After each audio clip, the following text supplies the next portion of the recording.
Here we go. Thursday night. Exciting night. Very exciting. Very exciting. Halloween Eve, guys. Enjoy. I hope you guys are all enjoying this holiday that's coming up tomorrow. You know, it's not really a holiday, but nonetheless, I got to say, it brings in that inner child, right? To have a good time, scary games, scary movies, just great time overall. We were kind of talking about some of the, I was talking to a few guys online earlier about the scarier types of games that they do play around this time of year. It just feels like the right thing to do. Nonetheless, what an exciting night, though. Really, what an exciting night. You have games that are releasing today, and I say this all the time. Back when CrossFire was on Friday night, games used to release on Friday. All right? And people would be like, Mooch, love to do the show. I really love to do the show. But I got this game I've really been waiting for. I got to play it. And, you know, now they moved it to Thursdays, and not even Thursday at 12:01, right, a.m. Eastern going into Friday. This one released at 5:30 a.m. New York Eastern time in Arc Raiders. So we're going to talk about Arc Raiders to start the show. But let me say thanks to everybody that's here. And by the way, a couple of great people before the show started. Rob Jones says, have a great Halloween weekend, everybody. Thanks, Rob. I appreciate it. And Bespoke, he says, let's go. He goes, snacks and drinks on me. Shout out to Bespoke. I appreciate the amazing super chat and the support. It really, really means the world to me. And, you know, a show doesn't start without, where is he? Where's our buddy here in the chat? I got to find him. Where is he? He's always here. Mr. Huck says, oh no. We always start with an oh no. Well, Mr. Huck, I'm glad you're here and you can enjoy the show with us regardless of what that oh no means. But nonetheless, guys, great show. Please do hit that like button. Let everybody know on social media that we are live. Take a look at that fantastic description right there. Gives you a little idea what we're doing on the show tonight. And right above that's the join button. If you will please consider hitting that and becoming part of the Mooch Maniac family members, I would truly appreciate it. Also, spoke with a few people, won't name drop, but we'll say this, planning to do some Arc Raiders streams this weekend, Saturday and Sunday, for long durations of time. Got a chance to play with a few people that are on the panel today, had a great time, and this is not a game you can just play in 15 minutes, not even an hour. I don't think you can play this game for 2 hours. I think you need at least a 4 or 5 hour window to play this game. That being said, let me get to this fantastic panel, because as you can see, this is an all-star panel tonight. I'll start with the one and only. You guys know him as Brap, but I don't. I know him as Coach. But nonetheless, the season is taking a hiatus just for a short period of time, so he's hung up the whistle to join us and grab the microphone. Brap, welcome back to the show, buddy. How you doing tonight? Hey, what's going on, Mooch? It's great to be back. Yeah, Coach is on hiatus. I see this. For the next 2 weeks, to be honest with you. Well, I'll take any 2 weeks I can get. Yeah. All right. Yeah, we have basketball season coming up, but no, it's great to be back though. Great to be back. Did you get a new microphone, Brap? You sound fantastic. Or is it because you were calling from on the road the past couple of months? It's actually because I was calling from the gridiron. Yes, you the 50-yard line. It was fantastic. Exactly. Well, you sound great, Brap. Great to have you here. Guys, I'm going to move quick through the intros, and for this one reason only, the great D Batch is here, and D already turned the hourglass over and said, Mooch, you're on to 57 minutes. D, great to have you, buddy. We got a lot to talk about tonight. How you doing? I'm good. I'm glad you're on point. So you better get the show started. I know. I believe you. We know this thing. Great to have you, buddy. I'm doing great, man. So, but you know what? I'll probably stick around a little bit longer because there's a lot of topics to talk about. There really is. It's crazy. There's a lot of stuff going on in gaming. There's a lot of stuff coming out. It's going to be a great show. So let's just get on. Absolutely, D. Great to have you with us. The great Detzinger is with us as well. Had an outstanding conversation with him before the show. And Detzinger, both topics, okay, that we spoke about, Xbox and the Outer Worlds, we're going to be talking about directly and hearing from you. Detzinger, how you doing tonight? Oh, I'm doing great. Outer Worlds 2 is fantastic. I'll get into it later about my background and build, but I came up with an incredible build. And the build, so it's like, okay, this game's, gone a bit easier because the build that I'm running is just chef's kiss. So I'll get into it later. Yeah, this is going to be a good one. Well, I can't wait, Detzinger, to hear your opinion on that. The great J-Dub City's with us. Jay, I got the honor to play Arc Raiders with you for a good 3 hours or so this afternoon. Fantastic game, but fantastic company, and you're with us here as well tonight on the show. Just makes it better. Jay, how you doing tonight? Doing good, man. Can't complain. Ton of great games just dropped. Of course, like you said before, we spent several hours on Arc Raiders, and of course, between there and Battlefield 6, and I think is it not Outriders, but whatever the part 2 of come on, Dead Singer, help me out. The Bethesda game. The Outer Worlds. Outer Worlds. Yeah, the Outer Obsidian. Worlds. You mean Obsidian? Yeah, Obsidian. Yeah, you're right. And so I got that downloaded, ready to go. So it's just this whole weekend, man. It's strictly gaming. How are we going to do this? I don't know about you guys, but I'm 40 hours. Death Singer, I'm 40 hours also into Ghost of Yotai, and barely at the halfway mark. There's just so much to play right now. Yeah, crazy. I got it down packed. I got down packed on my PlayStation 5 Pro playing Ghost 2 on my Rogue Ally, the original one. I downloaded Outer Worlds 2. I'm gonna play it in the bedroom, whatever. And right after this podcast, getting on Steam, man. That's what I'm talking about, D. Great. This is gonna be exciting. Go ahead, I need to get J-Dub. Please don't put that Bethesda stench on Obsidian. No, I'm sorry. man. I apologize. Hey, man. The fact that he called them Outriders too, as well. Like he was like, I swear, you gotta be trolling. Like, no way, J-Dub. You way too sharp for that, bro. Shout out to Six Shot. You way too sharp for that. No way. Six Shot Gaming in the chat. He says, I'm going to catch up on this tomorrow. Have RedSec to play. Yo, enjoy that. We're going to talk about RedSec as well, though, Six Shot. So you're going to love the segment when we get to that point. The great Nib is with us. Next thing you know, J-Dub's going to be like, oh, what console called? The something like the S boss? The S. I know, right? So I had a green X on it or something, Exactly. So great. The great Nib is with us. Nib, I got to be honest with you. You're the surprise of the night. Whenever Nib says, I've got a function going on, I'm 50-50, let me tell you something. I'm not a betting man. I'm not. But if I was, that's literally 100% chance that Nib's not going to make it tonight. And he's like, yo, I'll be there. So, Nib, great to have you, buddy. I got to be honest with you. I'm surprised, happy, shocked, all the emotions. Nib, how you doing? Yeah. Nah, I called it quits early with the boys because I was just like, do you know what? I'm ill. You're not feeling well. Too many fucking things I'm going to. I just need to chill. But they're coming. I've got friends coming around tomorrow as well. So I'm just like, oh god, I need just a day. I need one day to just play games and recoup. But here's what it is. You've been on like a 2-week bender, bro. Hasn't it been like a 2-week bender for you or something? Crazy? Kind of, yeah. I've been to 2 weddings. I've been to a Mendy. I've been to stag do. I've been to multiple friggin' house parties, like things, like all sorts of things. Well, Nib, I got to tell you, listen, you can relax here, but your blood pressure still may go up a bit. Just a bit on CrossFire. You never know. Gaming. Yes, that's right. Red Sec. Yeah, me and my brother-in-law, we've been playing Red Sec. Well, good. So, yeah. We haven't played Arc so Raiders, good. but now it's frustrating me because I'm hearing all this glowing conversation about Arc Raiders, and I'm like, oh, for fuck's sake, do I have to buy another game too? For fuck's sake. You're not wrong. So much to play. You gotta get it, Nib. Nib, you mentioned RedSec, and Wooly, I don't know if you're playing that, but my son was asking if you guys are back on Battlefield. Yeah, RedSec is insane, bro. It's so good. Yeah, it is. It is. It is very good. Rough start. My first day playing it, I didn't enjoy it too much. I was just getting like familiar with it, and I was dying a lot. But the second time I was playing with my boy Axel, shout out to him. Okay. And me and Axel, bro, it was just phenomenal. Like it was the best. You enjoyed it when you got carried? Shut up! Oh. No, I carried him. I don't want to my boy in the. We carried each other now. We both did really well. We both came first in one round as well, which was really good. Wow. Yeah, I won my first game yesterday. That was cool. Well, I'll tell you, we are going to talk about that because I think RedSec has unbelievable potential. I had a lot of fun. I literally played, you'll see a little bit of the gameplay. It really was just a match I played or two. And I haven't played Battlefield, I think, since Battlefield 4. So getting used to the mechanics. We'll get into that in a second. Willie, great to have you here as well, buddy. I know that it was also hard to pry you away from one of the games of the year you've been looking forward to. But Willie, welcome to the show, buddy. How you doing this evening? Great to be here, bro. I'm not very well, bro. I'm getting a chest infection. What's going on in the UK? I had Everyone's ill, man. Everyone in this I had household sepsis. I had sepsis in here like 2 years ago, so I've got to be really careful with chest infection. It's not good. So I'm a bit frustrated about that. But bro, I'm loving the gaming scene right now. Yes.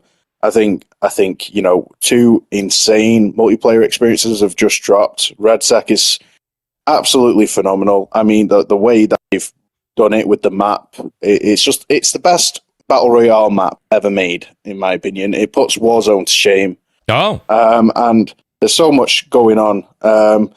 But it allows, with the audio engine that they've got in Battlefield 6, it allows for really tactical play. You can take your time. You can work as a team and play it really tactically. It's not super hectic like Warzone is.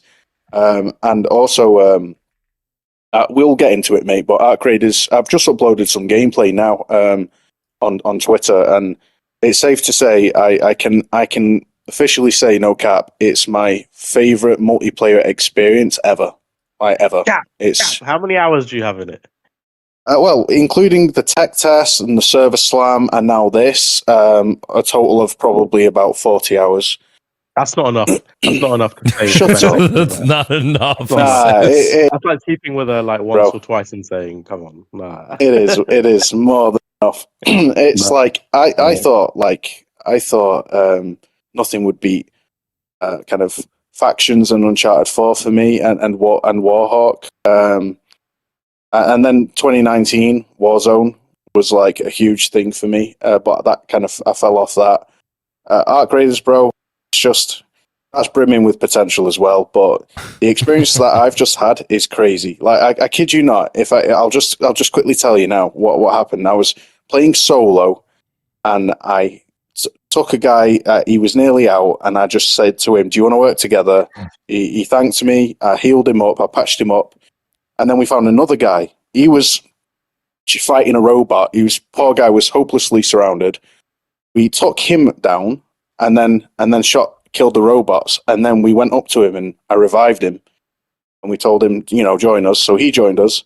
And then two other guys were like fighting robots at an evacuation point. We shot down one guy, shot down the robots. We were going to evacuate. His friend started shooting at us, so we took him out. But instead of taking them both out after that, instead of like killing them off, we let them both crawl into the elevator, and we extracted with them all. And they were all going, "Thank you, thank you, thank you."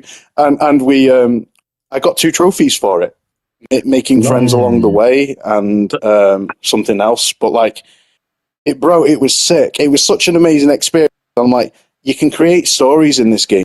You can create real. They give you so much emergent gameplay.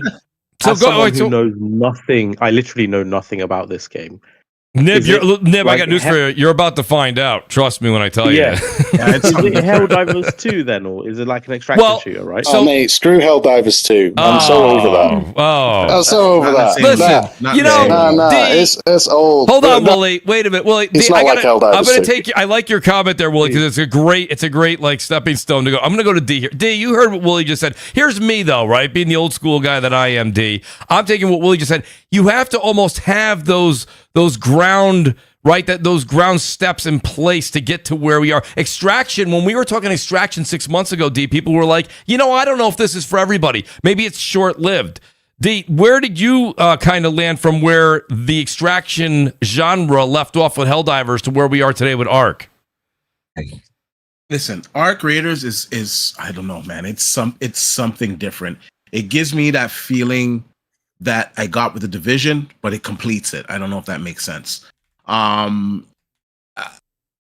don't know. It's just a different experience, and for that type of genre, for the graphics to be as good as they are, because you guys know I care about my graphics. Like it's just phenomenal. It is a beautiful game. Now I played the play test, so I got into the play test. I have the game. All day I was busy working, so I wasn't able to get into the actual release of the game. But based on the playtest and just the experiences and the interaction that you have, like just the random stuff that you have, interaction that you have with people, are they going to be cool? Are you guys going to make a friendship and do it together? Are they going to turn on you? It's like tense at times when you're fighting, like, the robotic things. Like, I don't know, man. It's just when I first saw this game, I was like, "What the hell is this?" When they announced it, I don't know. I think it was like maybe 2 years ago. They showed that trailer, and from day one, I was hooked on it. I just kept following all the trailers and all the information. And I gotta say, this is one of those games that actually delivers. Like it's delivering, and I think it's a sleeper hit. I think it's gonna be a big game, and I think it's gonna have long legs. Yeah, D-Batch, how many hours do you have in it? Oh man, I don't have more than like 4 hours in that thing, man. 4 or 5 hours. I'm hearing honeymoon phase. Like she's the one. But I don't know. Like this, to me, this is not enough time. So Nib, you make a good point. So I will cross-reference that. No, he makes a point. I do think that you do remember when Helldivers 2 came out, and there was all the clips, there was all the streamers, and there was the friendly fire and people diving in front of people's fire and seeing all these things launch, and it was like, oh my god, this is something we haven't seen in such a long time in Extraction. Is there a chance that if and is it Embark? I believe it's Embark that creates it. If they don't keep up on this on a weekly basis, that it could fall flat? Well, I guess like anything, it could, right? Yeah. It's so. I love it. I just don't see it happening because it's you could just do so much in there, man. You could make it your own thing. Yeah. By the way, I'm not saying like it can't be as good as you guys say, but like in my experience, the kind of multiplayer games that I played the most, I'd put up there. I have like hundreds of hours in, or sometimes in cases over 1,000. So, does it have enough content? Does it have enough to draw you for that length of time is what I'm trying to get. Like, could you see? I'll say this: the 5 hours that I put into it, it felt like 20 minutes. It's just so much. It's just so much fun. And like, I hear what you're saying, but in all honesty, I think if you play a game for like 2 to 3 hours, you're gonna pretty much know if you like that game. And it's just like a vibe. It's just hard to describe. You got to play it. For me, I prefer solo out of everything else. I prefer solo than playing as a squad because you can create. There's more opportunities to create stories in solo mode, like I did just before. Basically creating a posse along the way. Yeah, you can. Like I was playing with Reforge Gaming just earlier today with Lono. And we had a blast. We squadded up. We met another guy who we downed, but we spoke to him. You don't have to squad up, I'm saying, right? Does he want to? No. Does he want to team up? No, of course not. That's why I said solo. I really enjoy solo game. So you don't have to squad up at all. And what I think makes this game special, right, and why it's not over, is because of the foundation that Embark Studios have laid with this game to allow for emergent creative storytelling within gameplay. People talk about it, devs talk about it a lot. You can create your own story, but never really nail it. It's all very hard scripted and doesn't really feel truly emergent and kind of dynamic as they claim it is. But in this game, it truly is that way. They even have an external. Obviously you press down on the D-pad to talk in the world, and your voice realistically and ambiently. Oh yes, how it travels! It's crazy. I think it's ray traced audio. To be fair, like it actually, it's realistic how you speak. You speak through your character's mouth, to the world to communicate with other teams and opposite opponents in the game. But on top of that, if you hold up on the D-pad, you have a direct comms bar, radial comms bar for opponents, literally designed specifically to talk with opposing teams and opposing players. Like they've created a foundation that allows every style of play. You can be a PvE centric, teaming up with other players. They've balanced it so perfectly that it actually incentivizes people not to grief other players, because the arcs are so powerful. The arcs have been under thousands of hours of machine learning AI development. So the behavior of these robots is so unpredictable, but also believable and realistic. It's incredible. It's like that scene in Terminator. it's like that scene of the future in Terminator. Like, it's like they are so terrifyingly real in this game, and they will absolutely rip you a new one if you are blasé about confronting them. And so people can't grief one another in this game because there are arcs surrounding you, and everybody needs to get out. You need to get out with the loot. Also, loot is plentiful to the point where you very quickly fill up your backpack, right? And if you have decent loot, there is little incentive to fight other players at risk of losing your loot. There is more incentive to save players. So to Willie, extract with Willie, them. let me add something here, because I didn't feel this sense of urgency when I was playing Helldivers 2, and I did today. So it was J-Dub, myself, Blaze 4K, shout out to Blaze, and we had filled up the backpacks, and we hadn't even accomplished the mission, and we had such valuable stuff that we picked up that we just immediately headed back to extract, right? Yeah. And it's like, it's weird because usually the idea behind most games is get said mission, go out, complete that mission or another, then pick up loot and then go back. This is a situation where I'm finding myself going out into the world, getting these things that I need to survive to make my character better, not necessarily advancing the game or the missions, right? To get more loot and more credibility in Speranza, which is your headquarters, but that was because I said, I think it was Blaze. He's like, I got a blueprint. We got to go back.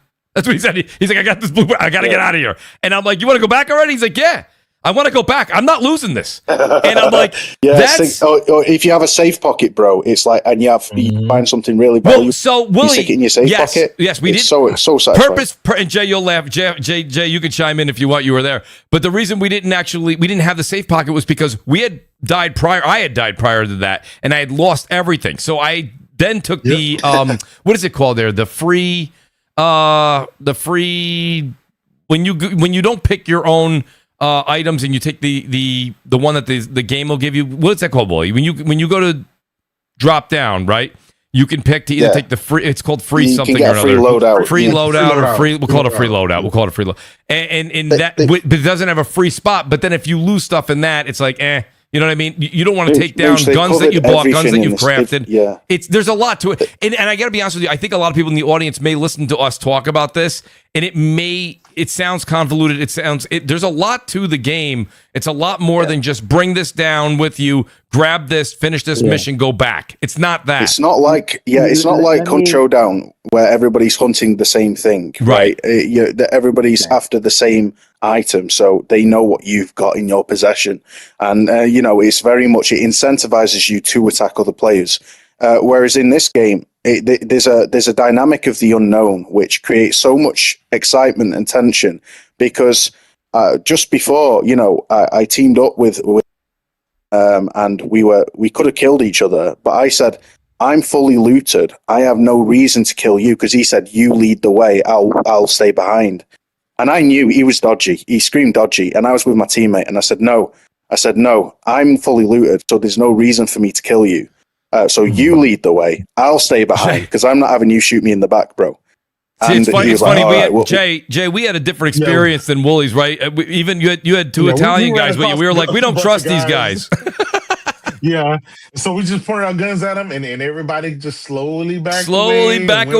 That's hilarious. First time, we don't trust you. That's what we were saying too. That was hilarious. Funny. No, honestly, this game does bring a different element. Go ahead, Dib. So is this is the purpose to take out these arc raiders, or is part of the game to kill other squads and other people then? It really is. It's kind of dynamic how it works. Go ahead. It's however you want to. Yeah, go ahead. You don't know what loot they've got on them, so you can, and it's fun to battle other players. So if you hear gunfights, and sometimes they're fighting other robots, they're fighting arcs, you're like, oh yeah, let's join in, but it's weird, bro, because the arcs provide the valuable loot. They're what you're after, and there's so many of them. There's plenty of loot to go around. It's like they've basically perfected the formula in terms of they don't leave things open for everybody to end up behaving the same way, because the arcs prevent people just griefing other players and going full PvP heavy, because they can't be PvP heavy. You're going to attract the arcs. They're going to attack everyone. So it mitigates griefing. It incentivizes team play, but also the loot that people get off the arcs incentivizes, the risk of taking the other team out if you have nothing to lose, if you have no loot, valuable loot on yourself. Two more questions then. How is enemy variety? And two, you said Helldivers 2 is old news. So my question is, what, if you could specify, what about this is better than Helldivers 2? Okay, all right. So Helldivers 2 feels extremely repetitive compared to after a long time. I loved it. I loved it so much, but it needs a PvP element, and a lot of people have said that. It's not just me. The AI doesn't. It's quite simple. It's basically feels like Earth Defense Force, but better visuals and less variety of weapons. And so eventually kind of that fun factor gets a bit stale. Also, there is no real reward except the same monetary gain that builds up over time to unlock new cosmetics and upgrade your ship. But the upgrade path, plus the upgrading of your weapons, it's marginal, right? Whereas with Arc Raiders, it feels like the PvPvE dynamic is the best executed PvPvE dynamic I've experienced, and it just makes the hook so much more right. It just makes the hook far greater, bro. It's just got a much more rewarding hook. All right. If you want to play it like SOCOM, bro, you sold me. I'm gonna order this shit. Listen, so Nib just spent. If you like SOCOM, it's got SOCOM in it. If you like SOCOM, you can play it like SOCOM. Yeah. If you like Helldivers, you can play it like Helldivers. If you like solo, what's the funny? Last of Us factions, so Willie, you can play it like the Last of Us factions. Willie, you already sold them. Listen, I got to tell you, Aaron says something here, and Aaron, I know where you're coming from. He says some people have a tendency to glaze the new things that come out. Recency bias, I think it's called. Aaron, the thing about it though is how many times on podcasts, and you're one of the first people. Which, by the way, Aaron, you have every right to say that. He'll say, "Okay, here you guys go again, just making fun of this or saying this game's not good." Here's the thing.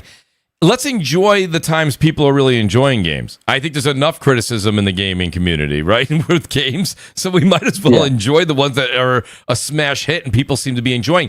Listen, the longevity of it, right, is in question. I'm not going to sit here and tell you that you'll be playing Arc Raiders 4 years from now. That's not really fair for me to say. Would I say that if you enjoy the gameplay that you'll be playing it for the next 6 to 12 months? That's about as far as I can go without actually having a situation where I don't know how your gameplay or what you're going to be playing next will interrupt. Brap, sometimes we always joke around. Mr. FOMO himself, Brap, I haven't heard you discuss Arc Raiders yet, but I have a feeling that you're hovering over the buy button as we sit here. You know what's funny? Actually, I was just thinking about that. Willie made a comment about the AI, and I've actually heard a couple other streamers talk about how good the AI is, and so that's a bit intriguing to me. And then I believe it was D-Batch who said this kind of reminded him of the Division a little bit, and Division was actually one of my favorite live service games. But I mean, I'm thinking about it. The thing is, I played Ghosts of Yote. I just downloaded the Battlefield BR mode, RedSec, and so it's like, how do I find time to play? How much time is there? Right. Bro, yeah. Exactly. But the thing is, Brap, is you can play Arc Raiders like the palette cleansing single player experience if you want. This is the thing. Like, I've been playing Arc Raiders solo on a quiet shift. If I have a quiet shift and there's not much going on, I can play a bit of Arc Raiders and I can play it solo, and I can just hide in a bush when I've got to do something, or I can just. Yeah, no, it sounds so dodgy. I sound like Death Singer right now. Yeah, I sound like Death Singer right now. Brap can't maintain. He goes into something and he goes all in. By the way, shout out, for 100 hours. Shout out to Game Logic for 80. Shout out to Game Logic and also Wiseau Gamer for joining us. I appreciate you guys being here. I needed to defend myself against the slander. It wasn't 100 hours, Logic. It was actually like 300 hours, I think. Maybe more than that on Baldur's Gate 3. But my only concern with these types of games, though, is I do feel like Nib mentioned this, like it's the honeymoon phase, right? And so my concern with these types of games, is there going to be a lot of my friends going to be playing this game, a month from now, because I don't like playing these games solo. I like playing, part of that experience is playing exactly right with your friends, like Mooch, you and I used to run Warzone quite a bit. Yes. And that was fun because we had a dedicated squad. Yep. Same thing, Logic. We used to run Halo Infinite. We had a dedicated squad. That's why I like to experience these games. So my only concern is that this is a honeymoon stage. And my friend's going to be playing it. That's what I'm looking at. Number one, I don't care as much about concurrent player count as much as I do about, is Mooch playing? I know Logic's not going to play. Is J-Dub going to play? Is Nib on? Is Wooly on? Yeah. Do I have friends? I think the thing that's compounding it for me as well is I have Battlefield 6, not just RedSec, but Battlefield 6. So I feel like it's one of those games where you really need to be invested and have that muscle memory, because it's actually quite punishing. Like if you fall out of sync with it and you go back in, you just get pulverized. You need that. So do I really want to pull myself away from Battlefield, which I'm already really enjoying, to then play this other thing? And I don't know. I like it's going to be a bit of a toss up. But if you're saying, Willie, that this is something you can play more casually, then maybe that's okay. It's not. It's crazy, bro. Because me and when we playing, we stumbled across a guy, and we shot him. He was hiding, and we were like, "Are you on your own? Squad up?" And he was like, "Yes, please." And he ended up adding us as friends, and we ended up having a few games together. So it's really cool, man. Willie, I'll add something else that Nib and I think the audience should know too that I thought was quite rewarding. Do you know? Take Borderlands 4 for example. Just an example of a multiplayer game playing with friends. And your friends are many, many missions ahead of you, right? And you go and jump in their game. Yes, the game scales. This is not about the scaling conversation. It's about just feeling like I'm way behind. I had a great conversation with Blaze before the show started, and I was like, "Listen, he's playing right now." And I said, "What happens if we link up later, or I meet up with you tomorrow morning?" I said, "Are the missions that right now we have the same? What's it gonna?" He goes, "Listen, the way I'm understanding. By the way, this is all up for interpretation. We just started playing the game. Nobody's right or wrong here." He's like, when you come back, you'll have your missions. I have my missions. When we go down there, if you're looking for a battery, 6 spools of wire, and this and that for your mission, that's something that you're looking for on your mission, your extraction, right? And I'll have mine. That's another thing when Nib said, is this something where I can go in there and play at my own pace, my own speed? Nib, the reason I want to emphasize that is it's one of the things that always bothered me about games like The Division. I love The Division. But a lot of my friends that were home, they would take 2-3 days off, they wanted to play the game. They were already level 30 when I was level 5.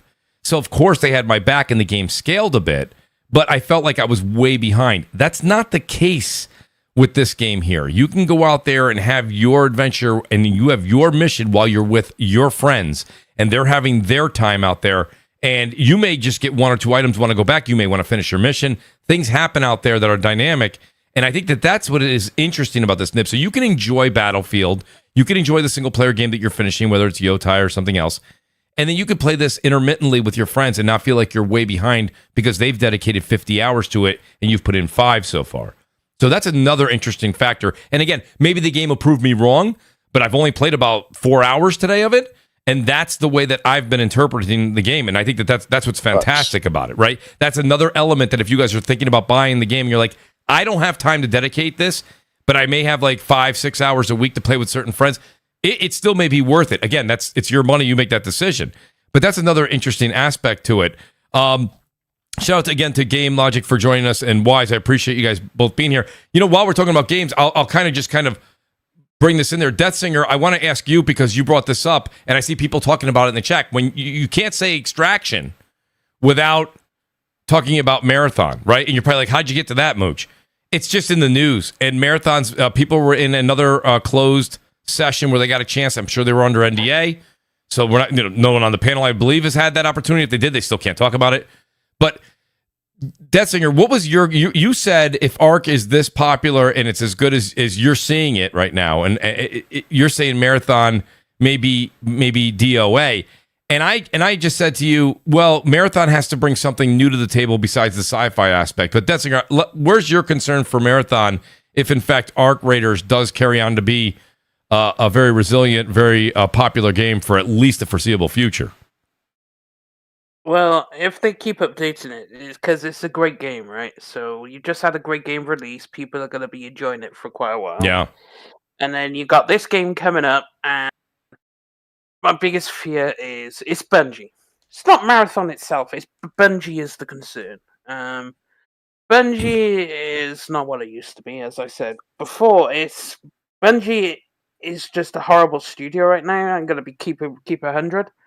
So I don't know what kind of Bungie we're going to get, and you're charging as well, and I just it could do something, but at the same time I could see it doing Concord. You know, I could see the outcome of Marathon. Like, it could end up being something like that, because if Bungie throw the balance in, like if the game isn't balanced, there's like a whole bunch of OP shit in the game, and as soon as you find one particular thing, you just ruin everyone else's experience in the game, because it's a shared world, right? Extraction shooter. There's other people in there. You're all going around. You're looking for loot. You're doing all these things, right? Mm-hmm. So, and the last thing you want is someone walking around with like a one-shot gun and just ruin everyone's fucking day in the game. Just walk around, just deliberately ruin everyone's day. And Bungie are terrible at balancing. If you haven't noticed, anyone who's played Destiny 2 PvP at any point, especially when Stasis launched, it was so broken that everyone stopped playing ranked, right? Because it was so broken. It took them months to fix it. Like, they didn't see an issue. All the streamers were like, this is not okay. And they just sat there with the finger up their ass and did nothing about it. And then they eventually turned around and said, oh yeah, it is a bit OP. No shit, Sherlock. So, Bungie is the problem. The actual game itself has still to be judged. My problem is Bungie. So shout out to Eric, the producer, who's listening to the show. Eric just wrote me and he says, make sure you tell Death Singer that Arc Raiders is also charging. Yes, it is. But the thing is, it's actually a good game. We don't know Marathon or what Bungie's up to. So it's okay in that scenario. Mm-hmm. Like Tarkov, you have to buy. Like, these aren't free-to-play games. But at the same time, you need to offer value. Arc Raiders proved value to the customer. Everyone who has purchased the game has gone, this has value. Worth the money. Well done. There's also things that they've done with Arc Raiders that really kind of demonstrate confidence in the players. And what I mean by that is they don't patch out the, little exploits that are balanced. Like, for example, if you grab a ledge, you can drop from any height.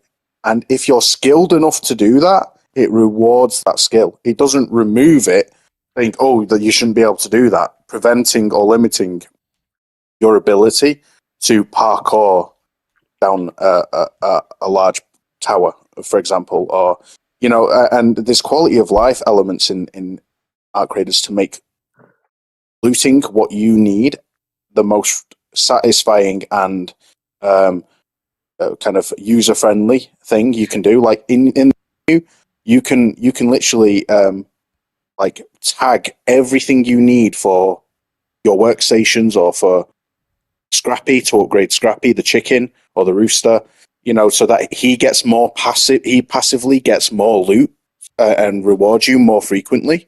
And you can tag everything you need to bring to him. Say he needs a dog collar, you can get that tagged. You can go out into the world, and your entire team knows what you need, and you know what they need. So they can also bring into the game from their stash items you need. So you can say, "Yo, dude, do you by any chance have, spare rubber parts?" For example, he's like, "Yeah, mate, I've got like 150 parts. I'm overflowing. Do you want some?" It's like, "Yeah, bring them in, please, bro. And drop them for me." And you can do that, bro.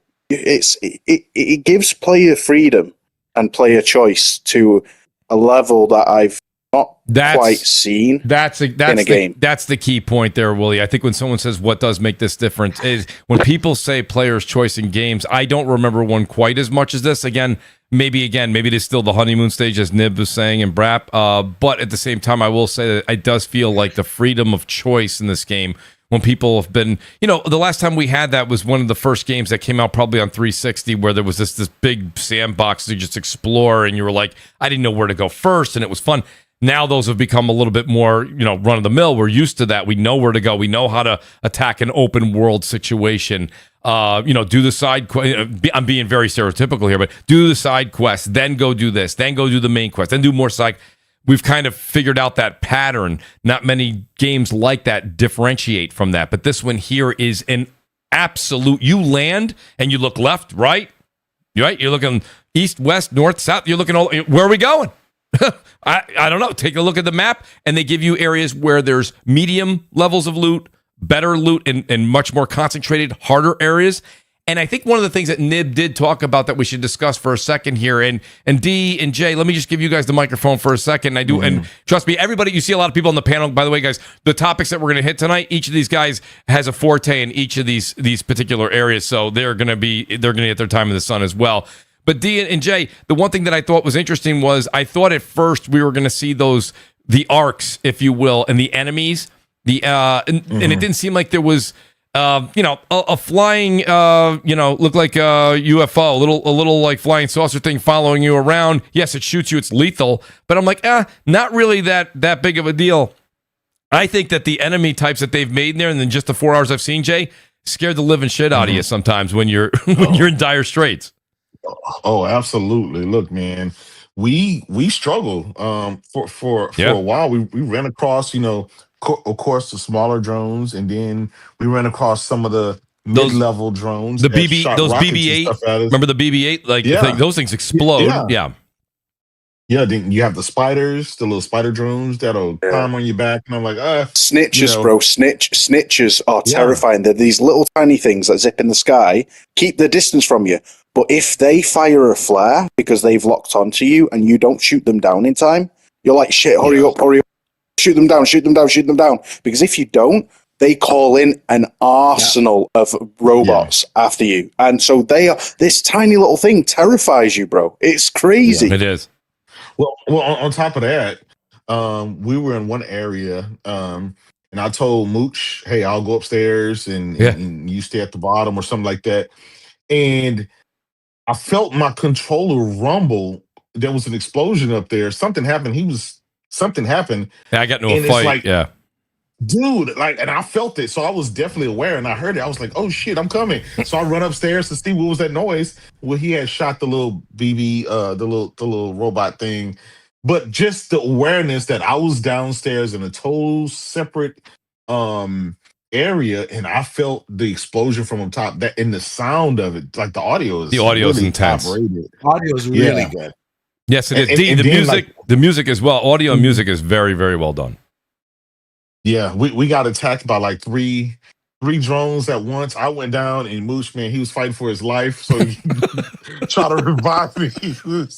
Man, I want to say though, I will say on air though, Jay, you were impressed when I took. We had like what I have like one clip left in the gun, and I'm diving. I'm taking them off. All three. I'm like, oh shit! He's Mooch, like, how you do he's that? like, look at my boy Mooch. He was diving, he was rolling, and all of that. And that's that Call of Duty. That was that Call of Duty muscle memory there. Nonetheless, amazing. So I got a couple super chats here. And guys, by the way, I want to make sure that everybody on the panel gets a chance to speak their mind on this as we kind of go over. I do want to talk about, since we're talking gaming to start the show, I do want to talk a little bit about RedSec too, but that doesn't mean we have to stop ARC. But Andy Hart, he says, evening all, hashtag Xbox is dead. Andy, come on, will ya? It's almost Halloween, all right? Shout out to JC2013. He says, let's go hit that like button. Please do hit that like button, guys. Let's get 200 likes tonight. What do you say?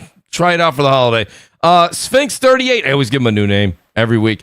Imagine Neil Druckmann announcing The Last of Us for Xbox while wearing an Xbox shirt. We're going to talk about that reversed for Halo. Shout out to Sphinx there. Andy Hart's back. He says, looking forward to getting my hands on Steam Deck tomorrow. PC Virgin, so be interesting to learn the curves. Andy Hart says, can Deathsinger explain why certain multiplayer shooters not available on Steam Deck? Something about anti-cheat software. I don't know if you want to get into that, Deathsinger. Oh yeah, that's easy. That's because Linux, it has a problem where certain games with kernel level anti-cheat, so think Valorant, think COD, these games don't play on Linux because the kernel anti-cheat doesn't work with Linux, right? So that's a down point of the Steam OS, because Steam OS is Linux based, it's not Windows, right? So if you want to play like a COD, like a Fortnite, like a Valorant, you need to be running on Windows. Now, obviously, that's really easy because you could sideload Windows onto your Steam Deck, and then you could just play the games. So that'll be your issue there. It's mainly because Linux doesn't play well with kernel level anti-cheat.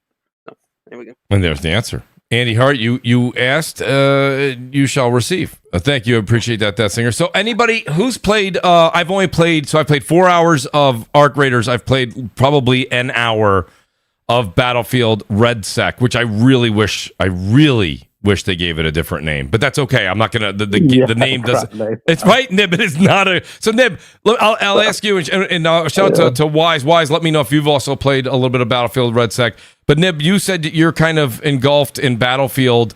I don't know if that means RedSec. I will say this much, coming from, and you guys can see my footage right here. Like legitimately, I play a lot of Warzone. Do I think RedSec right now? I'll give my opinions at the end. Will pull me away from Warzone. That's to be determined. But what'd you think, Nib? Yeah. I really enjoy it. It's a very different pace to Warzone. So the brother-in-law I'm playing with at the moment, so I'm staying around theirs, and we pretty much play it whenever we can in between. He's like really good at Warzone. I would say better than me. Like he's the kind, he's sweaty, you know, like when there's like a few teams left, he'll like mow them down on his own sort of thing, you know, and he like lives for Warzone. So it is really interesting getting his opinions on Battlefield as well, because he actually had never played Battlefield before. So it was kind of like, oh, okay, I'll try this thing because it's free and you're talking about it. So like, I think his impression is similar to mine going from Warzone to this, where this is a lot slower pace in terms of how you move. It doesn't have that breakneck, like you're sprinting around constantly, this, that, you know, it's not quite to that level, but that makes it a little bit more methodical and tactical. You know, everything, you make a bit more of a conscious decision with everything. And it's, you know, it's still difficult and the time to kill is still low.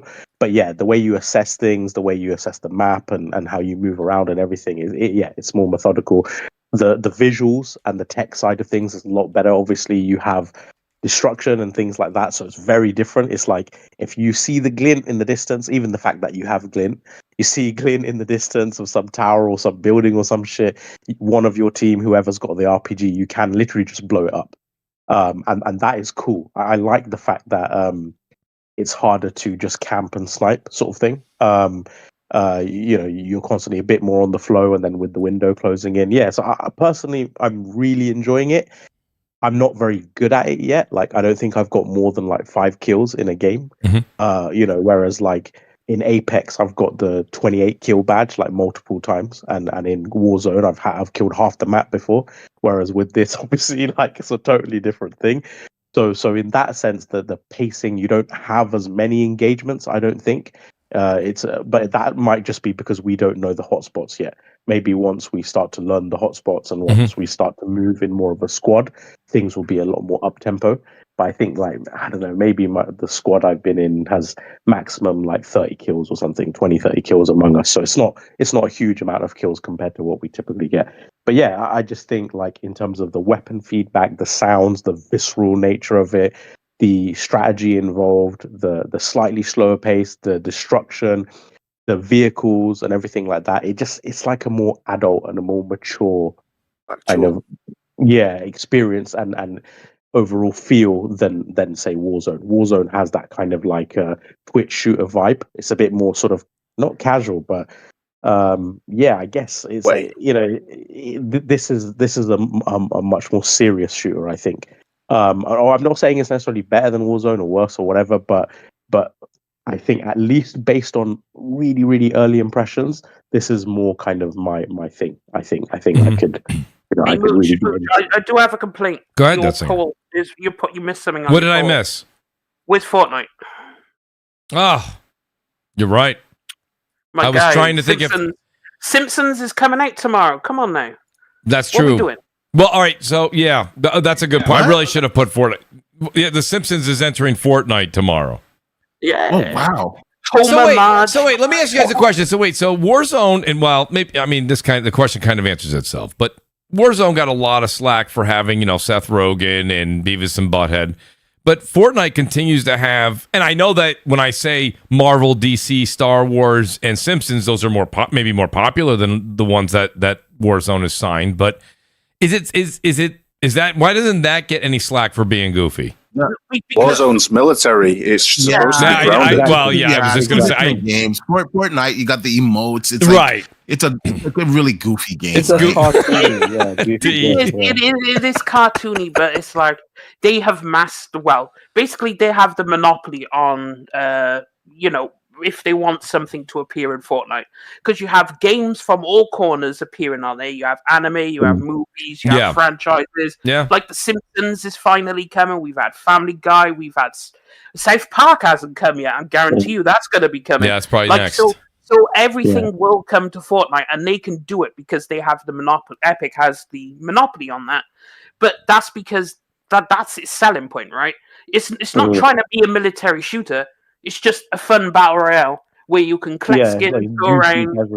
It's and also unlike other battle royales, like there's a build mode, right? You could build shit while you're doing your battle royale. That's its unique thing. So, yeah. I will say two negatives actually about RedSec.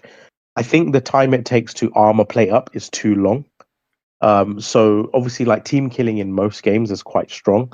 But it takes so long to get into a full stacked out battle that you are way too vulnerable while you're damaged. And then the other thing is, when you go to the respawn station to get back one of your team members or teammates, this shit's terrifying. It's like a huge alarm, like.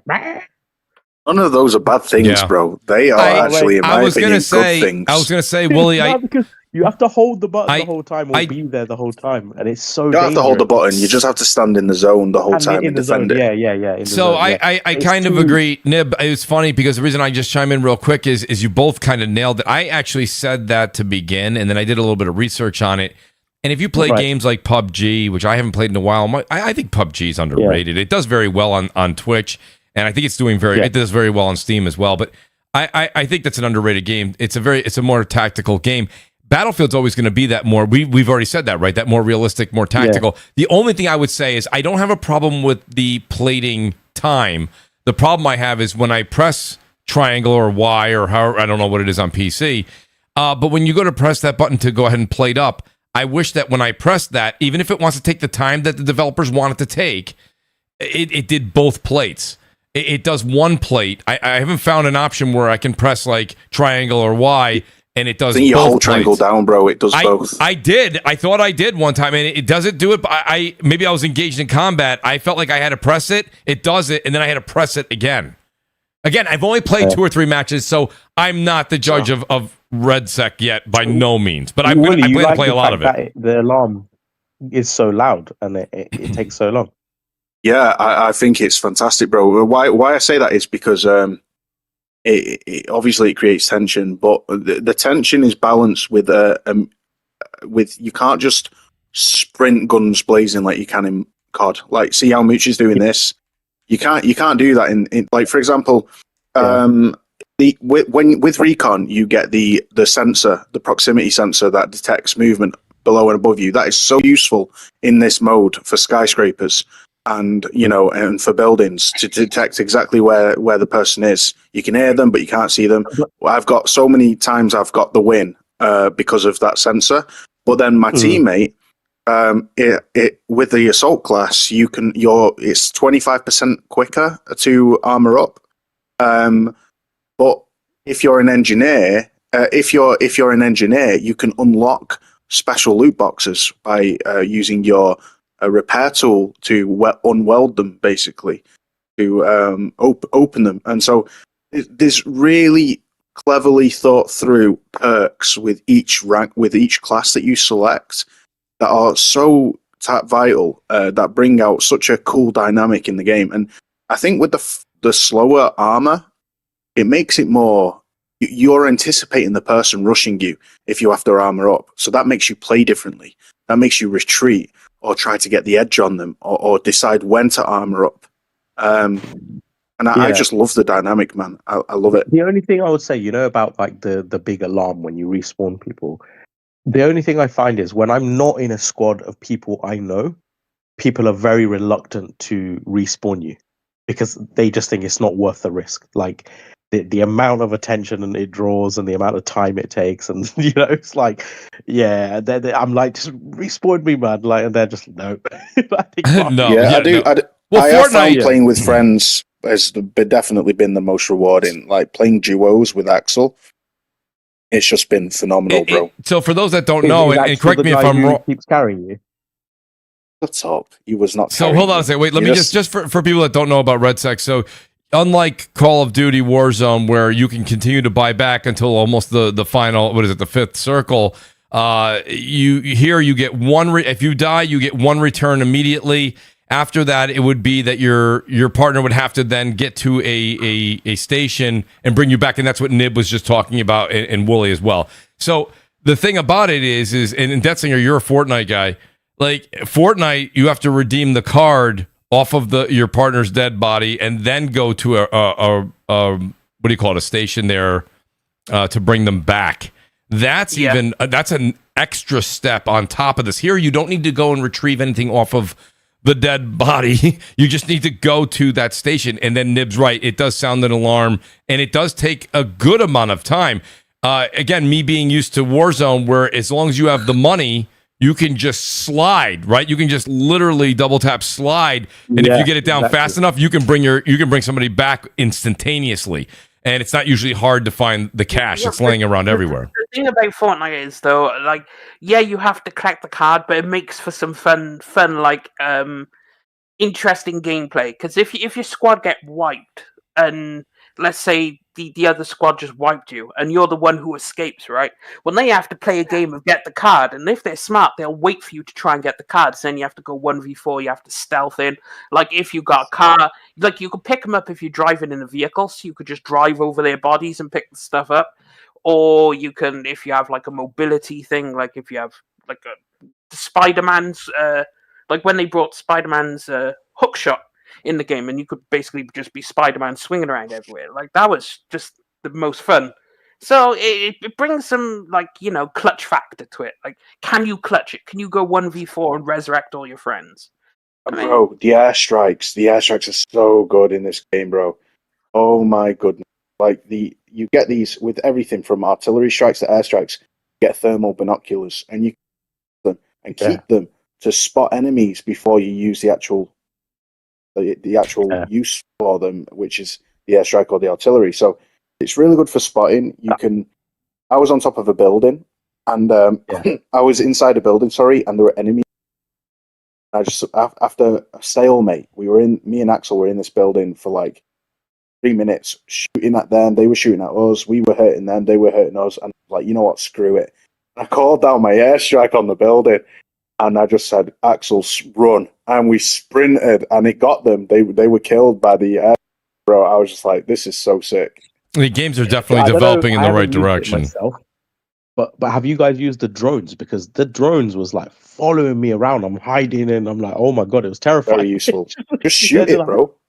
They're like trying to spot us, and I'm like, shoot it. Why are they chasing us around? Battlefield 101, just shoot it. So let me ask the guys on the panel here. Brap, I want to ask D-Batch, Game Logic, Wise. What do you guys think? J-Dub, are you guys playing Red Sec, and how would you compare it to Warzone? Again, not one for one. One's a little bit more arcadey. One is, of course, more of this simulated battlefield. But did you get a chance to try it? Anybody want to chime in on that before we kind of get into the Microsoft talk? I tried it. I thought it was pretty awesome. I had fun with it. I ran with about 3 guys. Actually 4. I ended up doing 4, and so we did a few rounds of quads. Do they need to have more than just quads and duos? Do they need to open this up to at least have a solos? No, I don't think so. I'll be honest. And you probably would want. I mean, it's best to have a quad, but if you and a partner or whatever want to run it, I think that's best. I've always thought wanting solo would. So you guys might because if you can take, go ahead. No, I was going to say, Jay and Wise, you were chiming in, so it means Wise, you must have played it too. I was going to say to both of you guys, the one thing that I found that was a sweet spot in Warzone that they've put it behind ranked play only, and it's unfortunate, is trios. I think trios is really the sweet spot when it comes down to Warzone, and I think I was right all these years because they did go ahead and put that in behind ranked. The problem with ranked is it's so bugged, right? It is so, that's where they, like, in quotes, I hate that, it's so generic, everybody says it all the time, but if you want to say the cheating that goes on in Warzone, a lot of it's going on in ranked. And you can, if you don't believe me, go ahead and look that up. A lot of people say that, especially the pros. So it's not just me saying that, but they took trios away and they put it in there.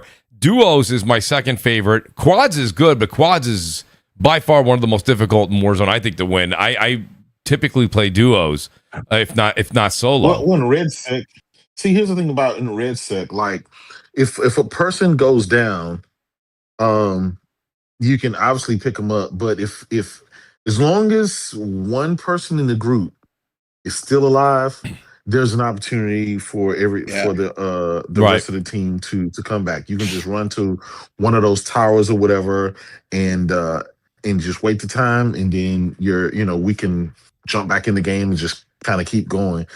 I really enjoy that instead of you just kind of being out and it's done. And as long as one guy, I remember my whole team went down, but I was still fighting and surviving, and I ran away and I ran to the tower and got my team back, and we went back in and start back in action all together. The closer we got was number 2. We came in, number 2, but I enjoyed it for the time. Good. And again, I was able to run like 4 or 5 matches. So, Wise, what do you think? Jay, you ran more than I ran 2. Shout out to Firefighter Alf. Shout out to Alfie Baby out there. Alfie's great at the game. Using keyboard and mouse, by the way. God bless him. I need a controller. What do you think, Wise? I got a serious problem, and I need to ask y'all's help on this. Sure. Regard. And everybody, because I'm not much of a multiplayer guy, as you guys know. I mostly play single player. Now, Battlefield 6, I was cool with that. I was like, okay, it's a little bit slower paced. I'm not trying to be a Twitch shooter or anything like that. Great, I'll play. Nobody was there to play, so I just was playing with some people. Apparently, my son has given out my handle to all my students, and now they're going into my games, killing me, and then putting the fact that they're teabagging me on TikTok and going TikTok famous locally. What the fuck do I do? Probably. No, I'm dead fucking serious. I know you're dead serious. I don't know. D, the tech guy would know this. D, what does he do in a situation like that? How does he get away? How does he get away from that nightmare? He needs an alt account. That's what I'm scared about ARC Raiders. He's getting teabagged by the students. What's going on? What's happening here? On TikTok, and then I go to school in the morning. The first thing they show me on their phones is me being teabagged on whatever game. Well, you should mark them down, man. The head of everyone who teabagged. My principal invited me to his office, and he showed me the video, and he started laughing. The assistants, I'm basically around even in college, one of the guys who I work with is laughing his ass off every time he sees me because he says, "Yeah, I remember seeing your ass on TikTok." I'm like, oh my gosh! Wise, you always bring the greatest element to the podcast. I love it, Wise. Absolutely fantastic. Serious problem. It is a serious problem. I think you need an alt account, or you can't get rid of your home account. I mean, that's everything you have is on that. You can't. So you're kind of I don't know. You guys are talking. You guys are talking about all this great shit, and I'm like, okay, what the fuck do I do? What am I supposed to do? I will say, I don't know if you guys found this right, but I don't know if it's just the headphones he uses, but the sound design is phenomenal. It's really far. Yeah, it's far away. Sometimes I swear to God, it actually feels like it's real bullets. I'm like, bro, the audio in Battlefield 6 makes this open. It makes this Battle Royale special, bro. It's super, it's and very, very the destruction of the entire buildings in this. I want to say this though, with Arc Raiders out, with Battlefield out, do you guys think this is going to impact Call of Duty's numbers this year, or do you think it's still going to reign supreme? So D, let me just say, because I've been thinking about this. Was it the developer or was the lead artist? I don't know who it was. Somebody came out and said from Activision, basically, we're too big. we're not worried about Battlefield. I will say this much. I think Battlefield's going to do phenomenal. Battlefield 6 lived up to what the hype was. I think RedSec is going to get better. You can't really sit here and just critique RedSec on what we have right now because, listen, Warzone when it came out wasn't perfect. It's still not perfect, right? So RedSec deserves that time to get their game in order as well. It's very good for where it launched, but it does need some tweaking, in my opinion. To answer your question in short, and I'll let the panel go, D, I think at the end of the day, I think Call of Duty still does the Call of Duty numbers that they've always come to prove. So I don't think Battlefield's going to take away from Call of Duty. I could be wrong, and I have no problem being wrong. But I think at the end of the day, I don't want to sit there and say that what the dev said they're too big. Maybe that was a little too arrogant. Yeah. But I think at the end of the day, they're going to do it. Yeah, Call of Duty's huge. I think they'll still be number one. I just think their numbers aren't going to be as high. I think Battlefield and Arc Raid is going to chip at it a bit. Yes. Yeah. Well, yeah. It's too many shooters. It's too many shooters out right now in the same thing, and that's going to keep our attention on Arc Raiders, on Battlefield, and then it's just. I'll be honest. It's just I have no need to feel like I need to jump back into yet another shooter so soon. So. I don't know. Maybe I don't think. Of course, I think COD's still going to do what it does. I do think those numbers it's going to be an impactful. Might be a dip decline in those numbers. Yeah, I mean, the Game Pass guys, they'll obviously it comes. I think they'll do it.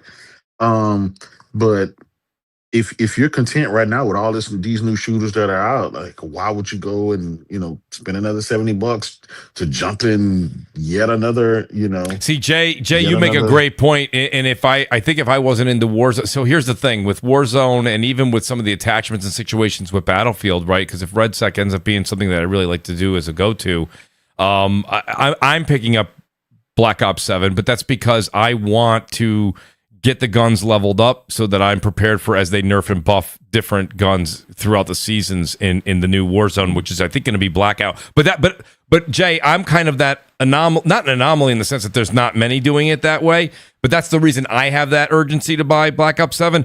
I am not telling you that I'm excited for Black Ops 7 to play those multiplayer maps, a lot of them being regurgitated from old Call of Duties anyways. So no, that's not where my excitement is, but it's for the level up factor of the weapons.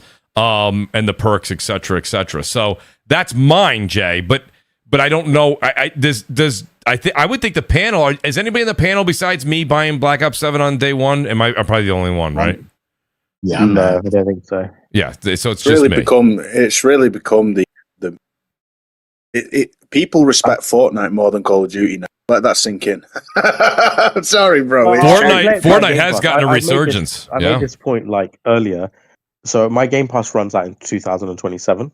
I had it stacked like multiple years. But I do think it'll probably be the first time I don't renew my subscription. And it's kind of a shame because I'm not that interested in Call of Duty anyway. And the Call of Duty I did used to play was Warzone, which is free anyway, right? So that's right. Why am I going to pay X amount of money a month? Went up from $15 to $30. I can't remember what it is in the UK, but it's gone up a lot as well. It's kind of annoying because as someone who would have kept Game Pass at the lower price, it's kind of like ABK and Call of Duty has ruined the deal for me. Yeah. Because for a game I don't even care about, now it's an obscene price to the point where I don't even want to keep the subscription anymore. So for me, the acquisition has not panned out. It hasn't been beneficial for me. Why do I want to be paying $30 a month, especially? Yeah. So anyway, it's annoying, it's frustrating.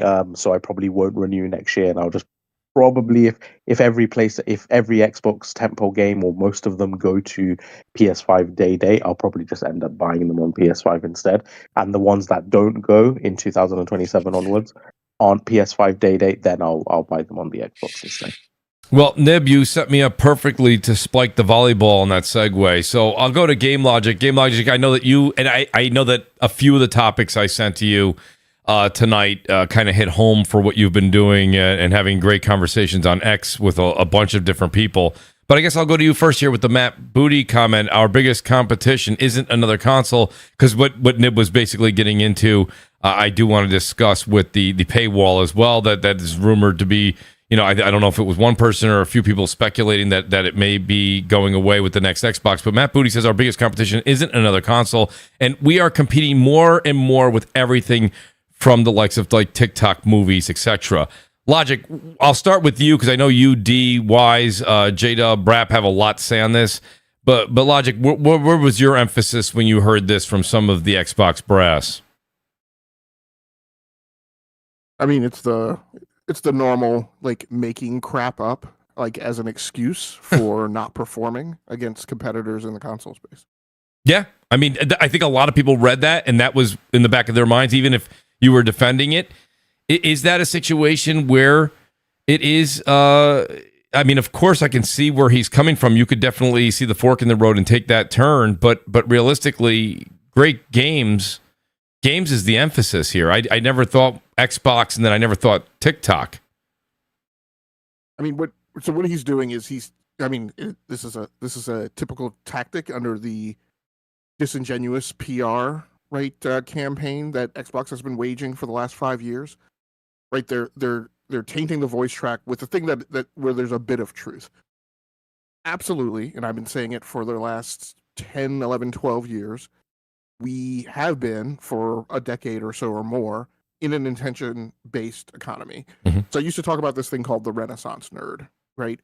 The Renaissance nerd is the nerd who reads comic books, reads sci-fi, fantasy, watches TV, right?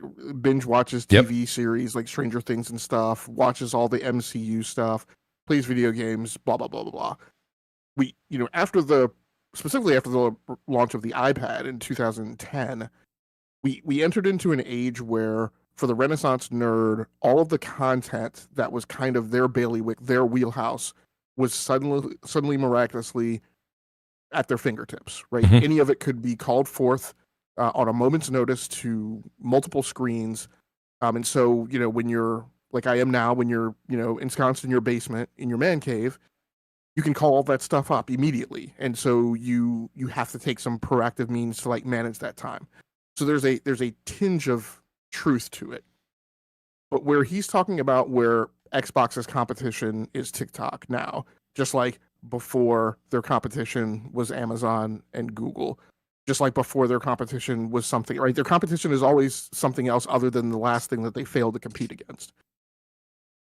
This thing that he's bringing up, the difference is that there are two key aspects that I think are pertinent to the conversation, right? There's modality and there's content type.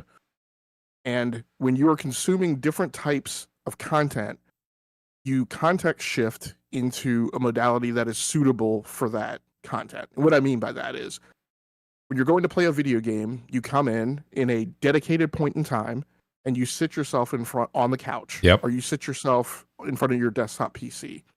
And at that moment in time that you're dedicating that time that you've allocated to that content consumption type, you are not in a modality where you're interested in scrolling your phone.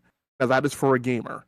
I think we'll talk a little bit about user types as well, right? But like, and then when you map that into time of day, Brap and I had this conversation a little bit earlier.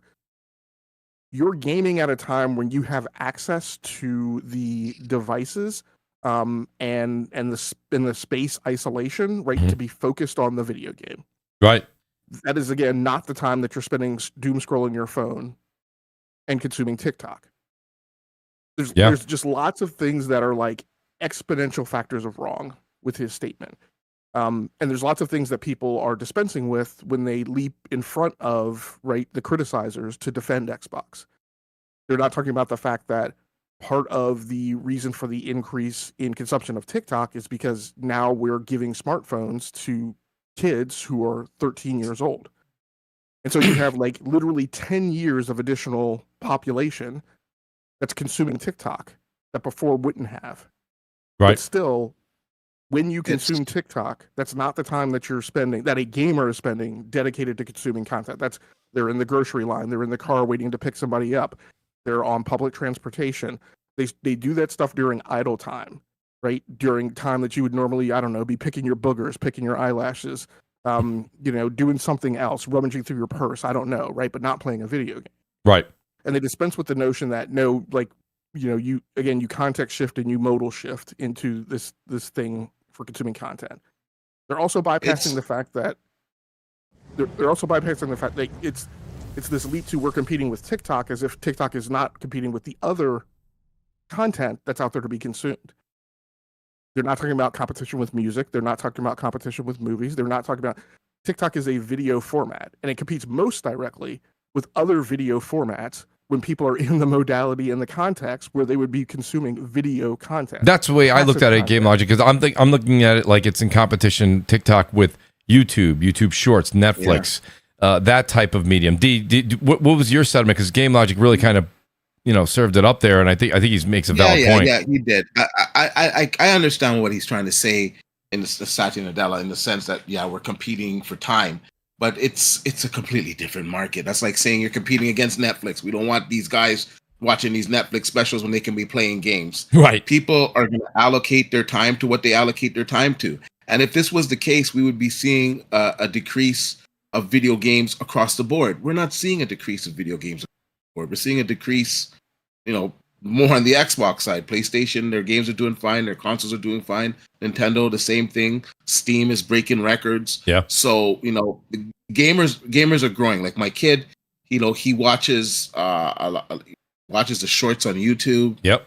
He watches the videos of the Roblox games, and then he goes and plays Roblox for like hours. So like he has his moments where he wants to play games. He has his moments where he wants to, watch videos, and they're two separate interactions. So I don't know. Well, indeed, let me take it a step further. Give me pause, but these are the guys that are in control of the future of Xbox, and this is how they equate. This is how they're equating. I'll say you can even do it. And Wooly, I'll give you the mic in a second. I just want to say you can even do it in conjunction, right? So I've even seen, like, my son will be playing a video game, and then he'll have his phone, and in between a match or something on Fortnite or something like that, he'll have like a YouTube short, right, on the phone.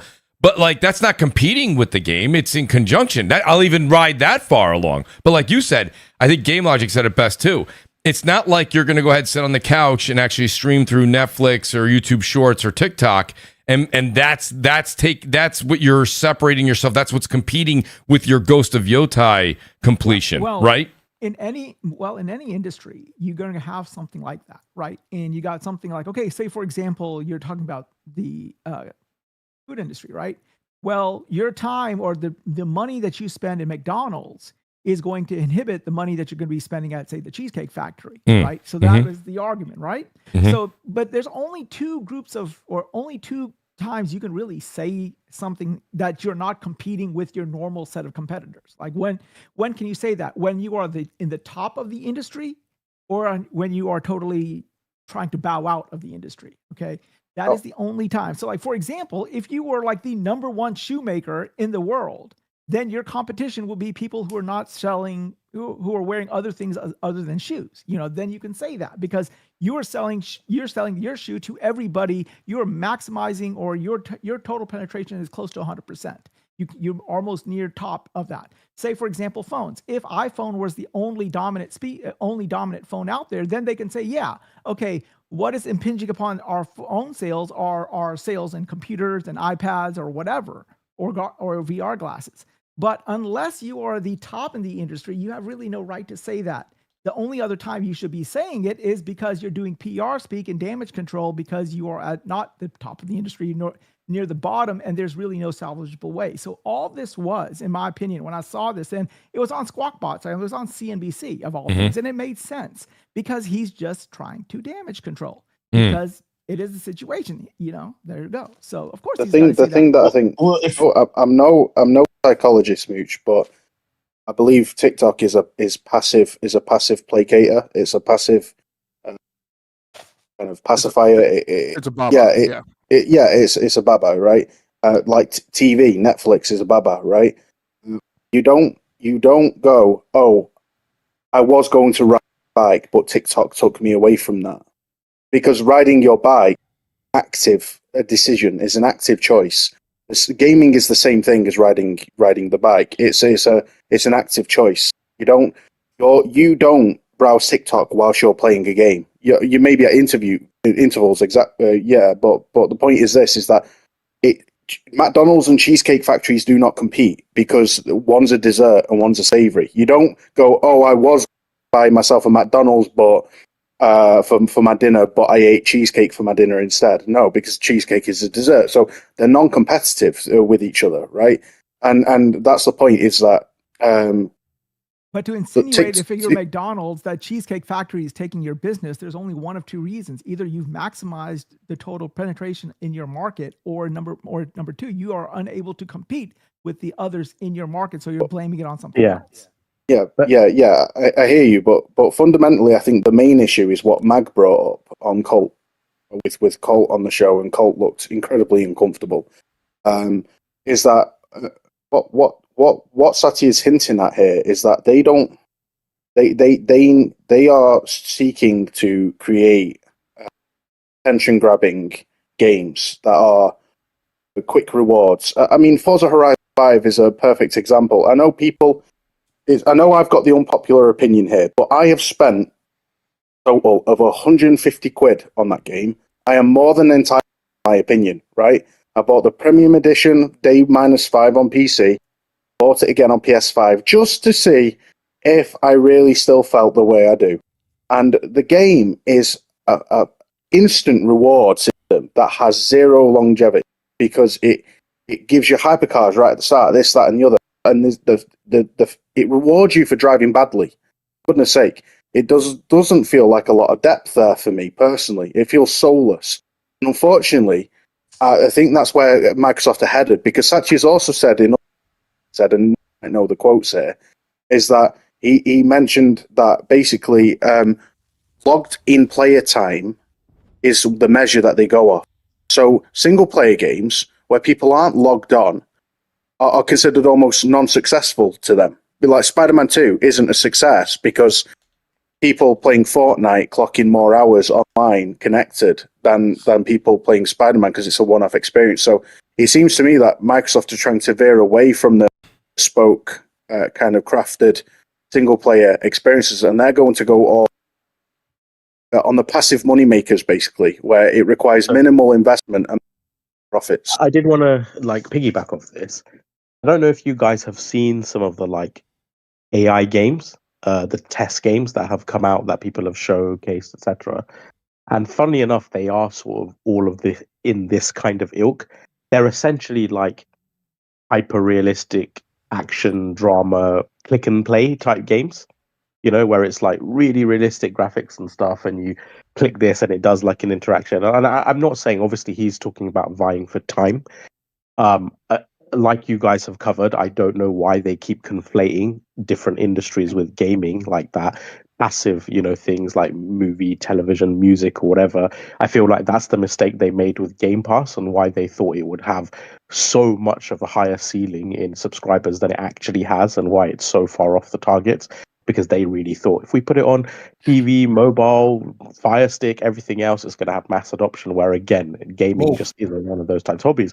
But yeah, I wonder if, because he's spoken about AI games already multiple times in numerous different interviews and questions or whatever over the last year or so, maybe that's what it is. And they also want to, like you said, quick reward, quick play, sort of addictive little mini games conjured up by AI or whatever. They would think these are going to have that kind of spur of the moment and instantaneous gratification type of attention grabbing nature that maybe will have more of a casual time vying sort of draw. So I wonder Skibbity box. Yeah, I don't know. But again, those are the kind of games I've seen made from AI so far, and I think I hope that to God that's not the future that they put their eggs in, because it's horrible, to be honest. I will say what he said about Forza Horizon 5 is wrong, though. It is undisputably the best quality and the best arcade racer available on the market. You're entitled to your opinion, bro. There is not a better game than it. And bear in mind, Forza Horizon 4 is... And also, you're both wrong. Forza Horizon 3 is the best. Actually, also bear in mind, yes, they do give away supercars in a lotto thing where you spin the wheel and see what you get, right? But fundamentally, it's still skill based at the end of the day because we proved it. We had a race in the Discord when first launched. We were all racing in the same car, and it's like, okay, so we all have the same car, we all have the same tune, but some people were so far behind. That's just a skill issue. So also at the end of the day, Forza Horizon does have a skill issue, but it's off road. Sure, rubber banding. Sure, you get Extreme given rubber banding. You get given cars and whatnot, but like the battle royale mode is actually hilarious in Forza Horizon. Yes, it has a battle royale, and it's actually really fun. Like, so I don't know that it matters. What I will say is I'm glad you enjoy it, because I think what's pertinent to this conversation is the Forza Horizon that you get next year is probably going to be the last that you get of that type. And here's why, because of this conversation. When you look at and you string together the comments of Bond, Booty, and Nadella over the last few days, they mean one thing. That means they are planning on cranking out content that is made to compete with TikTok and YouTube short format video.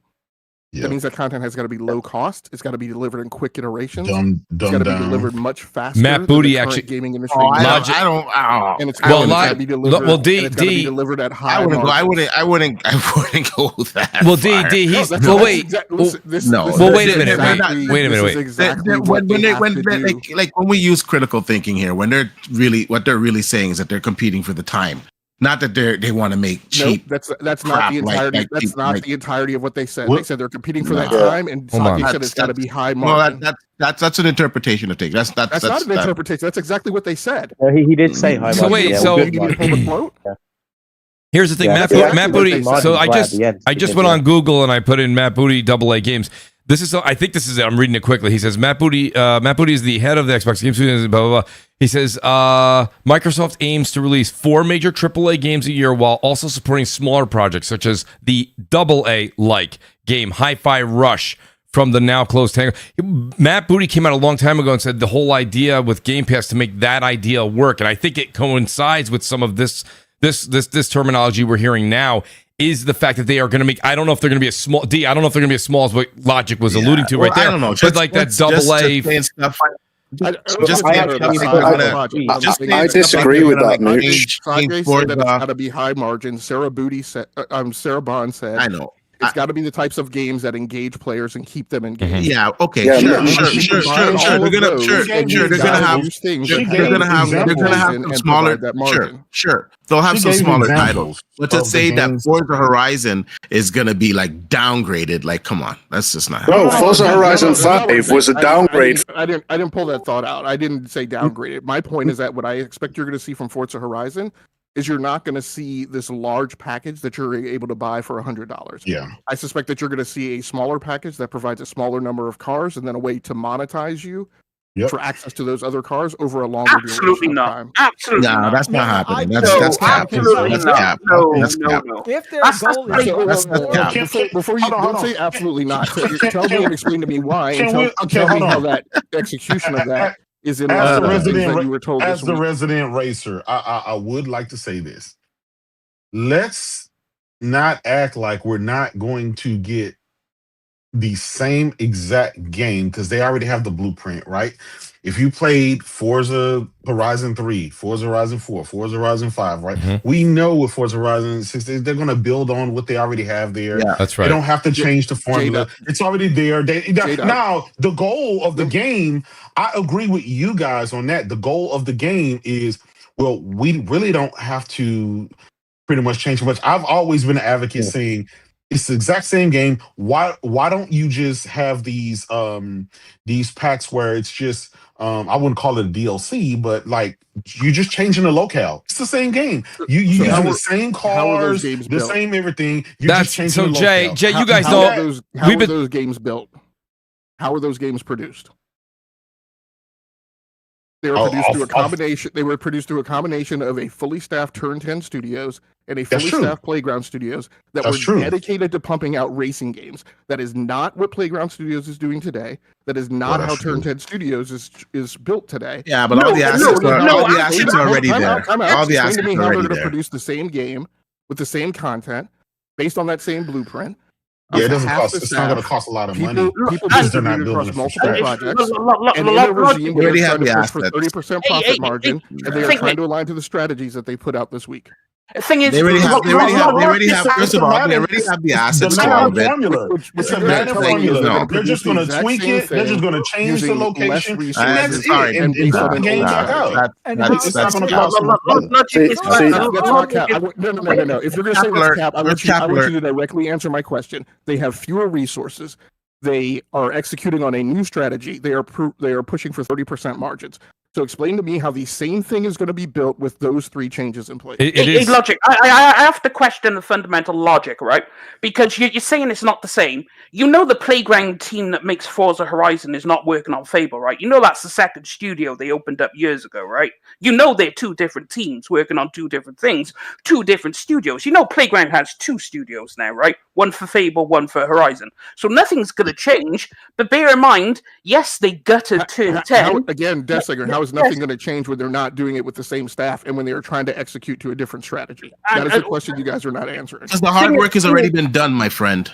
They have the same staff. Everyone at Playground's still at Playground. The hard work has already been done. So they built the engine one time, and over the 20-something year history of the Forza series, the foundation is there, man. The foundation is there. I'm not. So if there's one studio with Microsoft that I'm not worried about, it's Turn 10. Motorsport. I'm never worried about Turn 10. That engine through multiple iterations, okay, 6 or 7 times. But words don't override the facts. The fact is that Turn 10 never missed it. Spider-Man 2, just to Those are give the an facts. example. The Forza Horizon. Okay, hold on, one at a time, guys. One at a time.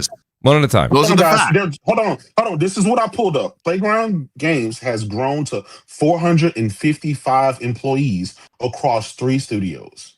So it's not really a large company anyway, right? So there's 3 studios. And there's 455 people. So there's not, and let's face it, the bulk of them are working on Fable. I mean, they don't make anything else. Here's the problem, right? They gutted Turn 10, but half of Turn 10 isn't still working on the racing games, right? And they still have obviously, the Forza Tech engine, Turn 10's baby, is still being used. So they're still updating the engine. But then also, bear in mind, they're having help with Fable. That's not solely Playground. They got IDOS Montreal helping on Fable, right? So they can split between the 2 projects because you have a secondary studio helping you. Yeah, but you're not getting a new game. You're just getting the same that we already had, right? It's like the Madden effect. You just crank out the little location updates. It's in Japan. It's a location. It's a locale change. That's what I'm saying. That's it. So D is kind of right from the D is right from the standpoint of. So you're saying for Forza Motorsport 1, 2, 3, 4, 5, and 6, and the intermittent Forza Horizons, those have all been iterations at the of the Madden type. Yes. They have already been iterations. I own every single Forza Motorsport and Horizon. I can tell you the iterations between it. It's been few and far in between. If you go back and play 5, and then you go back and play Forza Motorsport, let's say 8, then go to 7, then just work your way backwards. There's an important point, guys. There's just one important point. 1, 2, and 3, and then 3, logic. 4, and 5 Just are roughly logic. Just hold on, mate. What I will say is this: a lot of people who give Forza Horizon 5 all the praise as the best out in the whole series, I've seen unanimously across all cases that I've looked at personally. I don't know if it's confirmation bias and if this is across the board, but what I've noticed is that these players have far less hours in Forza Horizon 5 than they did with Forza Horizon 4, because Forza Horizon 5 gave it sacrificed longevity for immediate, and the longevity isn't there, yet people still call it the best in the series, right? I call it soulless, right, for a reason, because it feels like exactly like that, it's like a mobile game, right?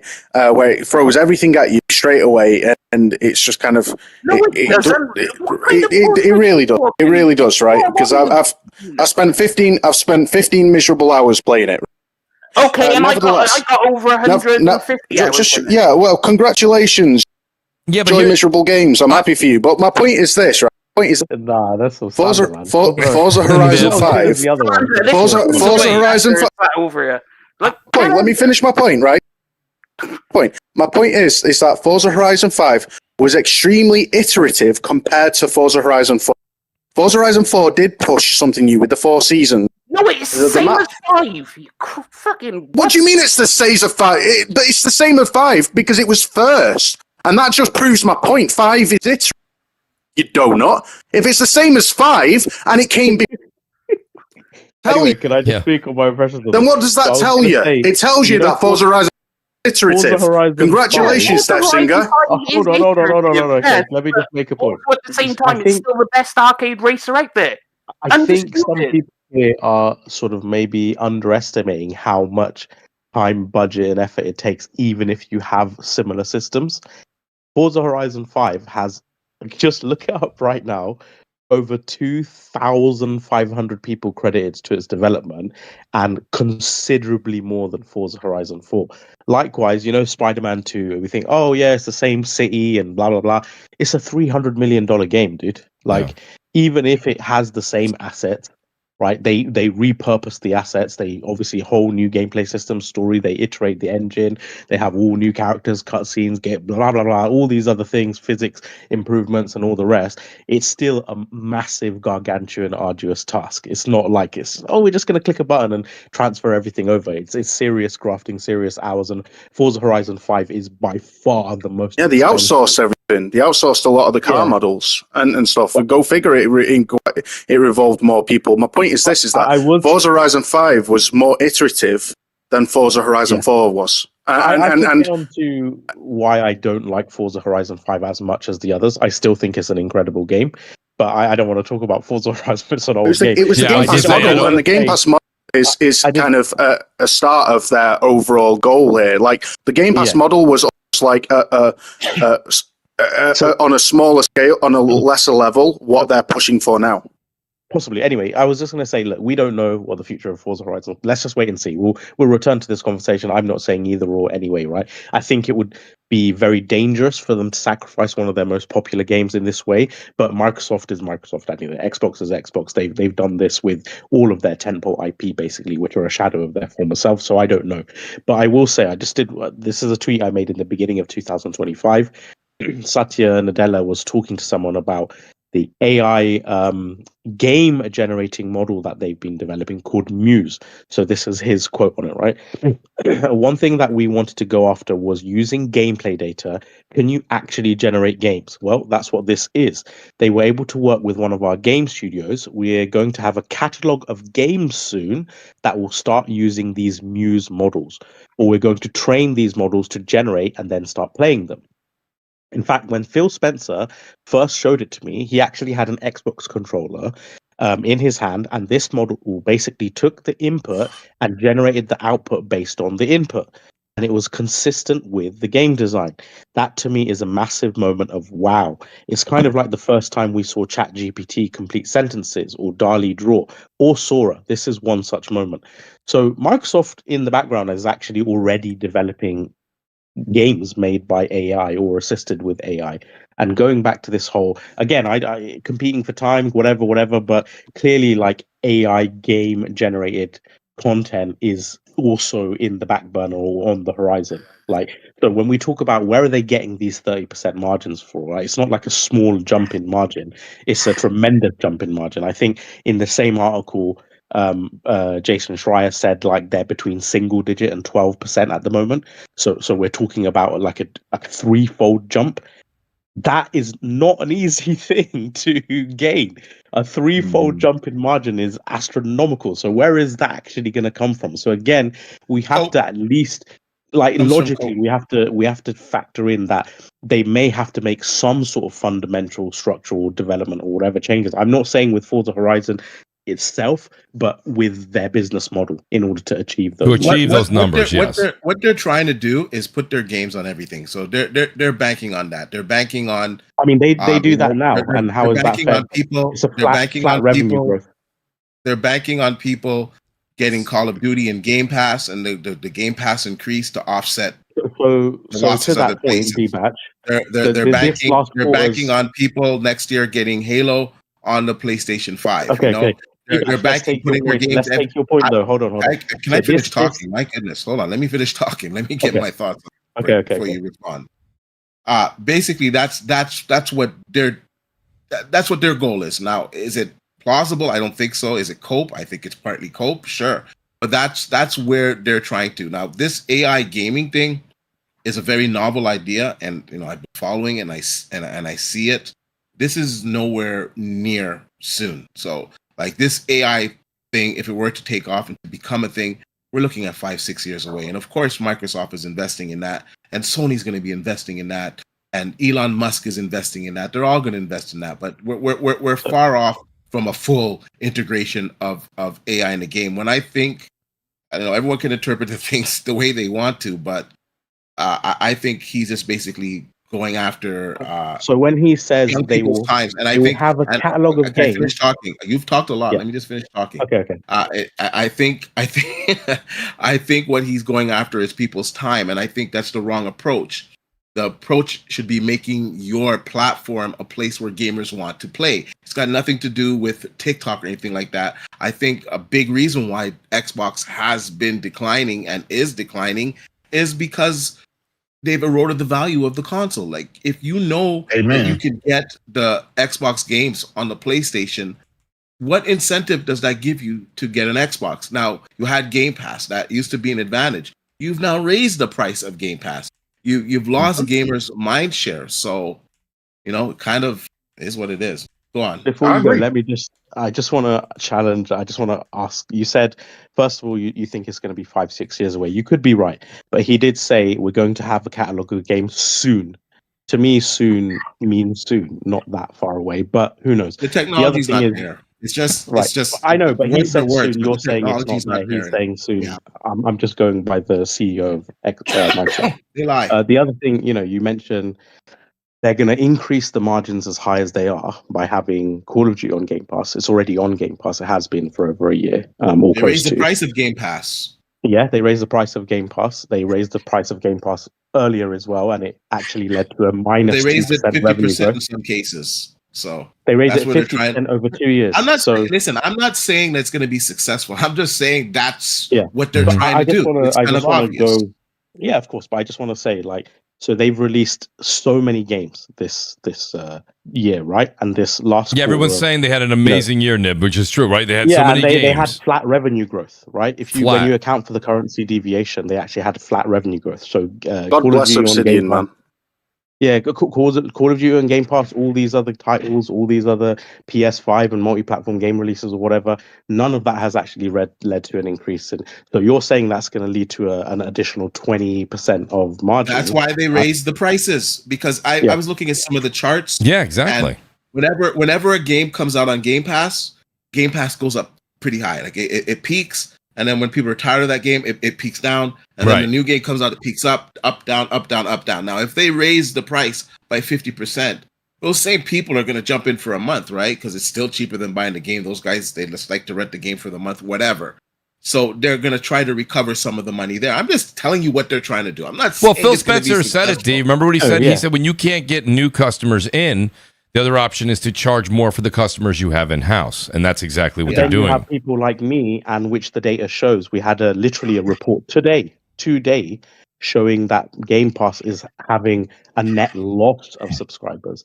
So as you raise prices, it's not that every consumer sticks with you, right? Obviously, if the price goes up, more will leave than stick around, yes. Yeah, exactly. So it's not this perfect equilibrium where the price goes up and the subscriber count stays the same or keeps growing, right? It can have the detrimental effect and be on the decline, which is what we saw in 2024 and what other reports and analysis. Been saying that for a long time, and people used to laugh and chuckle at the show. We used to say all the time, we say, well, Game Pass is at 30 million.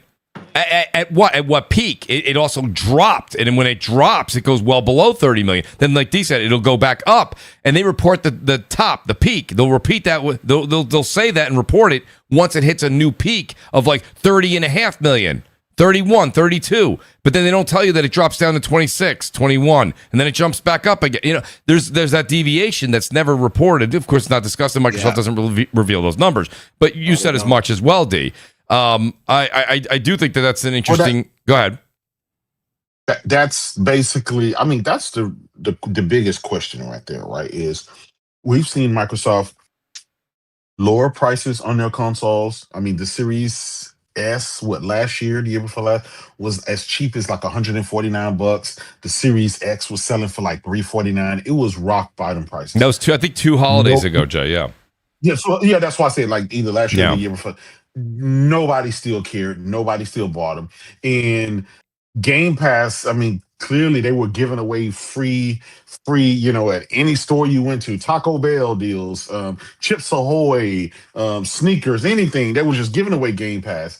And yet there was still not a big uptake. And here now, so Microsoft is just, this is the year they're actually delivering the games, right? The games that people have been waiting for years. They're finally coming out. And yet it's like, jack up the price of Game Pass, remove the consoles from the shelves, and divest in the different countries and territories where they were.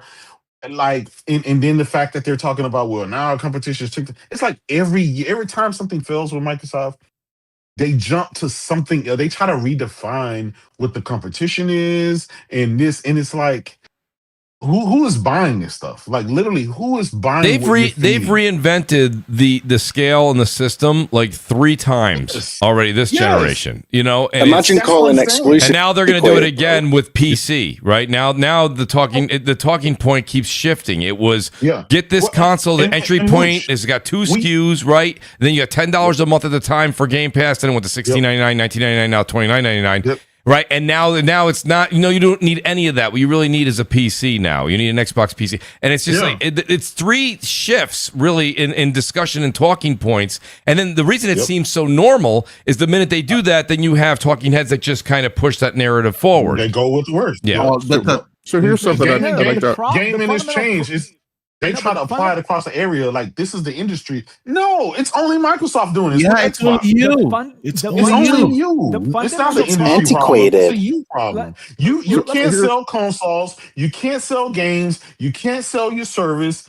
And you've tried everything. You spent $100 billion worth of publishers in the last few years, and none of that has worked. And now Call of Duty has lost $300 million on Xbox because it was in Game Pass.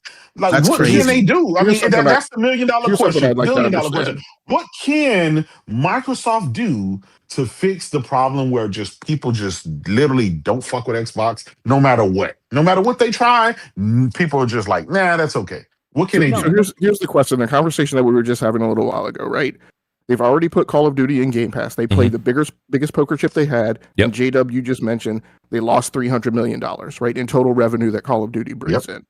You've raised prices on Game Pass, which we know is going to cause churn. Churn is not helpful to overall cash flow when you're running a subscription service. We've just had an indication of multiple changes in strategy, including the 30% margin and the stuff that Nib talked to, including the stuff that Satya said, the stuff that Sarabhan said this week. So one thing that I'm trying to understand, it sounds like a lot of you guys said their intention is to improve on that, is to put their games on every screen. They've put all their games over on PlayStation for a year, and they've had flat revenue growth. So what is it that we expect? All of this conversation, let's also understand, these guys did a press tour this week, right? Sarabhan was out, Matt Booty was out, Satya was out. That is not, Microsoft doesn't do that because it doesn't mean anything. Right. So what is it that they are intending to do and intending to change? Because doing the stuff that they've already done doesn't get them to the objective they're trying to achieve. Well, these price shifts and stuff, we're not going to see the results till next year. This is not something that we're going to see immediate. So we're going to have to wait and see to find out about that. And now that it's pretty much confirmed that all of the Xbox games are going to go on PlayStation, when Halo goes on there, I'm pretty sure Halo's going to sell a lot of copies on PlayStation.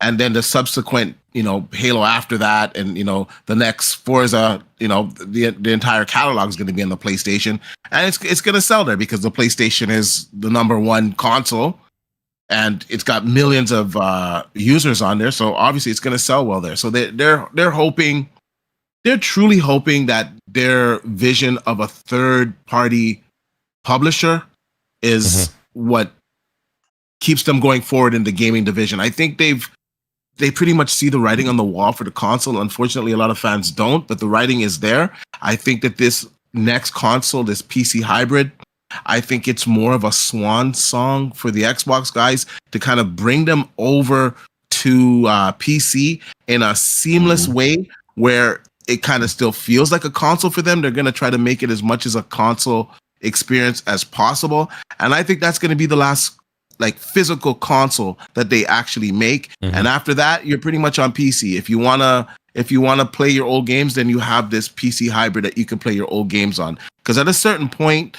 like I understand some people are nostalgic about their older games. Like there's a few older games that I played the odd time, but personally, I'm not really that much into my older games. Like I like to have my collection and stare at them, sure, but I'm playing like the newest and latest games, or at least games that are in the current 2-year window, right? Well, so really going forward, how many people are really going to care about their old Xbox 360 and Xbox One games? And at that point, they're integrated into PC, and that's pretty much where Microsoft wants those Xbox gamers to be. They just don't see it yet, but it is what it is. So I want to make sure I understand. You feel that the raising prices on Game Pass, moving to day and date games on PlayStation will be sufficient for them to achieve the goals that they've articulated this week, and that there will be no other changes in the type of content that they're putting out. Well, of course they're gonna cut. They're gonna have to make some cuts somewhere. We seen that Perfect Dark was cut. We don't know what other games behind the scenes are gonna get cut. What other studios are gonna get cut. They're gonna make some cuts. What about prioritization to make those goals? But this is what. What do you mean by prioritization? I do want to go. Like what is that? What is to the content that developers make? Like, is that changed at all? Have they pivoted in any way, shape, or form? I think that's the question that Logic's asking here. Has what has recently been said by Satya, by Booty, Bond, has what they've said indicated any kind of pivot or double downing on a specific strategy in terms of the content that they basically put out that they have not made? Not really. The message I got was that they pretty much want to put their content everywhere. That's pretty much the message that I got, and that they're gonna try to innovate with this. Don't PC forget, guys. I will say so. D, you made a point that's to release say strategy, but D not said, development strategy. D, you made a point to say that we haven't. And Brad, you can get the microphone. I want to get Wise in here too. D made a point to say we have to wait to see this strategy if it works next year. Which D, that's fine. I get that, but let's not forget. The Outer Worlds 2, they tried to make that move to the $80 structure and they walked it back because I think the going to the $30 for Xbox Game Pass is not enough to make that differential 30%. I am not. Let's just get this clear. I am not saying that it's a winning. No, strategy. I hear you, D. I hear you. I hear you. This is what they're trying to do. I hear you. What else? What else can they really do? What else can they do? The only thing I would say is they eroded their value. Yeah. The reason I'm quite skeptical is because I feel like I've heard this argument every single time they pivot. Like, remember, we heard this about them putting all their Game Pass on Fire TV, on the Samsung, on, bringing it to mobile, bringing it to X, Y, and Z. Like, the whole thing was, we're going to bring it to 2 billion plus million people, and that will exponentially increase the subscriber count, right? It didn't do diddly squat. In fact, the very time that they increased the user base to which it had exposure, they actually saw a decline in subscriber count, right? And now, I'm hearing they're going to put the prices up, and that will automatically give them the margin. But I just want to say, last time they put Call of Duty on Game Pass, they had Indiana Jones, they had PS5 releases, etc. That same holiday quarter, they had -2% revenue growth in content and services, with the biggest trump card they had. So this notion that just they increased the price of Game Pass by 20% as well. So they've increased it another 30%. It didn't work last time. There was actually a negative revenue, even with their biggest game. And now they've increased it another 30%. It's going to magically get them the extra 20% margin. I'm just not. No, it's not. It's not.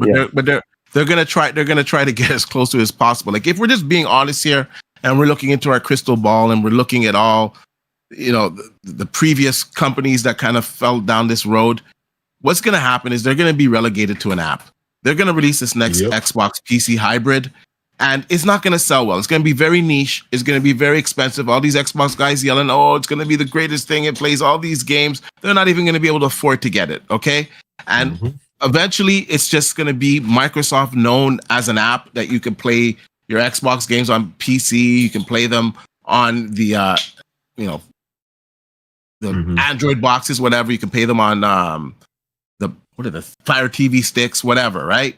And they're probably eventually going to even get rid of the Xbox game and just turn it into Microsoft gaming. Because I think the games and the studios, I think they're going to be around. I think they're going to continue to make games. And I think that part eventually will be more profitable. But I don't think there's any room left for their hardware because no one's going to buy it right now. In current time, the Xbox is getting sold out 8-1 by the PlayStation 5 worldwide. What makes you think next generation with a $1,200 console minimum is going to be outselling the PlayStation 6 when they can't even sell a console now? So I don't know, man. They're just going to be relegated to an app and their games will be around, and that's it. So I think I understand. And Mooch, this will be my last point on this, right? I think I understand, and I appreciate your skepticism that what you believe they're going to do is going to be successful. I think Nib is spot on and right. The fact that they've tried these things before, and I can go through a ton of history, like at the overall Microsoft level, where they've tried to do things like this before, even going into this hybrid PC console thing, where they tried to kind of dumb down Windows with netbooks, and they tried to dumb down Windows with the Surface tablet, and they've never been able to successfully pull it off.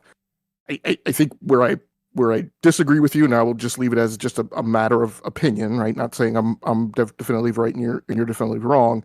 And some of you guys who have agreed that there's not going to be any other changes, because I don't believe, and I think that they know that they're not going to get to where they're trying to go with the business only by raising Game Pass prices and distributing their software, right, in a release strategy, as Wooly mentioned, to PlayStation of day and date. I believe that everything that they've said this week is a discussion of more changes, and there's analogs to this to what they did with Windows Phone.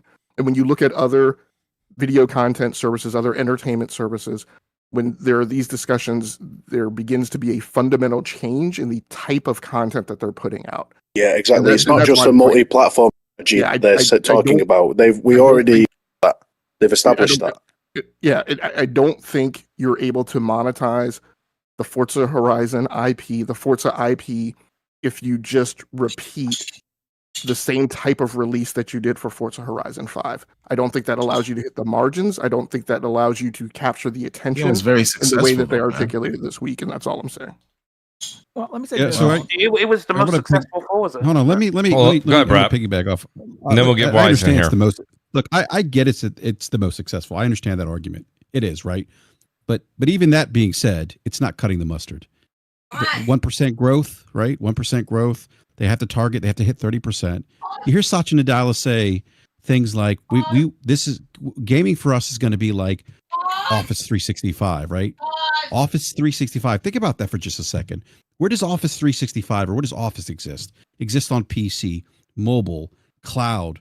It exists on any and every device window exists, right?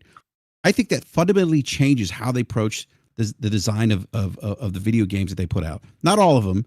Obviously, we're still going to get the Call of Duties, the Minecrafts, but those games are games that generate recurring revenue for them. You remember Amy the Hood said a while back, she said, look, she goes, our business is going to be software, what is it, annual, I forgot what it is, Logic, software annuities and subscriptions or something like that, right? Correct, software annuity and subscription service. Yeah, so if I'm looking at like just how they're going to scale their business, right, to accommodate this new model of our gaming business is going to reflect that of Microsoft Office, that is probably going to have an impact on the types of games that they build, because certain games run better on multiple platforms, right? You think about games like strategy games or simulation games or turn-based RPGs. I'm not saying that's the only thing they're going to do, but I do think it's going to change how they design games, their approach to games, and how much money they're going to invest in the creation of video games.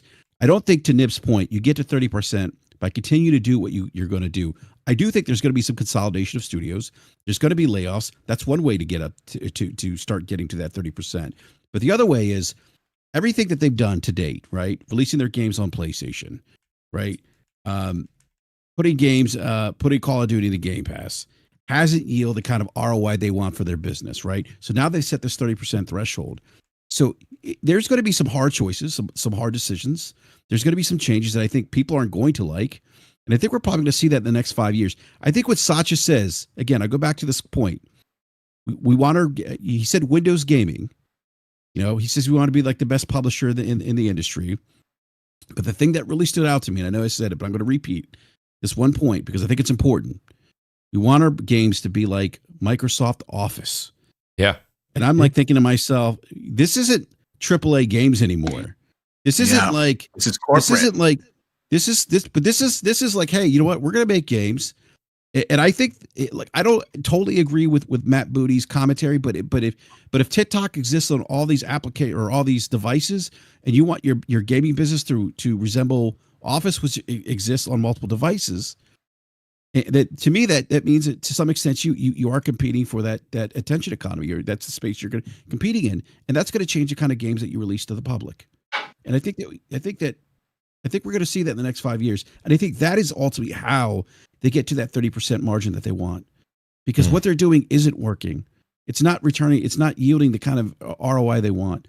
PlayStation can do it. Nintendo can do it. Nintendo's probably the only one that's maybe in that, I don't know, Nintendo might be in that 15-20% profit margin. I don't know. I'm just spitballing. But 30% is very high, extremely high for the video game industry.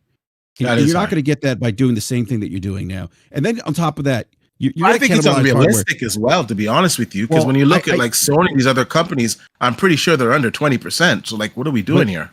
But if you look at like companies like NetEase, if you look at companies like NetEase and what's the other one, that make billions of dollars with minimal investment, right? Nintendo would be another one. Nintendo doesn't have these $300 million budgets, but their profit margins are really high, right? So I think Microsoft, Xbox is going to change the formula. And on top of that, you look at like the fact, I think D-Batch said this is kind of their swan song, and I do think it is too.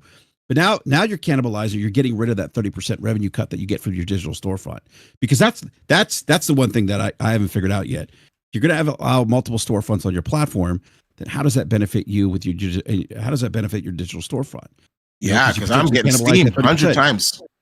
Exactly. So D-Batch, I will get Steam 100 times. I'm not going to mess with the digital storefront.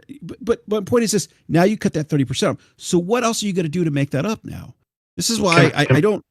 Honestly, the only thing that they can do is just make great games. That's it. Just make great games, and that's it. That's what else can they do? We don't want gamers don't want their hardware. That's all they can do. Is make great games. Yeah, I think I want great games for them, but I think that they want it. They're going to make games that are focused on player engagement, seasonal updates, an element of social play.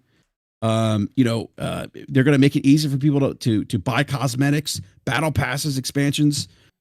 That's what they're going after now. I think that's the industry in total, though, to be fair. Well, let me say this, more than anybody else here on this panel, and Mooch, you can vouch for this, I've always been pro Xbox, when a lot of other people were like, okay, against it, I was still saying, okay, well, still.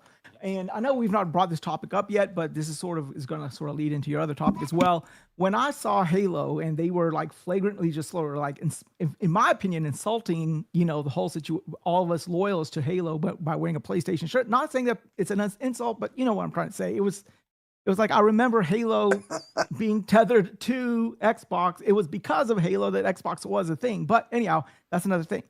What I think Microsoft's problem was, and what I'm worried about the whole situation with Microsoft is this: Microsoft's business model for all of their ventures is a subscription model, whether it's through their OEMs, through Office, whatever. They want people on a subscription model of some kind.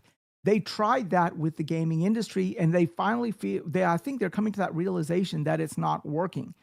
But the problem is, I think it's like now they got all these games that they're now trying to pivot and become like a game seller and not just a subscription service. And that's what bothers me, because when is that going to make enough money for Microsoft and that's what I've been saying from day one. Maybe Xbox, if it was with another company, would have been better off than Microsoft, because for $1 trillion company, even if you're making $1 billion, it's a rounding error. And the problem with Microsoft is that they close these things down. They close things down without thinking twice. You look at the Zune, you look at all the Windows Phone, and their whole history is rife with it. I'm not worried about the console. I know the console is pretty much dead.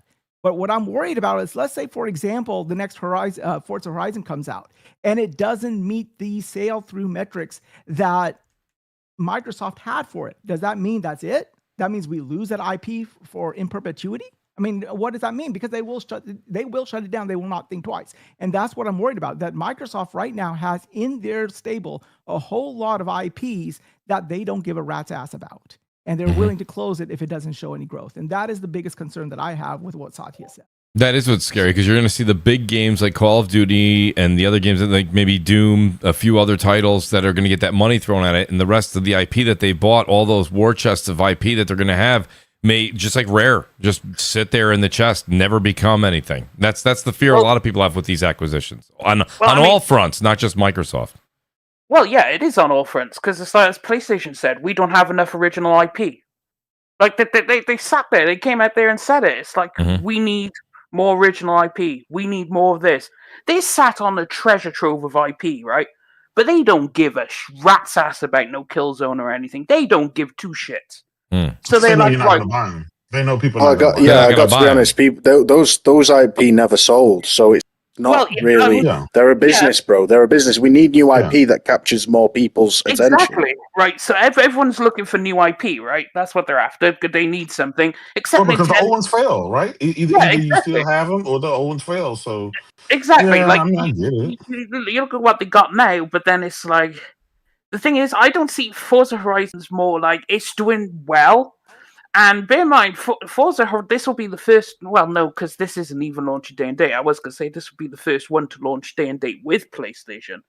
No, but it's not. They're going to launch it at a later time for VR support. See, now what they should have done is launch it day and date, because I guarantee you it will sell well. Because look, Forza Horizon did pretty well, even though it is an old game. And I think it would actually do good numbers and it generate revenue from there, because people on Xbox will just play on Game Pass, right? So you're not getting anything from there. So the only people you can count on is PlayStation and PC at that point to buy your game. So if you release them day and date, you might actually generate quite a bit of revenue from PlayStation. So I think where our disconnect is.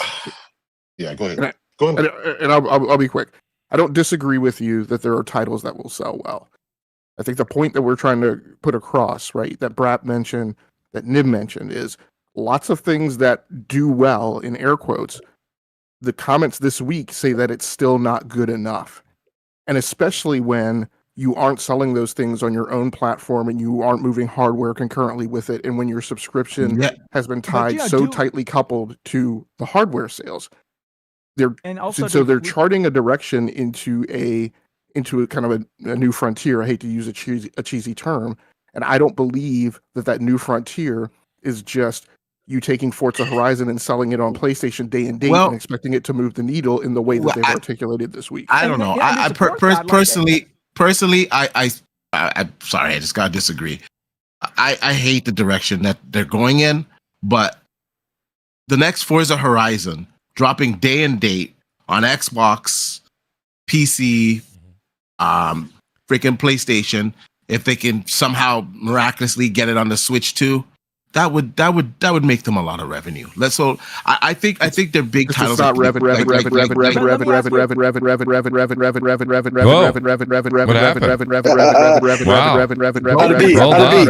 Broken.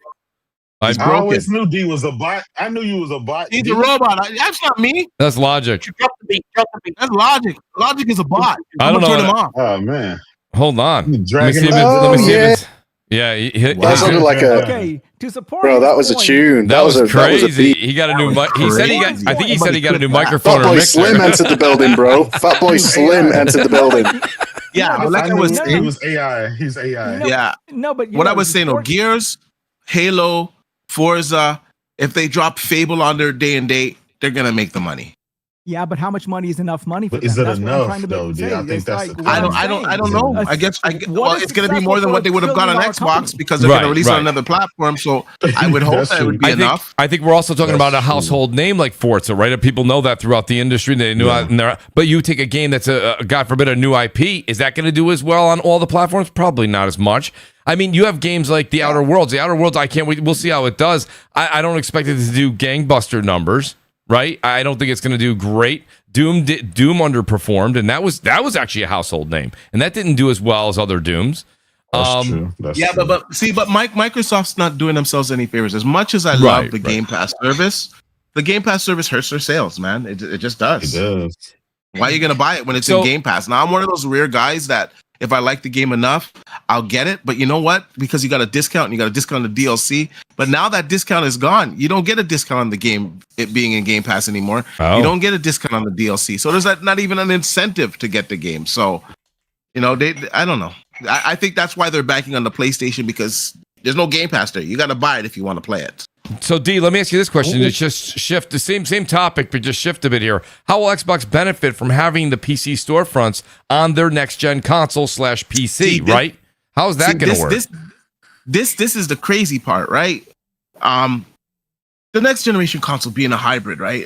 A hybrid PC. So they're going to have like a backwards compatible chip in there that allows you to play your older titles, your OG 360, your Xbox One titles. Cool. Great. Fantastic.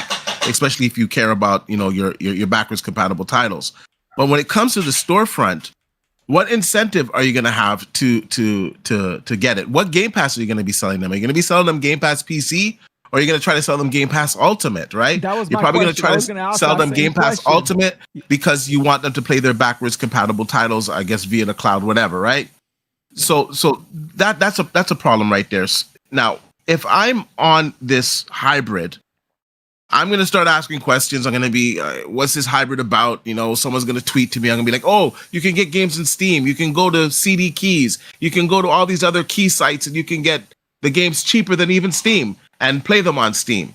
People are not going to want to use the Microsoft storefront. They're going to buy their games on Steam. They're going to buy CD key sites, whatever, and they're going to play these games. They're going to get the PC versions and play it there. And what revenue does Microsoft get from that? They don't get any revenue because it's not in their storefront. So that's like another big problem that I don't know how they're going to address it because they've come out and said that you're going to have access to your games on other storefronts. So it's a PC. Yeah. I want to touch on that. The rumor is that they're gonna drop the the online pay. So that's another revenue and margin loss. Probably that's the other thing. That is a massive amount of money. Go ahead, why Jay. they raise the prices.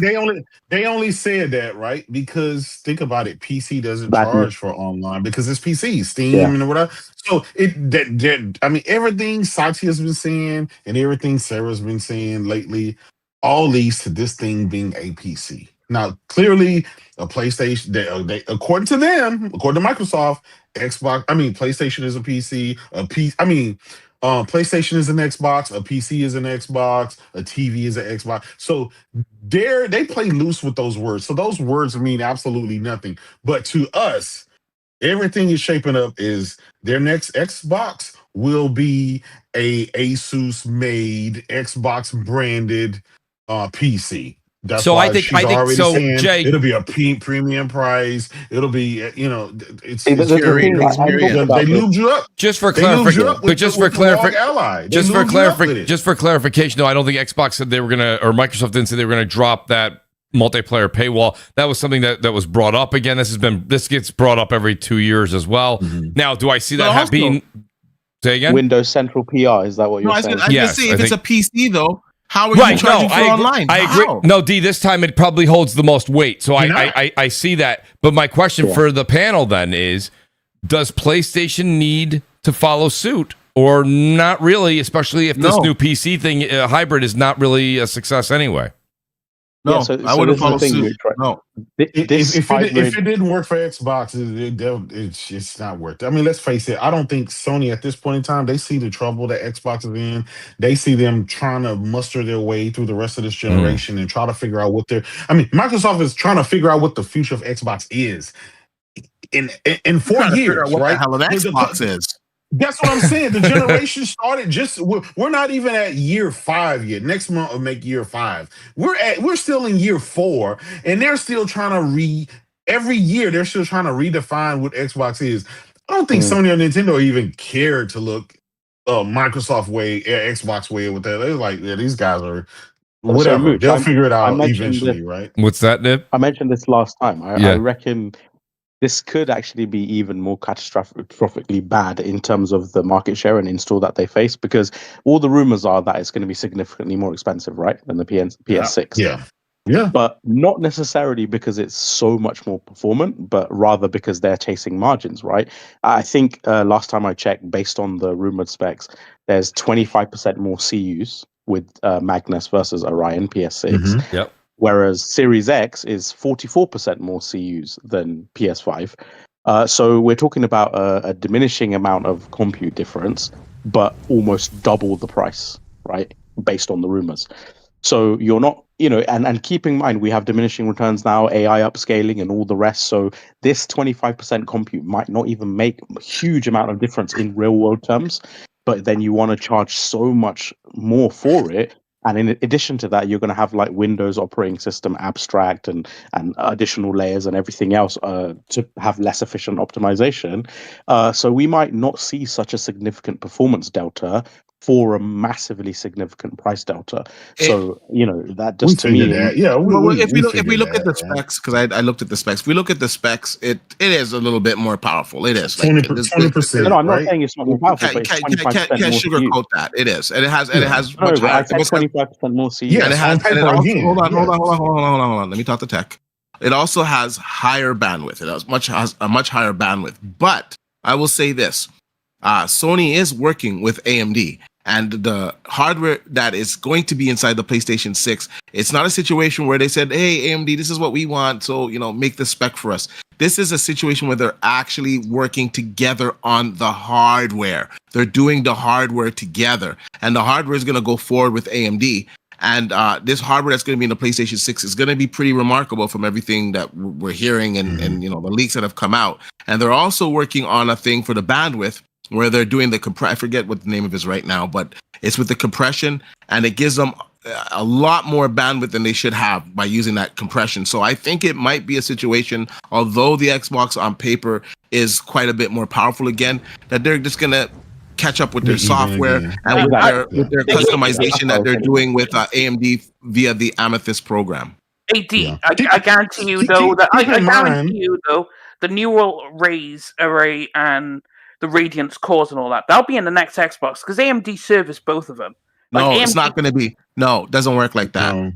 No, it doesn't work like that. Microsoft, Xbox, when they put their order in for what they're going to get and what they're going to build, it's what's available at the time to AMD at the time. That's not available to AMD at the time because they're still working on this with Sony. Now, the next generation console, if there were to be a next generation console, or they did a mid-generation console, then at that point in time, because it would be available in the pipeline, they would be able to use it. Well, then, but that doesn't make sense, because that's both the way it works. But the thing is, they're both using the same RDNA. So if they're no, you're not listening. The Amethyst program with Sony, they are doing that hardware for the PlayStation 6. That is not going to be available to Microsoft because it's not in the available configurations that they can fix, that they can pick out. So when they do their console, they do this years in advance. Well, yeah, of course. You have to remember that RDNA when this is finished, this is going into the PlayStation 6 and the next version of RDNA. Microsoft's Xbox is not going to get it. However, in the future, if they go back in the pipeline and get AMD to make them something, they can use that technology. And Sony, Mark Cerny himself has even said that. But the way they design these consoles, they don't have access to what Sony is making with AMD because they're still making it. Amethyst is custom, right? It's custom RDNA. Whereas the thing is that it would not surprise me if, as part of the contractual deal, the next Xbox is an ROG Xbox. it's not even an Xbox anymore. It's an ROG. I said that. It's an ROG power. It's an made by ROG rig.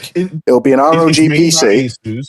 Yeah, they already Xbox edition. Actually, wasn't Austin Evans the one who said he came out? He said that I think what's going to be Xbox is still going to make a console, but they're also going to have those stats available for anybody, any third party wanting to publish it out there. Yeah, there'll be a Lenovo Xbox. There'll be an Alienware Xbox. Let's face just it, a brand. The days of Microsoft making their custom console is over. They are done. They'll license the stuff out, the name and branding. They'll partner like they did with Asus. But even Sarah Bond went on the record saying, "Hey, this was Asus. Mm-hmm. They did that. They designed it. They did this. They priced it. And you can call it an Xbox because we slapped the Xbox button on there and we partnered with it. But in all intensive purpose, it's a AMD made product. It's AMD. AMD makes PCs already. They make the hardware already. So you partner with a third party manufacturer that does it anyway. That keeps you from having to spend all the money on the R&D, spend all the money on the license, getting the chips and all kind of other stuff, right? And that's just what it is. Plus, that's $3 billion of R&D that you never have to deal with anymore. That is not going to sell anyway. But there's also rumors that the Steam might be throwing their hat in the rink again, making Steam boxes as well. That's another wrinkle. So that's and I'm glad you said that, Wise. So Game Logic's back. Logic. We were talking about how Microsoft's going to plan to make money with a future console / hybrid PC with multiple storefronts, where you're basically going to boot their system up and then go over to Steam and give them that money, and that's where you'll also pick up that's where you'll buy your packs, your skins, your battle passes, etc. But that's a good point that Wise made as well. I mean, where are you, Logic, on the thought process on the money making for next generation? I mean, my thought has been that it's they've been using the term multiple storefronts. I don't know that that's what the actual implementation is going to. Yeah, a little bit. All of this is hearsay because nothing has been defined by Microsoft. It's just like the ROG Ally. It's just like the ROG Ally. It really is, Jay. It really is. Yeah. Yeah, it's multiple storefronts on there. I mean, my suspicion is the actual implementation is going to be harmonization of the storefronts, just like the UI presents you within the Xbox app. All of the issue that I have is that this is exactly what they already is with the ROG Xbox Ally, right? That's what and Jay's saying. The problem is what they've delivered literally is an application. Like it's like just a window, that an overlay basically that is pretty poor in its execution. Yeah, so I've got a few things to add to it. But so my suspicion is that the implementation is going to be a harmonized storefront that presents to you a title, because they've said that they want things to be game centric, right? And so let's say, for instance, Halo Campaign Evolved is shown. It's going to be shown as a title. I don't think it's going to be shown as like 4 individual storefronts, but that title will have 4 prices listed next to it. This is a theory that I have about the thing that they could do where they could utilize dark patterns, right, in a unified UI, where they present to you a title. It has 4 prices next to it. They're different color shades, so that one is a color for the Xbox store, like green, gray for Steam, one for Epic, and one for GOG. But there are things that they can do to accentuate and try and incentivize driving you towards purchasing it from the Windows Store, or the Xbox Store, rather, versus Steam, such as they could put the discounts by each of the games. They could put all of their badges by the games, right? The Xbox Store, the Windows Store variant has, Play Anywhere, and all of the other stuff that goes along with it. They could show the Game Pass discount if you're a Game Pass subscriber. They could do things like, we do lots of things in UI design where you array the prices in vertical, and then you put the price that you really want people to utilize at the top. Or you array it, left to right in cultures where we read left to right, and you put the one that you want them to buy from on the left. That could be a way that they drive people, because part of their addressable market that they're trying to pull in isn't necessarily people who are PC game savvy, right? But it's the people that they're trying to bring over who are coming from console and don't really know the ways of the PC. Those people will follow those types of incentives and buy those games and increase their size of their digital library and remain entrenched right in that store. That's one thing they could do. I don't know. Wise, going back to... Go ahead, Nib. I don't want to hear what Wise was going to say. Go ahead. Yeah, I was just gonna say, so like it kind of seems like the panel is in agreement that if this is a really high price premium device, hybrid, whatever, it's probably gonna have less install and market share than the series, right? Than the Series For X sure. and S, which is Yeah. already down Yeah. on the previous generation, which is already down on the previous generation. But the thing is, right, one, like competing with PC Game Pass is already significantly cheaper than Game Pass Ultimate. So For now. even then, you know, for now, yeah, exactly, you're right, for now. So that's already a hard sell. But then on the PC side of things, if you have a significantly smaller install, from which you get much less of the 100% margin on first party sales, and then you're obviously less services, less peripherals, less game sales, everything else goes with it. Again, it takes me back to this, where are we getting this significant margin?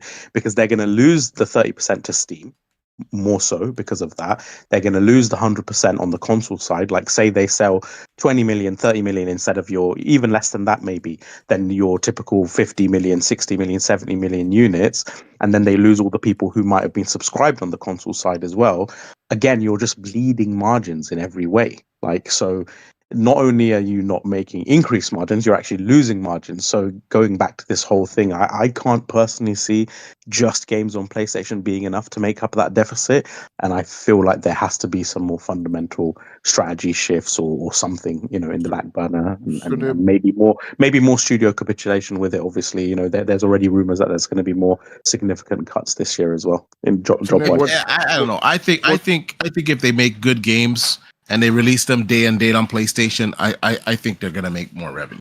I think that's kind of obvious. I think the only thing that some Xbox fans question is the future of the console. I don't know why they think that, you know, it's got a good future, but I think games wise they're gonna be okay once they just put their stuff on PlayStation and make good games. Just make good games. You make good games. Would you say gamers will Doom play it. Eternal is a good game?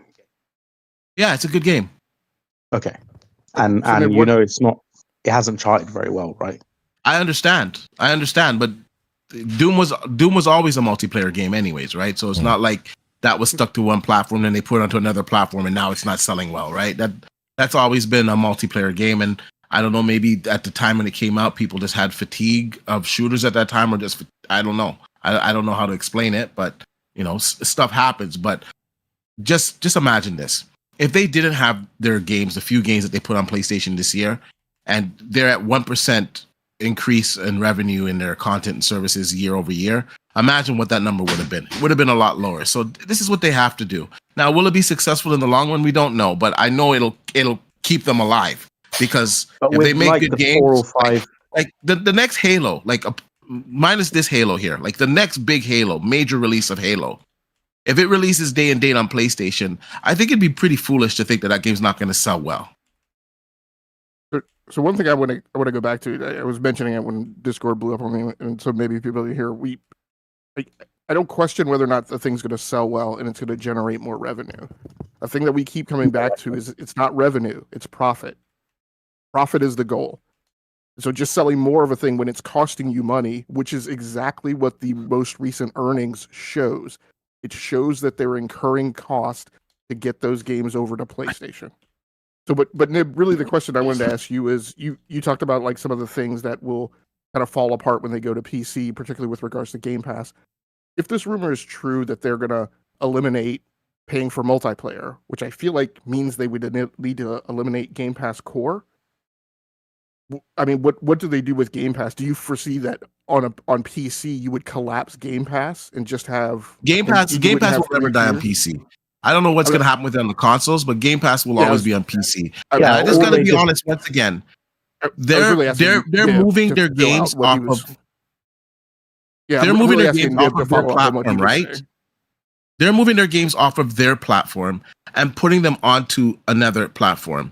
In what logic or in what world does that make sense that they're not going to make more money putting their game on another platform that it wasn't available? That's going to be what logic does Game Pass make the money on PC? It's about profit. It's about how much cost Game Pass, actually, that's incorrect. Game Pass is growing the most on PC. It's the consoles that they're feeling the bite on. No, you've just done question here. Go ahead, all you've done is there is the growth is 100%, but that's from like a million. Like that's like from people who were on Game Pass. The 3.9 market, million. it's like it's grown like 30 or 40% or something, which on paper sounds amazing, but all it amounts to is like 1 million people. Okay, And the ceiling is extremely low on PC because PC gamers are invested in a handful of games I get it, and spend most of their time on the game. They're two separate things, though, to be honest, because Game Pass got nothing to do with putting games on PlayStation. No, it has everything because Game Pass is costing Microsoft a lot of money. Because just let me explain. Let me explain, bro. Because it's potential sales loss. It's not actual sales loss. It's potential. And the fact that this is an open access subscription service that anyone can subscribe to, both on PC and Xbox, for Microsoft to secure a deal with devs to get their game day one on PC and Xbox Game Pass, it's an inordinate money that if the subscriber count is not big enough on PC Game Pass, they will scrap it. They will cut it. In fact, the incentive to cut PC Game Pass is greater once they get out of the console market. Once they go all in on PC, the incentive to cut Game Pass forever is even higher than it is currently. That's still a separate issue from putting your games on PlayStation, once again, because PlayStation has nothing to do with Game Pass. No, yeah. I was just addressing your comment on Game Pass. I was just saying Yeah, but I get it. But you don't have an option of Game Pass on PlayStation. And a day one Halo, a day one Gears, a day one Forza, a day one Fable, it is going to sell on PlayStation. That's undeniable. I'm not saying it won't sell, but for example, we've had like 5 or 6 PS5 releases, right, in the last few quarters, maybe even more than that. They've been going ham.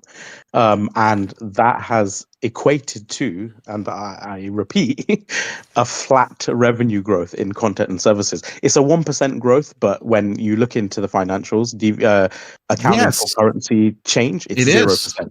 So imagine Forza Horizon 5 was actually charted in the year. Why are we being obtuse here when we know the reason why those declines are because no one is buying the console, right? Because all of the Xbox gamers we're not getting new ones, and the ones that are there, they're on the Game Pass service. So imagine what their revenue numbers would have been if they didn't put their game on the PlayStation. I don't think that's the reason, though. I think the reason it's got nothing. First of all, people just D for goodness sake, for once in your life, stop. Right, please.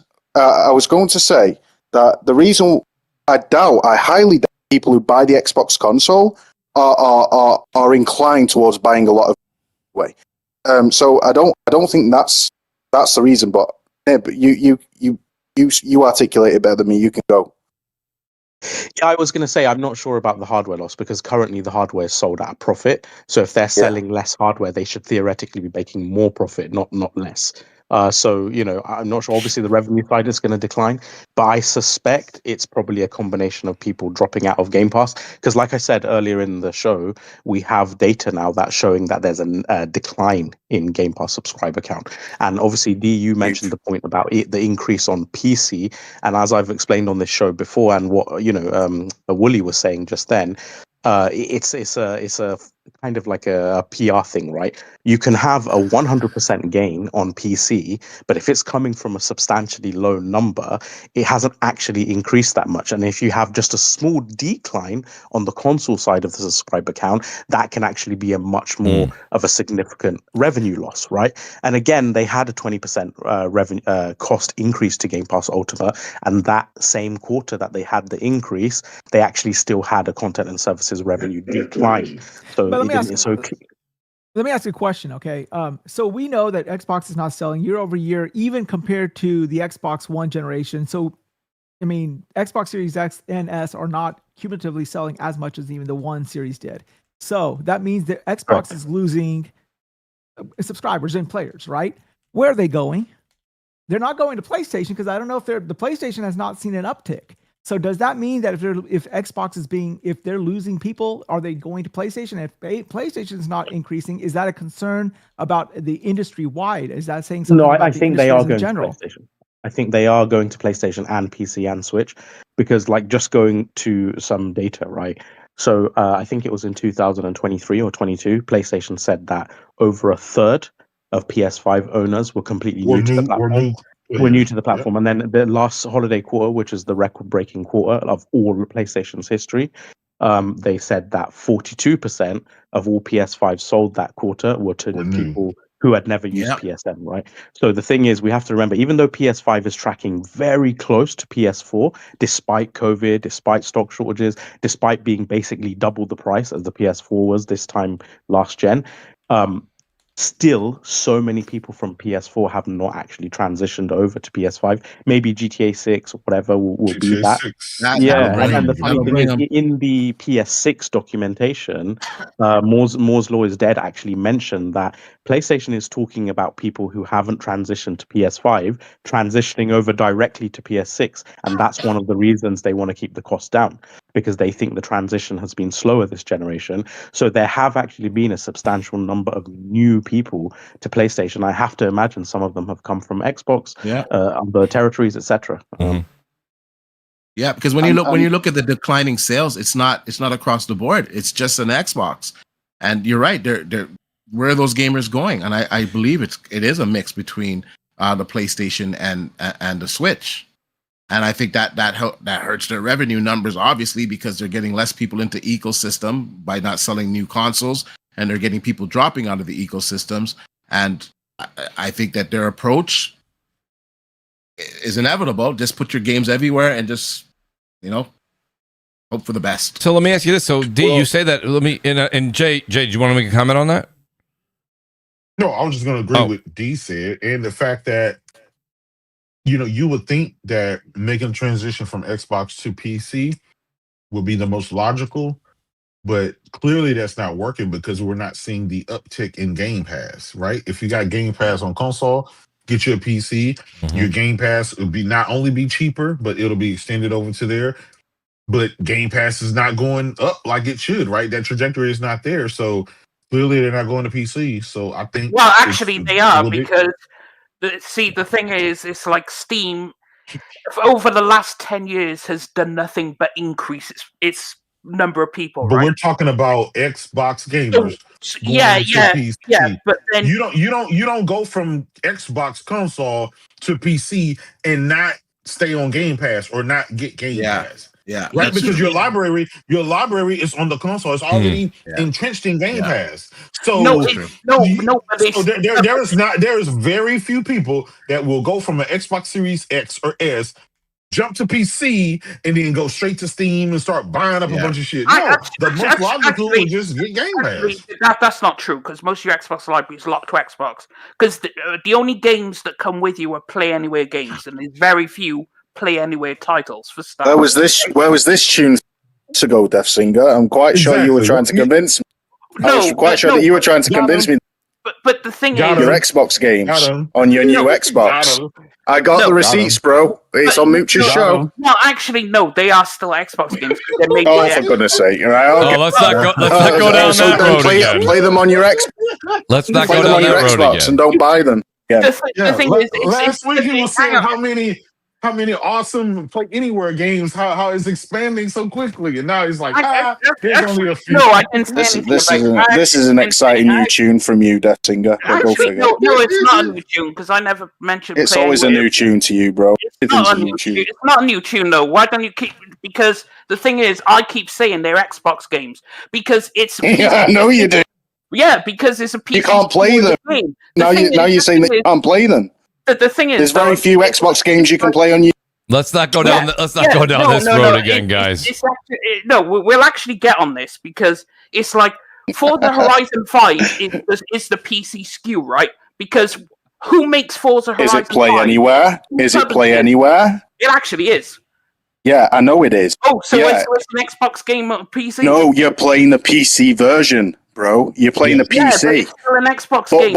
But you've just admitted that the vast majority of Xbox games you cannot play on your PC because they're not Play Anywhere.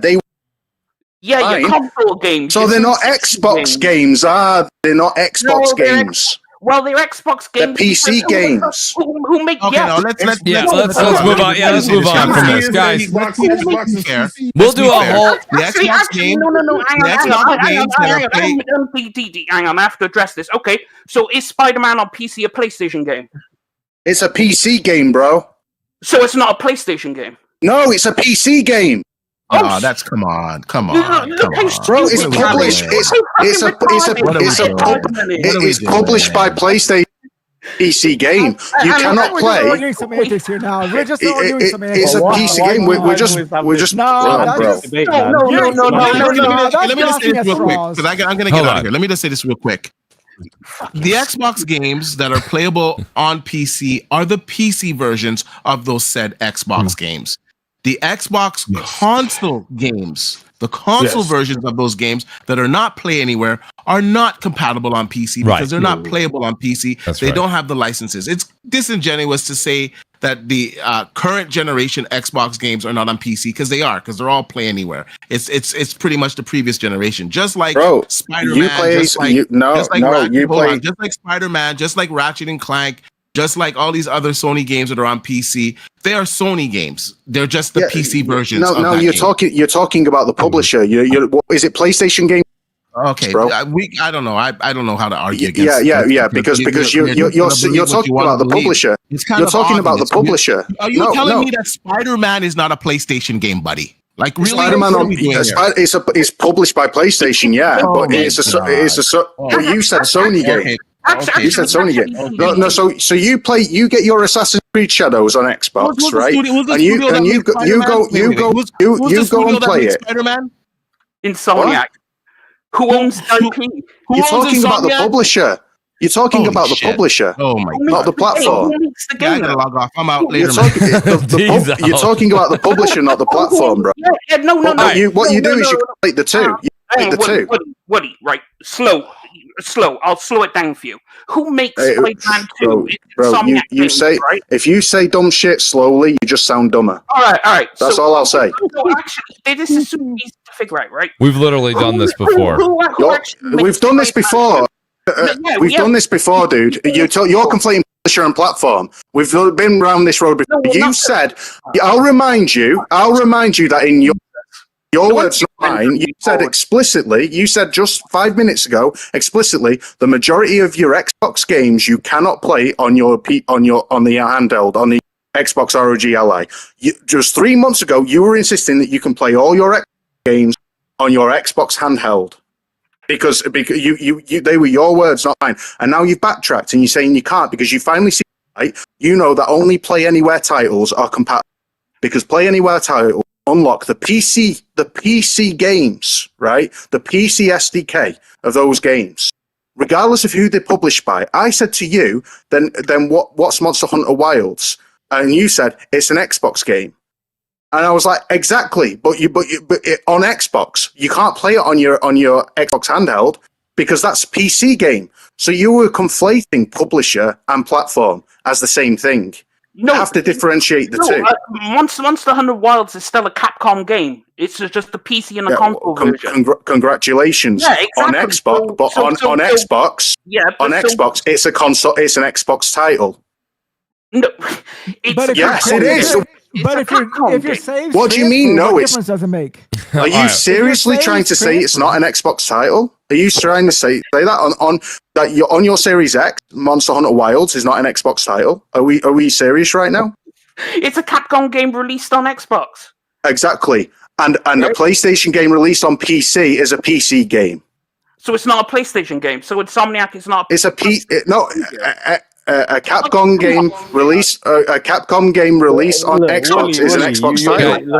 You're both right, man. It's semantics. Wow. No, I know. It's the most pathetic semantics going. It's semantics. It's who's on first. All I'm saying is you have changed your tune, bro. Wow. All right, so guys, listen. I got news for you, Willie, Death Singer and Willie. I think it's very safe to say, especially after revisiting this months later. You guys definitely stand on each side of the line, and that's fine. You guys are not gonna. There's no way we can debate literally, which I welcome you guys always to debate on the show. Attack on PC is forever. A PC game. It's not a PlayStation. D, you are. Does it make? So here, D, you're not helping. Bro, okay, are you saying that it's PC game, bro? That the game on PC isn't a PC game? Because we're talking about the SDK here. We're talking about the platform. It's a Dude, I want to move. All right, let's move to another subject because it's not going to. Listen, you're not going to change people's minds on this. I don't know, Mooch. I do have to say one thing. I have to go tell him, and I have to go tell him, and that Horizon is not a PS game. It's not a PlayStation game. I'm going to have to tell him. I'm going to have to inform him. I'm going to have to. I think we established 5 years ago that PlayStation release titles on PC, bro. Yeah, and that doesn't make those titles PS5 games the same way an Xbox published game on PC doesn't make it an Xbox title. It's a PC title. Yeah, because the SDK, we're talking about the SDK here, and you're trying to argue. If you're trying to argue that a PC title isn't a PC game, I don't know what to tell you, bro. Like that's your issue, not mine. But you 180 today. You 180 compared to what you were saying 3 months ago. No, I stand on business. It's still stupid. No, I just want to clarify a point. So wait a second. So Sea of Thieves on the PlayStation is a PlayStation game. Yes. Yeah. Okay. That's all I need to know. There's no that isn't. You would really think this is science. You would really think this is rocket science. Oh my god! It's a PlayStation title. It's a PlayStation title. If it's on the PS5, it's a PlayStation title, regardless of who it's published from. You've got 10,000. You've got 10,000. You've got 10,000 PlayStation titles on your PlayStation, right? They're published by different companies. Doesn't matter. The title itself, the console that it's running, the PlayStation, it's not compatible on another console or on PC. Okay. I got a question. No. People are conflating. No. One more question. I gotta know. I gotta know. What about those games that are only playable via cloud on the Switch? Is that a Switch game or is that a cloud game? It's a cloud game. But sure. So let's go on to another subject here because to be honest, that just proves my point. This is comedy. What it's playable on. So see what you're doing is if you agree with him there, then you agree with me, or do you not agree with him? Are you saying that a cloud game? It's sarcasm. It's not a cloud game. It's an Xbox game or a PlayStation game that's playable via the cloud. Like, what are we doing? Yeah. Like what? I was going to ask. Through the cloud. Like what? So here, you didn't specify Xbox Cloud because it runs on Xbox servers, so it's an Xbox title. All right. Well, we can't. This subject will always rear its ugly head back and forth. We're talking about what it's run on, and you were suggesting, and let's not be disingenuous and pretend.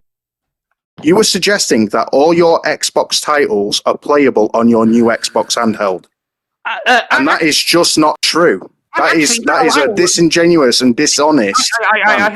Hang on, I have to shout out Newf. Shout out to Newf in the chat. His words. If I put my dick in a vag, is it my dick or hers? I mean, that's a valid question. CrossFire has gone. We've gone after midnight here. No, I'm saying. Listen, I wanted to ask Dee a question about Halo, but almost no question I have will compare to this conversation at this point. I don't know where to go from here, Dee. Well, let me bring this back. Let's agree to disagree. Dee, let me just ask you because I know you're excited as hell to play Ark tonight. Really, Halo, the whole controversy there, it really did kind of blow up on Twitter. Halo now coming to PlayStation, there was that. But then, of course, there was one of the lead folks over from 343 wearing the PlayStation shirt. The question is really, now you have all three pillars. People, you remember, D, this was the talk of the town, back from February? They're like, when you get Halo, Gears, and Forza, then you call me, right? So now they're all there. Yeah. So how does Xbox, the platform, compete? Especially, it doesn't matter if we're talking about a hybrid box next generation. You now, and I was having a great conversation. Shout out to Trent Johnson in the chat there. I was talking to him. We were going back and forth just before that last conversation kicked off. And really, it's a very hard upward battle for the next sale of that hardware, right? Because who are you selling this console to, this PC hybrid? Those games are now available, and they made the effort to say that all Halo from here on out is going on PlayStation. At that point, anybody who was hanging on, D, is now probably going to jump ship. Listen. The only people I see buying that console are the diehards, and clearly there's not enough of them because Xbox is in shambles. I see maybe some PC curious people buying it, but I also see it being very, very niche. Now, if you don't have an exclusive on your platform, what is the reason to get that said platform? Right. You can get a PlayStation 5, you can get a PlayStation 6, you're playing Halo, you're playing Gears, you're playing Forza, you're playing all those games day one. And in addition to that, you're playing all of the Sony first-party exclusives, you're playing the second-party exclusives, you're playing the money-hatted games, you're playing games that you can't get on that Xbox console. And then I hear some people make the argument, well, that Xbox PC hybrid is going to be playing PlayStation games. You can't play Demon Souls on it, bro. Why? Why can't you play? It's going to be playing the best versions of the PlayStation games. First of all, it doesn't get PlayStation games day and date. For one, you're waiting a year. You're waiting to 2 years. Some games you're not getting at all, and you're not having the same third-party games that that are money-hatted by Sony. You're not getting that over there. And you're also paying a lot more. You're going to be paying like $1,200 to $1,500 for that hybrid PC. So what is the advantage? I don't really see an advantage. So I don't know. You and Death Singer, I don't know. I don't get it. You and Death Singer are PC guys too. And the thing about it is, I've always said this, and I'm speaking from the PC side of things just for a minute, because we had a lot of PC guys on the show. And they'll say for the $1,200 to $1,500 price tag, especially in 2027, I would put that money, if you're a PC guy, towards a new card. Get your PC, right? Yeah, I'm not gonna put $1,500 down on an Xbox hybrid that I know that $1,500 would probably better suit me if I put it into the 60 series, right? I mean, I don't. I don't know. Somebody like me who's your not PC a is going to be PC more guy. performant. And your PC is going to play all of the same games, except for the backwards compatible games. Right. So who cares, right? Right. So Wise, for someone like you, want to play PlayStation games? Get a PC now. Like, what are you waiting for? Don't, D. I'm with what D just said right there. That's what I would say to you, Wise. Is I would say I would right now start looking into building your PC, because here's the thing. To be honest with you, Wise, I say this all the time on the show. The community in the bubble, people are like, "Well, I'll go do that." Yes, Wise, you may do that, and I know that you put money towards gaming. But the average Joe is not going to go spend $1,200 to $1,500 on an Xbox that can play Steam games. They're not. They're now the Xbox games, and a lot of people don't care about the 360 games, Xbox One games. A lot do in our community, but not the casual, right? They just bought Madden and Call of Duty, and then they just throw the disc away, and they won't buy the new one every year. Now the PlayStation 5 and 6 are getting Xbox games day one. So the answer for not you is people are going to be flocking to the PS6, PS5 Pro, or PS5 now that they know where Xbox's direction is going. And for next generation, if they want to have that Steam access, they're going to build their own PC, or they're going to go buy a pre-built. And they can do significantly better than probably the Xbox PC hybrid for that money, especially down the road. I don't know. Just when we're using like logic right now, what is the Xbox Series X with the price raise? What's the price now in the States? Is it like not $800? No, the 800. No, the 800 is the 2 terabyte. I think it's 650, 649, 649. Right? Is that right? 649 for the. I haven't looked it up in a while. I'll look it up. How much is the Go ahead. PlayStation 5 Pro in the States? $699. I'm going to look both up right now. Version is $800. So the 2 terabyte version is $800. PS5 Pro is $750. $750. Okay. It's right. That's right. They went up. Yep. So I have right, $750 for the Pro, and then Xbox Series X price right now is $800. Okay, so right now at that price point, we're seeing that the Xbox is getting outsold by the PlayStation worldwide 8-1. Now the PlayStation 6, that's probably going to be about $899. I'm going to call it's going to be about $900. And let's say the Xbox Series Next, whatever the hell they call it, the Xbox is going to be $1,200, say $1,300.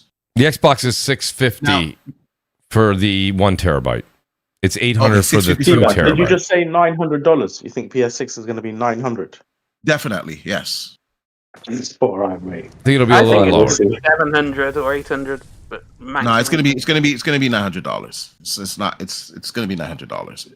If we're lucky, it'll be $800, but $800 to $900 for sure. If you're thinking it's gonna be $600 or $650, no, it's not gonna be.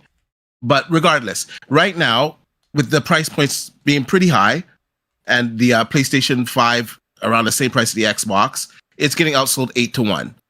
Next generation say they put $200 on the price of the PlayStation 6. It's for argument's sake. And the Xbox is $1,200.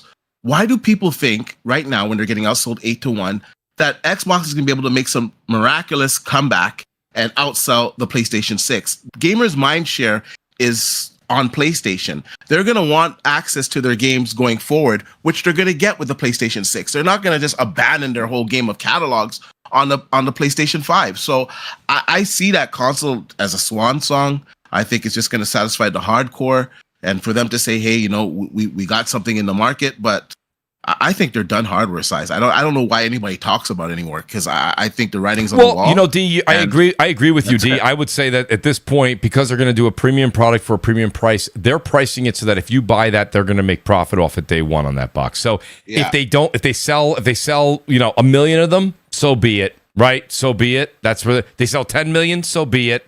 If they sell 100 million, they'll be very happy. I don't think they're gonna. But so Wise, let me ask you. You heard what D said.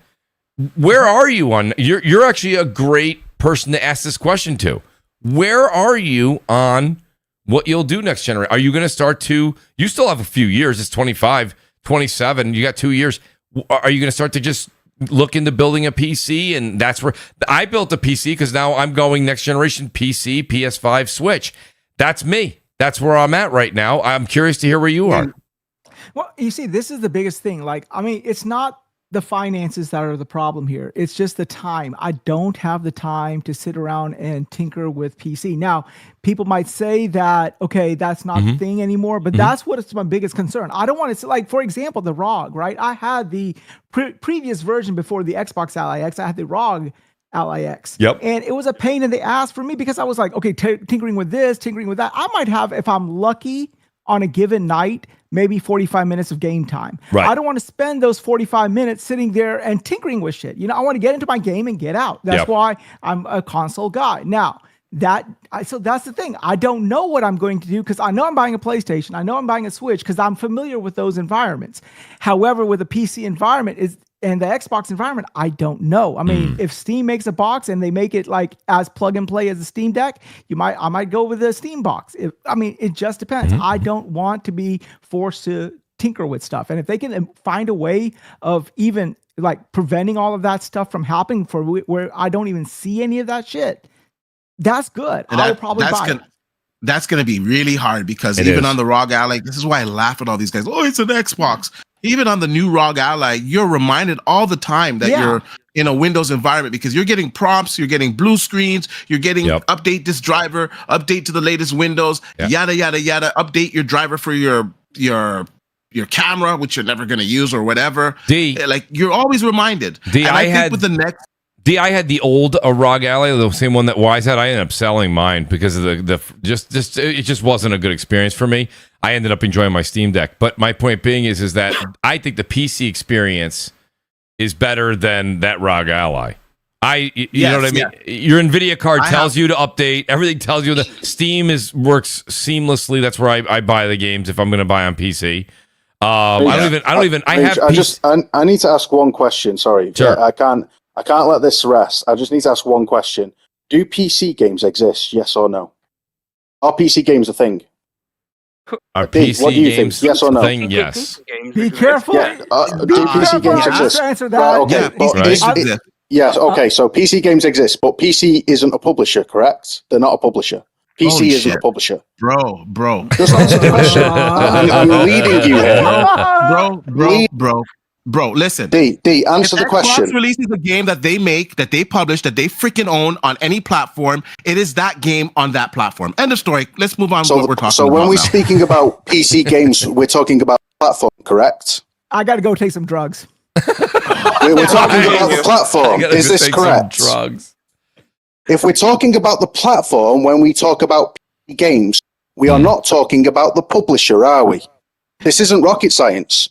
So when I talk about PC games on the Xbox ROG Ally being the only games you can play and not Xbox games, I am not comparing a publisher to a platform. I'm comparing a platform to a platform. We can easily debate this, and it's simple. It's very The simple, ROG bro. Ally- But you and the Death ROG Singer the ROG to make the ROG this Ally overly only complicated. plays Xbox games I really gotta that go. have I'll a talk to you soon. PC version Okay, Wise. of them. Okay. Thank you. The ROG Ally does not play native Xbox console games. If you want to access Correct. those Yes. console games, Right. you have to play it via the cloud. And thus, that makes it not a true Xbox because it's not playing Correct. your Xbox console games, Because which they're would PC include your games. 360 games, which would include your Xbox One games, because you're playing the PC versions of the Xbox Yes. games that are on Congratulate- PC. right, but it's okay, an so Xbox that was game that what is I was on saying. PC. Xbox That PC, is what I was Xbox saying. console, like, I don't know, man. That's exactly what I'm saying this whole time. But Death Singer 3 months ago was not saying that. Saying No, that you can play all they're your Xbox Xbox. games on PC. But Guys. that's a completely different argument. What you were saying earlier, I No, don't know no, what it your beef wasn't. is with Death Singer, I just didn't but understand. whatever. I can explain for you, but I can't understand for you Well, because that's your get issue, it, not but mine. I get what you're saying, but what I'm trying to tell you is that there's a separation because Between there's the platform and Xbox, there's the There is a Xbox PC separation. versions of games, and there's the Xbox console versions of But games. it's still an But there's Xbox still game. the Xbox game. But the reason why the ROG Ally is not a true Xbox is because it doesn't play the games natively. It only plays PC games. Therefore, it's a PC handheld. I So don't you know can where you're going with appreciate the rest of this you, stuff. so you can appreciate why semantics have been used repeatedly by Xbox fanboys such as Death Singer, for example, to push this idea that all your, even Sarah Bond herself said, your whole Xbox library you can play on your ROG Ally.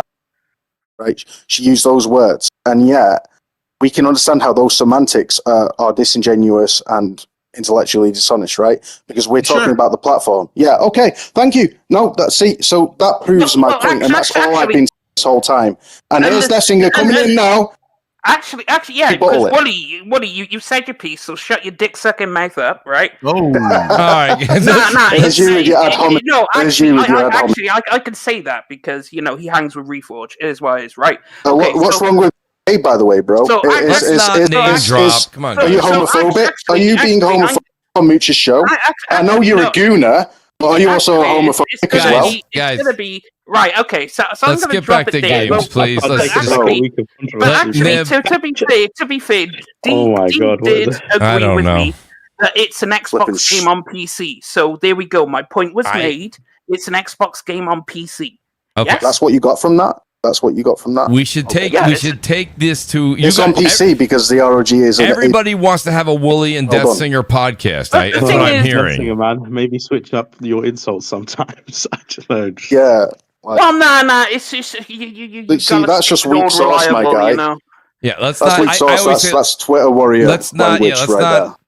there. I don't insult you like that. I don't insult you like that. I don't call you those kind of slurs. Can we disagree that the ROG Ally only plays the Xbox PC versions? It only plays PC versions of any game from PlayStation, any publisher that is Congratulations, made yeah. for PC, and that it doesn't play the console games. And can everyone Yes. just get along? We can Yes.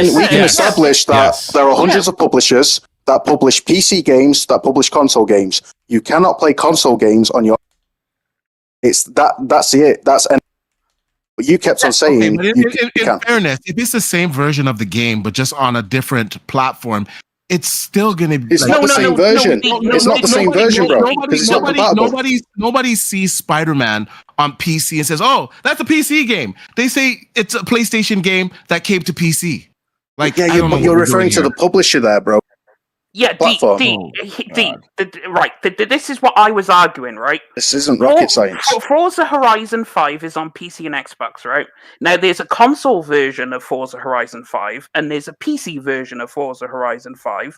But at the end of the day, they're both Xbox games, right? They're both made They're published by Xbox, yeah. Yeah, and they're made by Xbox, right? But what point does that have to the fact that So they're still that Xbox one can games. run on the ROG? Yeah, but it's still an Xbox game. But that's irrelevant to the point of them being separate SDKs, entirely separate platforms. Yeah, all you're doing is repeating who the agree. There's a PC version and a console Yeah, version. okay. Fantastic. So That was the whole your caveat is moot. Your caveat means nothing because you're saying, but they're both published by the same person. that doesn't make a difference to the fact Yeah, that you but they cannot don't play Let's move your, on, man. your Let's Xbox move Guys, titles we're not- on This is my PC. guys, take on it. let's The have only a space Xbox on titles that you Twitter. can play on PC are the ones that have PC versions. Right. That's it. Yeah, You can't- you fantastic. can't Now play that all we've of them. established that, I'll shut the fuck up. I'm happy with that. I'm happy with that now. Now that that's been clarified. Thank you very much, Mooch. Okay, we are clarified. We are done. That was quite. We went around the carousel. I don't think we're going to change Death Singer or Wooly's mind. Anyway, guys, let's move on to another. We did discuss the Halo Mooch, subject. what happens when they argue about this next week? I think we need a punishment. We do need Is a this, punishment. is this a running thing? It's- I'm missing out. it's been I going. mean, it has been a running. It has thing, been a even though running it's thing. pretty self-explanatory. It's that, it's you know. it's It's it's been a very running thing self-explanatory. for probably about You've finally seen the 4 or light. 5 different. Finally. episodes. No, the thing is, Death Singer, were you running around saying that the Rogue Ally is an Xbox? Is that why? absolutely not. Yes. I never Yes. said that, actually. Yeah, I was basically I never what- said what that. this He He was. was. Even Nib will say he was. Actually, no, I wasn't saying it was an Xbox. You were. It's still an Xbox. We've got it in 4K. We were arguing about games. I never called You it. kept an Xbox. I repeating- called yes, it you a did. handheld. D, we were literally can't- moving no, it's along, still and an you went Xbox. right back Hey, into the no, deep no, end. no, D. no, because D, Death Singer's full of shit. D, Alright, D, guys. Death Singer's full of shit. Guys. He's lying through his back No, teeth. you are He lying, repeatedly Guys, one of insisted the it was one an of, Xbox. one of the worst Willie, things. you are Guys. definitely lying, right? Because I argued what I argued, and what my point was: a Forza Horizon 5 has 2 SKUs, a PC and a console. We both agree there, right? There's 2 versions of Forza Horizon 5. Now, one's a console, one's on PC, but they're both made by Xbox. They're both produced by Xbox. They're both Xbox games. One's not an Xbox game. One's not a PC game. They're just 2 SKUs of the same product. Yeah. Right. Thank you. Who's on Easy. first? Everyone's Okay. on the same page. Here we go. Moving on. Moving on. Yeah, D. He just wants the last word, so I'm like, that's all. Listen, guys, it's never going to end with you two. Which is, by the way, I love it on CrossFire, but we've done this like 5 times, and clearly nobody is changing anybody's mind on the 2 sides there. So let's do this. I will say so. Let's last word here. We'll get back to games for one quick second. Death Singer, give us. That's okay. D, your only punishment is you got to stay 5 minutes to hear Death Singer's, and that's not about Death Singer. You got to stay till the end of the show. Death Singer, I want to hear your take on the Outer Worlds 2 before we hang up the microphone tonight. All right. So the Outer Worlds 2 is exactly what, as I mentioned last week, actually, the Fextra Life review. And I do have a question, but go ahead. Go ahead. For the Fextra Life review was spot on. It is a improvement in every way of the first one. The combat is a lot tighter. It's a lot better. The RPG elements and the role playing is at the forefront. Because and also on that note, I like the way it says the character will remember this when you select an option. So that means that's going to come back at some point down the road. These choices you keep making. So I like the way they're giving you a just a visual cue to say, oh, this particular decision makes a choice. Mm-hmm. Now, in terms of character creation, yes, because I don't want to go into spoiler territory, so I'm just gonna keep it light. Yeah, because the game just came out officially today, I believe. Yeah. Officially, like it's gonna be like they made it better. The character creation, like the floor system, that's really great. The choice in skills is great. My personal setup, which I'll tell you because it's kind of OP, so I'll put you on some game.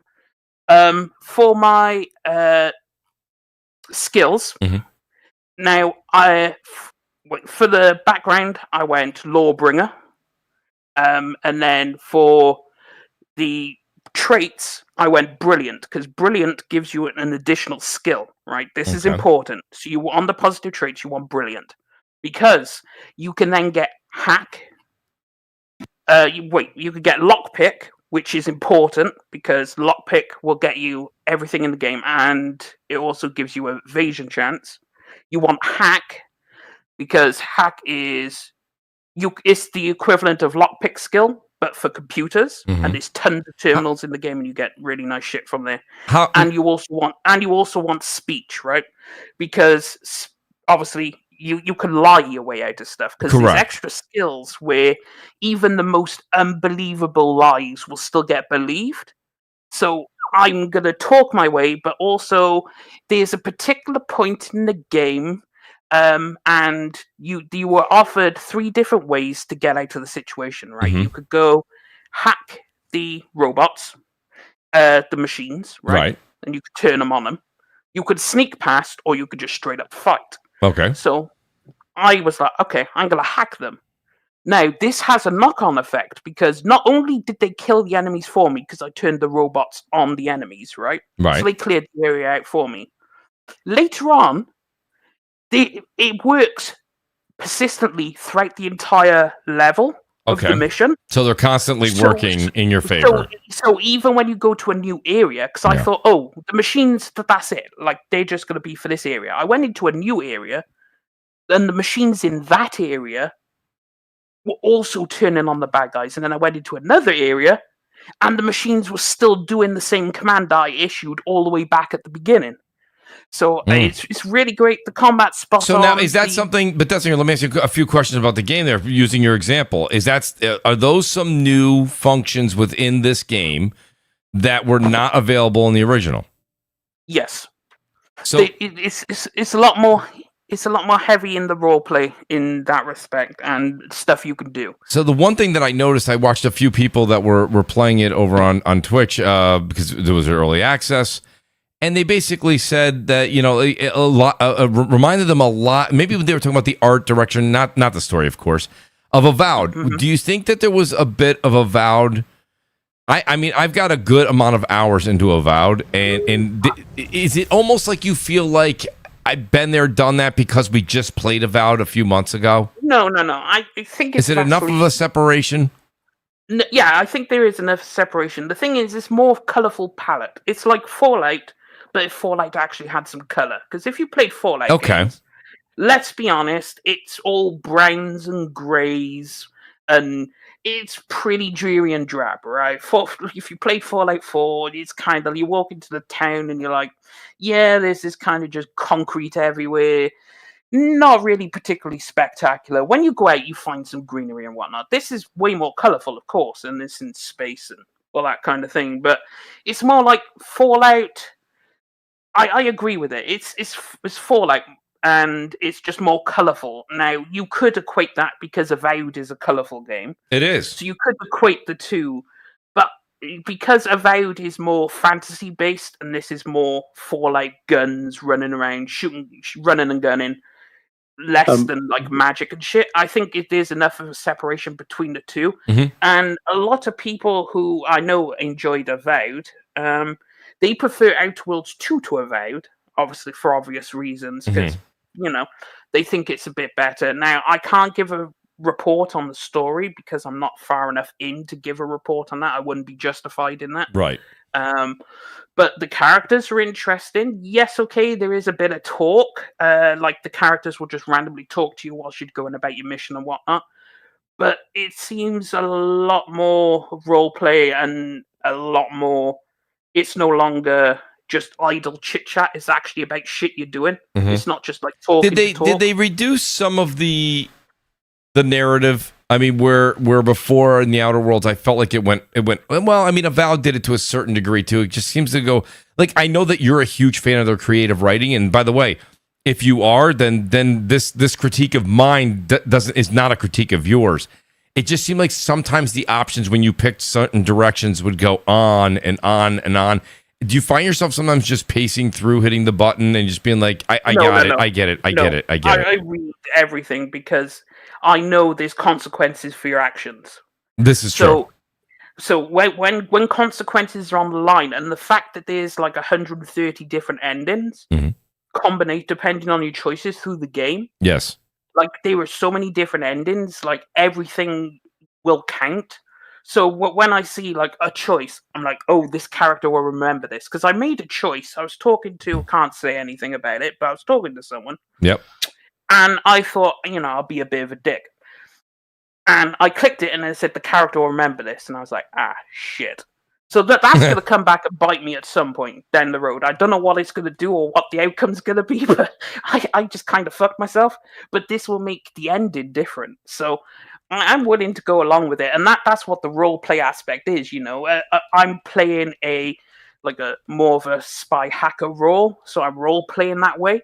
So I'm trying to kind of not be a total dick, but you know, there's a bit of that in it. So it'll just be interesting, and that's what I really like is they pushed forward the role play compared to 1, where like the companions were kind of not the best. Yeah. The story was kind of flimsy, like.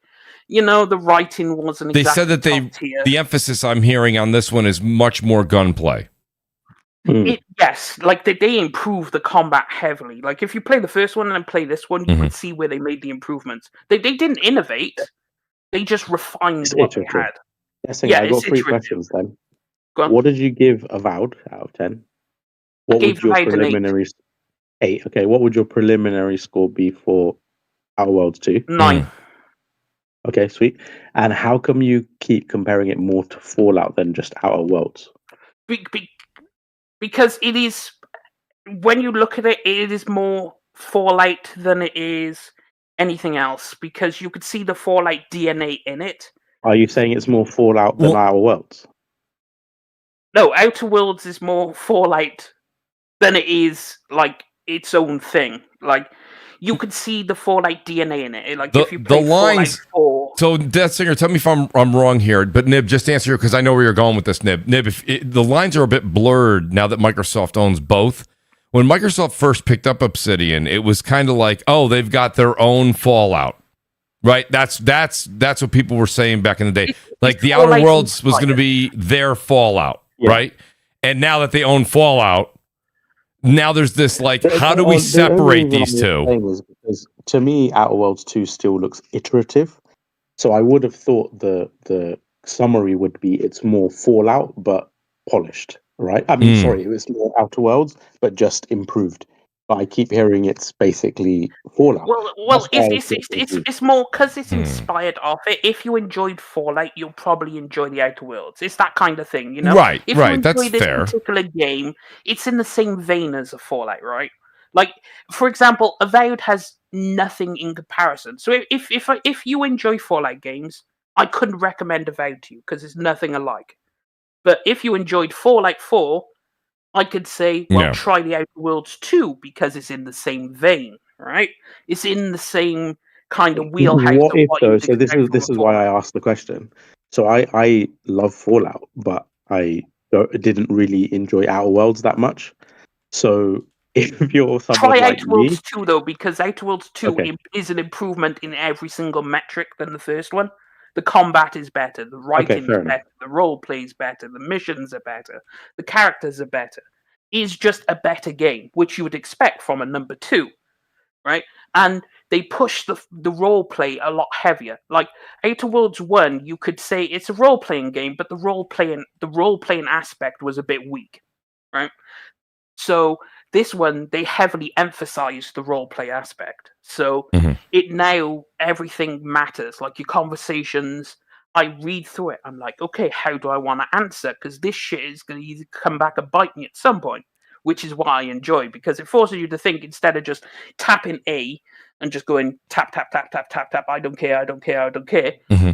And like some shit's gonna happen to you at some point down the road, and you're gonna be like, "Oh well, I didn't know that was gonna happen." Well, you didn't fucking read, did you? So I mean, you know, it's gonna be interesting. I would say definitely give it a pickup.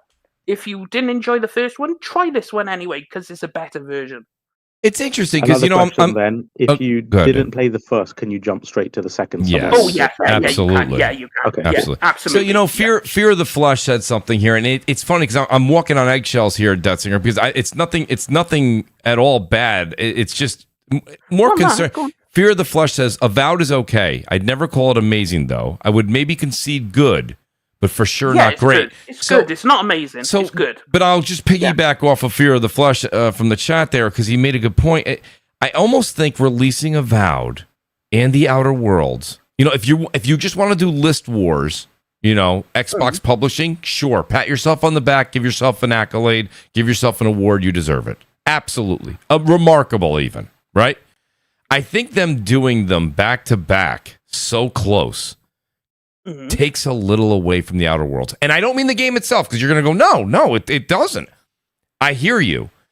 But the similarities in the color palette and the writing, just the way that they write is unique. You know, it's like one dialogue is like 16 button presses. And I know you love that, but let's be honest. Most people But I will say, don't. Mooch, I've played about five hours of Outer Worlds 2 so far, and it does remind me. It does, for some reason, like I'm having issues with the open world design. I think it's pretty terrible, to be honest. But I love the way that it rewards your RPG skill sets. That, like, if you go, I've to engineer and a few other things and science. Yeah, and I'm able to do a lot of stuff with my engineer skill to like sabotage an entire robot facility, for example. Yes, and halving the amount of robots I have to fight and other things like that. So it really does reward that aspect. But I'm finding the dialogue pretty insufferable, and I'm finding the open world. The first open world that you land on, it's so incredibly kind of lackluster in its not only in its aesthetic and its visual. The graphics just seem really off. I don't know what's wrong with it. It's really dodgy. It's weird. I have the game, and I just haven't started it yet. And it's just because of the first hour we were all talking on the show. I mean, there's just so many games out right now. I'm still trying to complete. And Nib is in my head. He's living rent free. You know, he's like, Mooch, don't you dare start Outer Worlds 2. You still have to finish Yotai. So he's not wrong. But, you know, and Patman Jones says, I love the Avowed. He says, I love Avowed, but it's nothing like Outer Worlds 2. That's not, I don't know how to explain this to you. That's Mooch, not what I mean. Say to your point, but the cynic in me, like, again, it's just because I'm not saying it's what it is, but it almost feels like, did they just pad out this year to justify that massive price increase? Yes. You know, no, I think these games had to come out because we know what Obsidian, because we knew about this when they were making Pentiment, right? They split the studio because the previous head of Obsidian went to Obsidian, right? And he looked around the studio and he said, one half of the studio was working on what would be Avowed. Then in the other, there was a quarter in the corner working on what would now be the Outer Worlds 2. Yeah. Then he said there was a small group of people in the back room, and that was Pentiment, right? So they were working on these two projects simultaneously. Yeah. No, I'm not denying that. But what the thing is, right? They have a stacked year of releases, right? But what good have they done for them? And what I mean by that is the marketing has been trite, basically, for all these games, really. Well, but that's an Xbox problem. I know, that's what I'm saying. So you stack all these games, you congest them, you know, in between other titles as well. You don't properly market them, and then the ramifications are so detrimental to the studios themselves, especially what we're seeing like recently. So it's just one of these things where they're making these kind of odd marketing moves, and the people who suffer are the actual studios themselves. Oh, absolutely. But I think they had to get both these games out because they were sat on them for a while, right? Yeah. So they need to get them out because that's just costing money every year. No, I mean, business, it's just costing money. Business wise and schedule, Dutzinger, I'll ride along with you there. I just feel like you could tell, like, if somebody was just in a room, you're like, hey, who made this game? They'd be like, oh, this was made by Obsidian, and it's like, oh, now who made this game? You're like, oh, this is definitely Obsidian. It's like the game I just played. You know what I mean? It's not the same. I wouldn't it's say not the same. But like, not the same. But no, it's not the same. But it's the similarities, and it's in separating those games by like months. Like, it's just I would have thought it would have been better. Like, wait, and I understand from a business standpoint, but like, release Avowed this year, release Outer Worlds next year, or vice versa. However you want to do. I don't care how they do it. That's their business, not mine. The thing is, you don't want to do that because this is the issue that we brought up on the show before. Remember when we said they had all these shells in the chamber, but they weren't firing it, right? They had all these games working. Now, if you're releasing Fable next year, right? Now, next year you have GTA. Next year you have Forza. Next year you have Gears. Next year you have Fable, right? Right. So do you want to release it in that stacked year, or do you want to get it out this year? I'd get it out this year because you ain't gotta worry about. Bear in mind, we didn't get the release date for Outer Worlds until GTA said they were delayed, right? Right. So I Yeah, think but- that's what happened. GTA delayed, and they said, right, we got to get it out Oh, this year. okay. 'cause All next year, But Death Singer, I don't disagree with you, but like imagine, look how stacked the month is, right? Like in between Battlefield and then you've got, the game you guys were playing and swooning over, the multiplayer game, and then you've got Ninja Gaiden 4, then you've got Ghost of Yotei, and then you've got all these other titles. And it's like you've already had a taste of Obsidian, and now they're gonna squeeze it in between this stacked period without even much marketing behind it as well. And a game, it's not exactly a cheap game. Remember, they were going to charge $80 for this. This is still a AAA production, just as Avowed was. It has a few thousand people behind it. And I don't know, I just think it's like, yes, you were talking about having things in the chamber, but then when you do finally fire, don't just put it all in once and miss your shots. Well, I feel like when you're talking about bullets in the chamber, I think the Avowed bullet was like that thing that comes out and it goes bang. No. The Avowed was good, but it was. Bear in mind, at the time, you have to think, when did Avowed come out, right? Avowed came out around some pretty heavy hitters, because you had, like, Monster Hunter Wilds and other games like that, right? Which we know Monster Hunter Wilds did fucking gangbusters, even though it was a flawed game. Yeah. It was flawed as fuck, but it's still sold, because Monster Hunter is Monster Hunter at the end of the day. Yeah. But it's like, Avowed still had a good audience, and it still did well, and people were enjoying the game. And did it though? It's like the chart performance was like a fart in the air. Like even Ninja Gaiden 4 and I'd imagine Outer Worlds 2. I don't think any of these games are really landing. Even Doom Dark Ages was like on the charts 1 month and wait, that's it. Player reception was terrible. The general discourse on YouTube was that it was a mannequin simulator because nobody moved. Everybody was like, the worlds were lifeless. The combat was good. And the art direction was pretty nice, given that it was a sharp change to the original aesthetic shown in the teaser. But nevertheless, apart from they were the only real positives. Everything else was considered pretty poor. What's the Steam concurrent numbers on Outer Worlds 2 right now? I'd be curious. Let me just check. Outer Worlds 2 is I can actually check for you right now. Yeah, go on. It's higher than the first one, much higher. Let me see. Outer Worlds 2, because I checked it earlier, and the people were enjoying it. Let's see. Outer Worlds 2.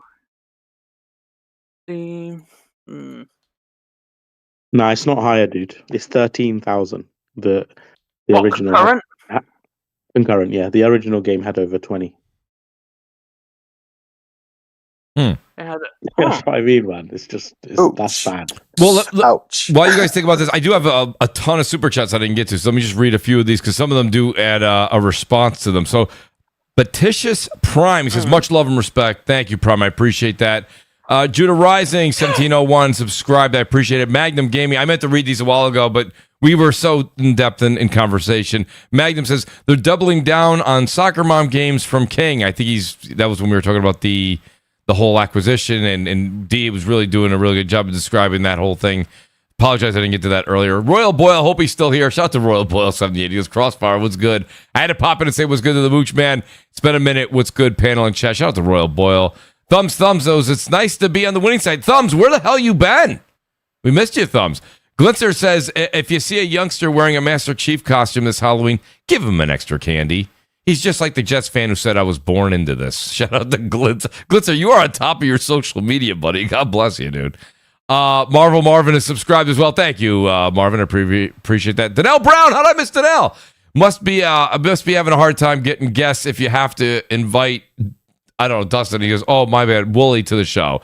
Danelle, you're always throwing jabs. And now Wooly is using the super chat against me. Here he says, you gotta read. I got to read it. At that he says, glad you've changed your tune and admitted you can't play most of your Xbox console games on your new Xbox. He threw the clown face in there, but that's not what he means. He loves you. He loves you. Siri21 says, so if I put a Ghost of Yotei disc in a Windows PC, I can play it because PC, PlayStation games, right? Siri21, who the heck? Don't start a fight. Babor Country's here. That's the logic, bro. There's the logic I've been hearing. Siri, I'll just say, and don't worry, I'm not saying anything to Death Singer or throwing jabs. I'm saying is that your show back, it was entitled, and I quote, this is not an Xbox, or is it? The ROG Ally Xbox. It was about 6 weeks ago, I think. We had this on YouTube. That at 1 hour 46 minutes in, that's when the debate goes between me and Dan, and it's a wonderful sight to behold. And I'll just ask people to revisit, listen. I'm sure that'll end up in the. I'm pretty sure that'll end up in the comments. Diatribe. That'll be in the comments. And to the rhetoric. Listen to the rhetoric. Timestamp will be in there somewhere. I'm almost positive. Oh yeah, definitely listen to the rhetoric. Shout out to Babor Country. Says because there is one thing I definitely learned from Luca, and that is you need to be spitting facts or you need to sit the fuck down. And Wooly should have learned that lesson. I'll remind you, Assassin's Creed Shadows, an Xbox game. We're not going there again, guys. We're not going there. It's way too late. It's 10:30 in New York. It's like 3:30 in England. I don't know how you guys do it. God bless you guys. What's in that tea? Shout out to Babor. Anyway, just put that link there for everyone can see it. Everyone can. Just click it and put it on your Twitter. But yeah, I will. I'm going to put the whole thing. Twitter. Neb, that doesn't help. It's going to be glorious. Neb. Someone in your comments said buying games based off sales is like a horrible thing to do. I don't think anyone's suggesting you buy a game based on its sales, but we're talking about like the future of the IP of the studio. If it isn't successful, then they probably will suffer more layoffs. There's less likelihood of the IP being remade going forward. And it keeps happening, right? We said the same about Hi-Fi Rush, and then the studio got shuttered. We said the same about Forza Motorsport. We gave the data. We gave the Sakana data, the GSD data to prove. I think it was 463rd best selling of the year in GSD, and that's the strongest territory for racing games. And then half the studio got axed, and the IP, we don't know the future of the IP. The thing is, Obsidian is tracking to because obviously the concurrent will probably go up as more people get on it. It just released today. Obsidian games do take a while to tick over, but it's like, bear in mind, their most successful games, like Pillars 1 and 2, Pillars 2 did 20,000 concurrent on Steam. It did Outer Worlds 1 numbers, right? And then Pillars 1 did 40. Like, they haven't gone above that. Obsidian don't do numbers like that. They've never been the we'll do 20 million in sales kind of guys. They've never been that, because they've always been small indie. We're going to do our thing, make the kind of games we want, and our fans will love us. They don't try to appeal to the mass market. That's never been their MO. Like, the only reason they appealed so much to the mass market originally was because of KOTOR 2. Bear in mind, KOTOR 1 came out, everyone enjoyed it, then KOTOR 2, but that wasn't their game anyway. Then they claimed to fame, obviously, Fallout New Vegas, but that was just showing Bethesda that they ain't shit, and they're the better studio, which they were, because New Vegas is better than 3. Then again, it's like, they've always just been that kind of studio, so I don't disagree with you, Death Singer. The only thing I would say to that is Pillars of Eternity 2 has 400 people credited to its development. Avowed has like 1,500. So, I mean, we're talking about is the difference. And a much longer development schedule as well. So it's not, they're going to need. But then again, it's like, the thing is, it's like the expectations, because Obsidian are doing what they expect to do. Because bear in mind, they did Pillars 2 on a Kickstarter budget. People had to give them money to do it because they didn't have a publisher. So they had to fund it from people. Kickstarter, that's essentially what it is. And if Pillars didn't hit, they were going to close down anyway, because that was the only way they keep the lights on, as if these games work. But now they've been purchased by Microsoft. They're still doing the same shit they were doing. They just have more people and more numbers. And I just think it was the wrong thing to do, because Obsidian is never going to hit that mass market appeal. But do you think their expectations? That's interesting. Let's just say having over 3 times more people credited to its development and a much longer development cycle, I think 6-7 years. Do you think they expected to do similar or worse numbers, or much worse actually, than Pillars 2? Would you say that would be their expectation? I think the expectation would be Pillars 2 numbers, yeah. For which game? I don't know, man. For Avowed. For Yeah, Avowed? I think their expectation would be that because Wasn't Pillars I would 2 love a to see. smashing success though? Wait, what? Wasn't Pillar? It was not a not smashing success. It was No, not. It wasn't. I don't know. I don't play those games. I thought that did No, I thought it did very well. 25,000 or something. Oh on wait, Steam. no, yeah. Wait. If you're talking about Pillars, Mooch, I gotta get out No, of go here, ahead, man. D. I didn't mean. I didn't mean. Good luck on Arc, buddy. If I see you on there, I'll jump in. Yeah, I think All right, cheers. Avowed Thank you, did D. 19K. the thing is Wait a minute. Are you guys talking total sales? No, peak concurrent. Peak numbers. Obviously, concurrent that's not players. sales. Okay. Yeah. So 25,000. But I'd imagine, based on that and based on the chart performance, Avowed did worse than Pillars 2. But we're talking probably a production budget that's probably 5 times or more higher. I'd imagine.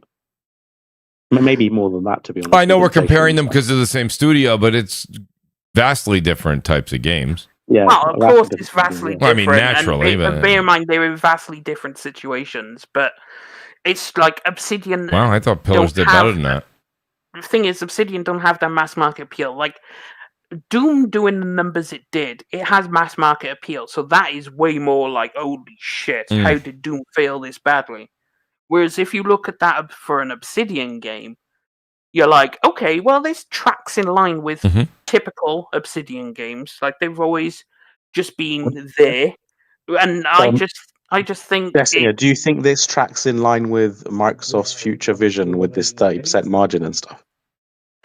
I don't know how they're gonna do it. Like, did they obviously, they have some smart people in the board, right? They have some smart financial people, so I'm sure they've got a plan in their head, whether it works or not, whatever. But I'm sure they're cooking something. I just don't know how it's gonna play out, right? Because if you look at like, I think that's like my fear with hearing about this rumor about 30% margin is these kind of releases and these kind of numbers, they're just not going to cut it, right? You cannot have 1,500 people work on a game. This is what for 6-7 years. Logic was alluding to earlier in the show. And it do 19,000 peak concurrent. Like, I don't know how much it sold. Obviously, Game Pass cannibalization, all the rest. But the math isn't mathing. Well, but then again, we have to consider it's like concurrent isn't sales. That's just how many people's playing at one time, right? So concurrent. So there's usually correlation with sales, though. Well, no, because concurrent is just how many people are playing at one time on Steam, right? So it's like the number will fluctuate up and down depending on how many people log on and start playing, but that doesn't tell you how many total people actually got the game. Because 100,000 people could buy the game, but then if half of them are at work, the concurrent would only be 50,000. But generally, the more a game has sold, the higher the concurrent number. But that rule, Defsinger, applies to all games, so you can therefore use it as a sound basis of comparison. The concurrent doesn't tell how much the sales, though. I think the number's so low, Nib, that you're saying, even playing devil's advocate against you and saying Detzinger's right, even if you were to tack on, 10%? Like, 15%. The number's still grossly low. But then again, you have to consider what was their expectation, though. What was when they released the game? What was Microsoft's expectation for sales? Well, that's an interesting word. What we know is the expectation for the division is to get to 30% profit, right? Like, I mean, we're not talking about what the expectations are for individual sales. At a certain point, we start looking at what they're putting out across the portfolio, and looking at whether or not it's approaching that point, which is the whole discussion tonight. I mean, I think where Nib is heading is where I've been saying too. Like these things that have been stated this week doesn't mean that they're just going to keep doing the same things that they've already been doing in greater volume. They've already increased price on Game Pass before. That hasn't gotten them to where they need to be. Where what's going to get them to where they need to be is the Xbox MiHoYoverse, which is a bunch of live service games that are produced in quick iterations at low cost and high profitability. If we were to make an example, like we know RV There Yet it sold 1.5 million copies. And it's ranked number 7 on the global selling games on Steam, whereas The Outer Worlds 2 is ranked at 5th, right? So if we were to correlate, then we know RV There Yet has sold 1.5 million copies, right? They came out and said that. So, given it's higher selling than that on the top So thing, I would be cautious to use Steam sales rankings because they update extremely frequently. And for example, Hi-Fi Rush actually hit number one, and it barely charted in the monthly chart. So as in on Sakana and GSD. So being on Steam for that momentary period, maybe a day or whatever, it just does not give much of a wider understanding of the sales. To the point about like sort of concurrent players, we actually have numbers we can compare to in the past, like Power World, Black Myth Wukong, Helldivers. So we were fortunate enough that the developers were giving out sales numbers that we could compare to the Steam P concurrent and even platform splits. So we kind of have a rough idea of within the first day or two or three what sort of percentage concurrent is to the total number of sales. Yeah. Obviously, it's not an exact science. You can only go by those three and have like an average.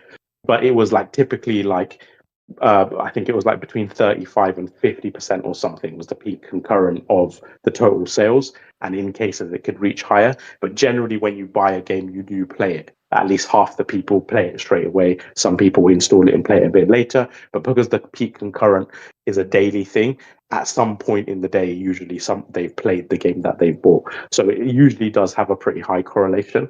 Obviously, the where it gets further and further away the longer a game has been out. But even with that, you get some games that actually spike concurrent players far greater a week or two or more after release than they do initially. Like, for example, Helldivers 2, I believe in week 2, it had its peak of like 460,000 or whatever.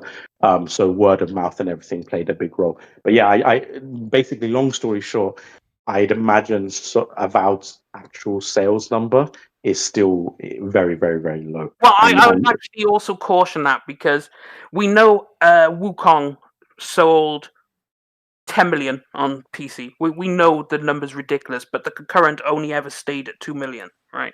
Mm-hmm. So we know it did over. The concurrent only ever reached 2 million, but we know it did. Yeah. So concurrent doesn't tell how many sales it actually got. No, of course not. But that's because, as I explained, the longer a game has been out, the further. Yeah, but that was in the first couple of days.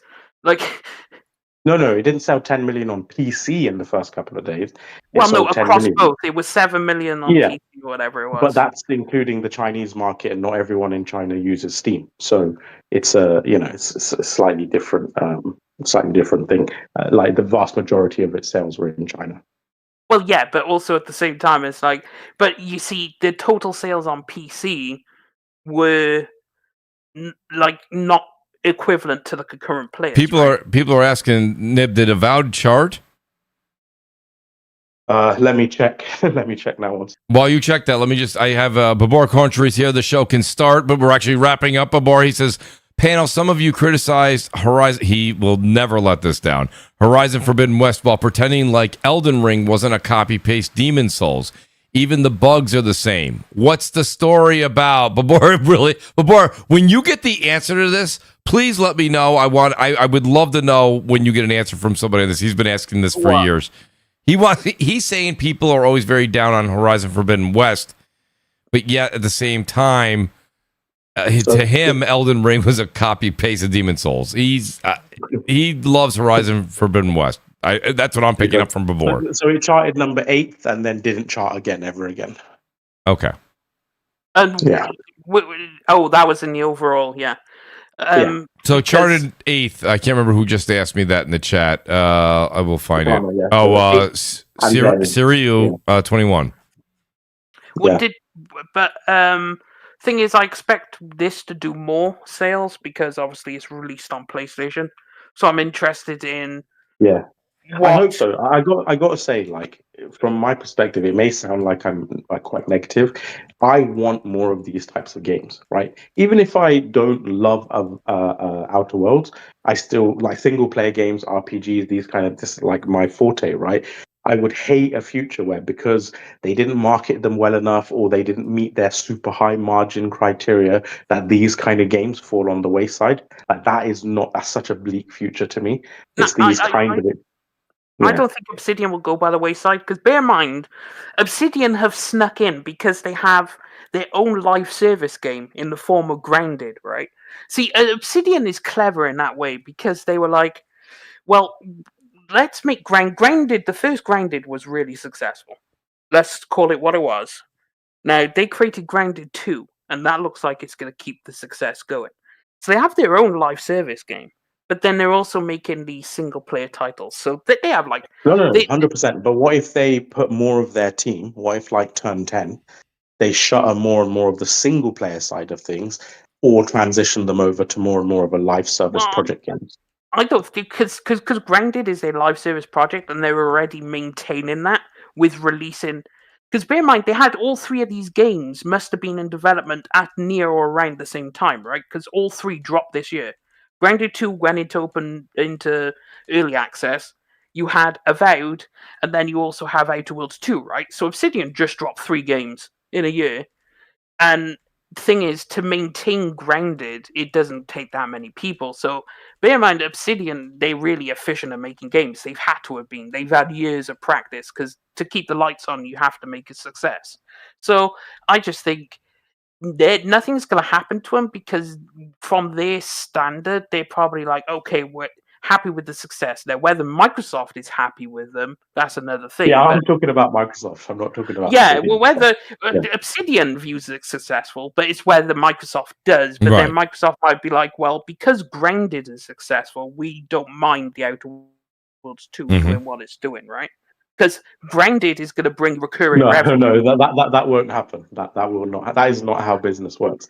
It's not like McDonald's is saying, because we make profit on the McChicken sandwich, we don't need profit on the fillet. Oh no! I'm just saying it's helpful.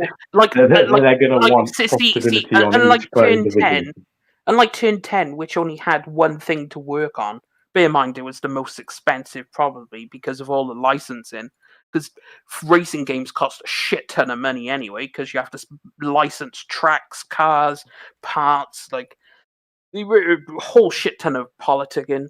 But then, like, you go, I think Obsidian will be fine. I don't think they would ever get shuttered unless they have a really tragic, like a Hi-Fi Rush or something like that.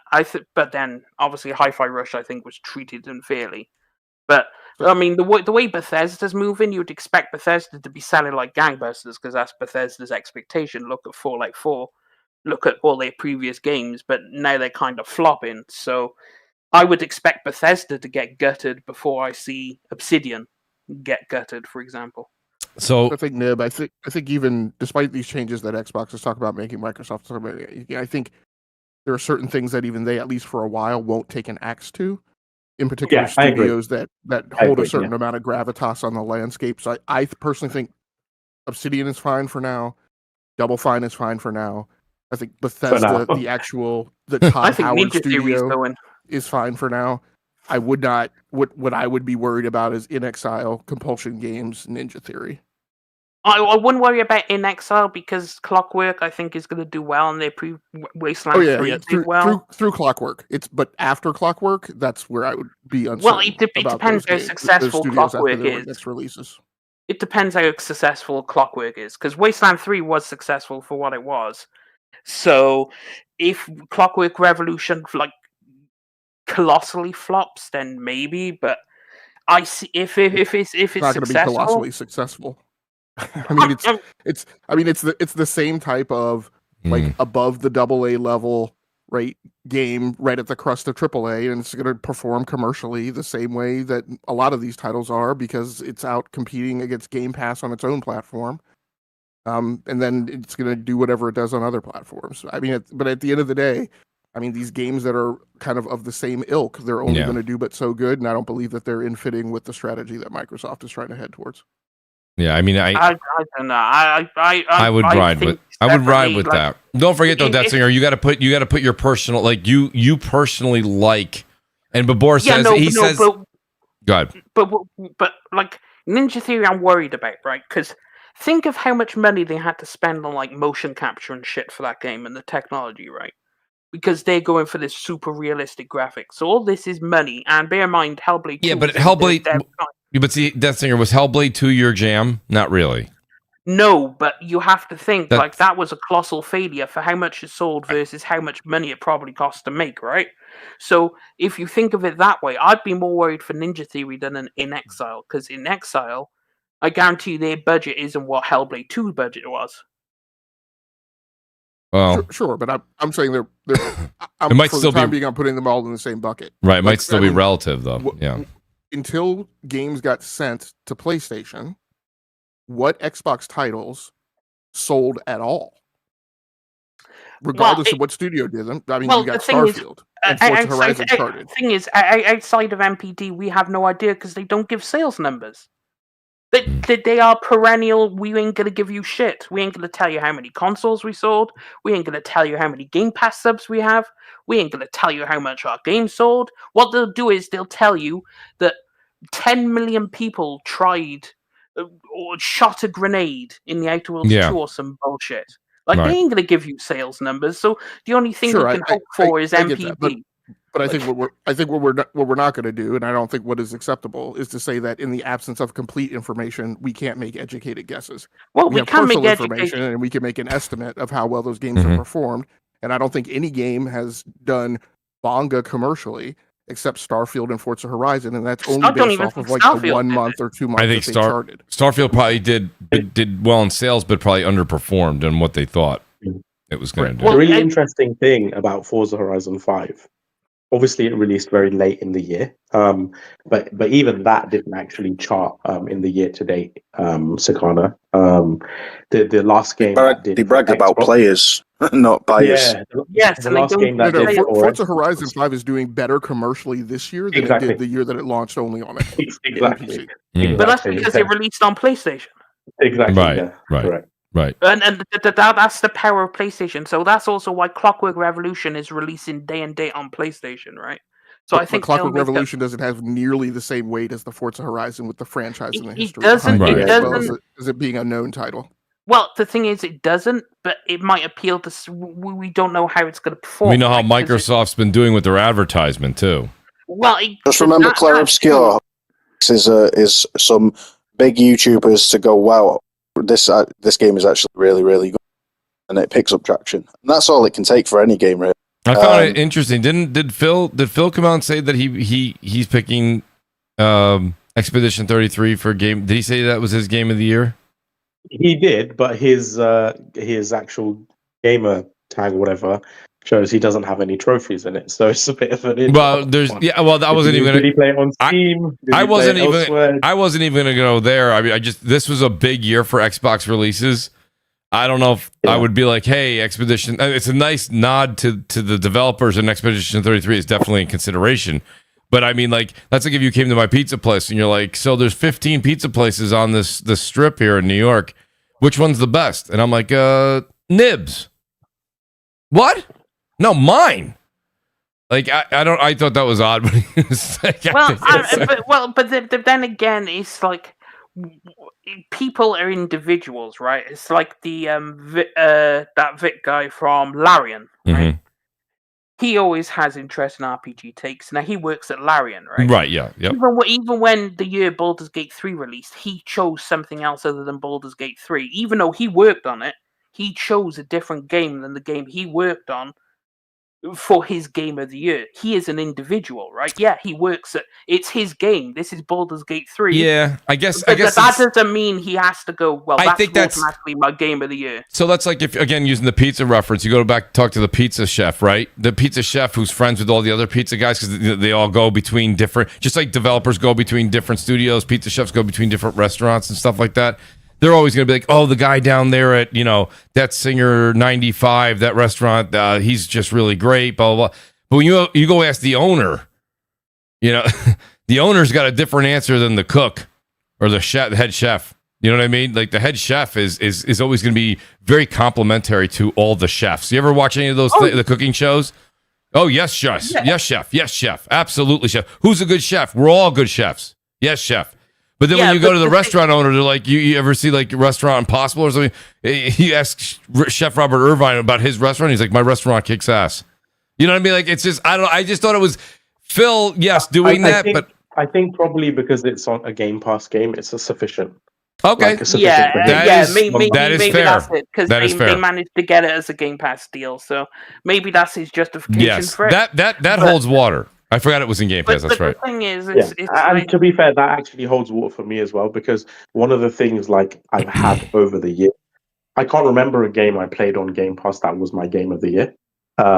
Actually, ever since I've had Game Pass since 2017. Yeah. Expedition 33 is my game of the year, and I played 15, 16 games that released this year. You know, so like that, and it's a stacked. I know that's your. Yeah, that's definitely. Yeah, it is. I think Nib played it like 3 times through.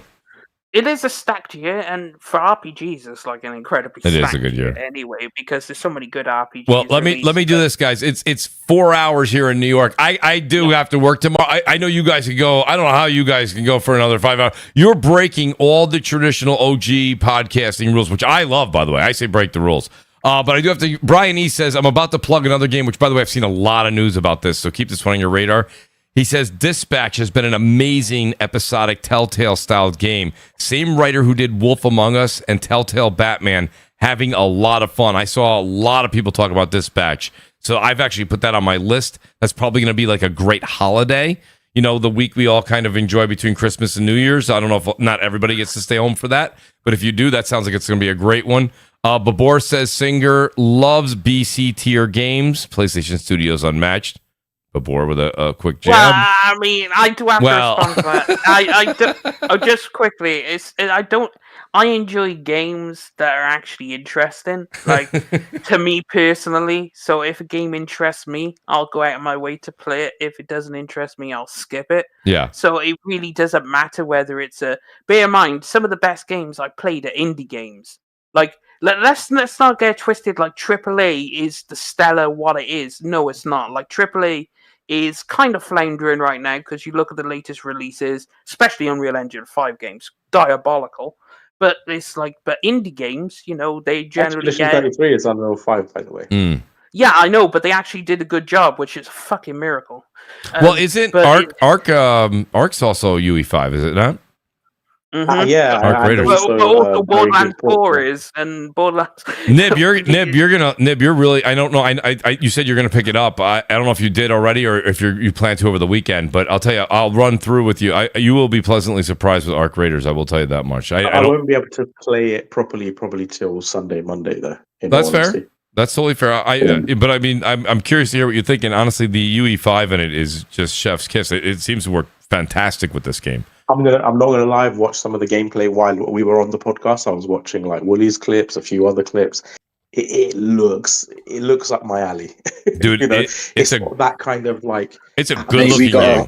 We got to hop on and have a few games, bro. Yes, it's phenomenal. I'm gonna.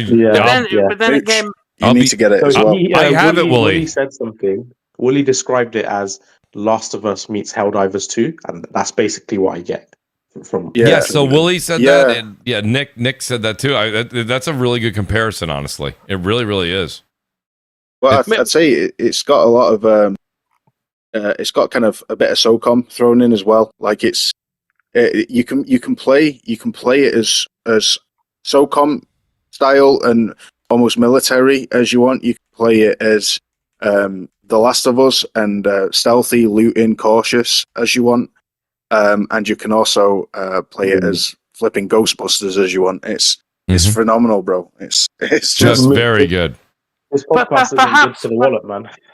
Perhaps a lot of Star Wars about it as well.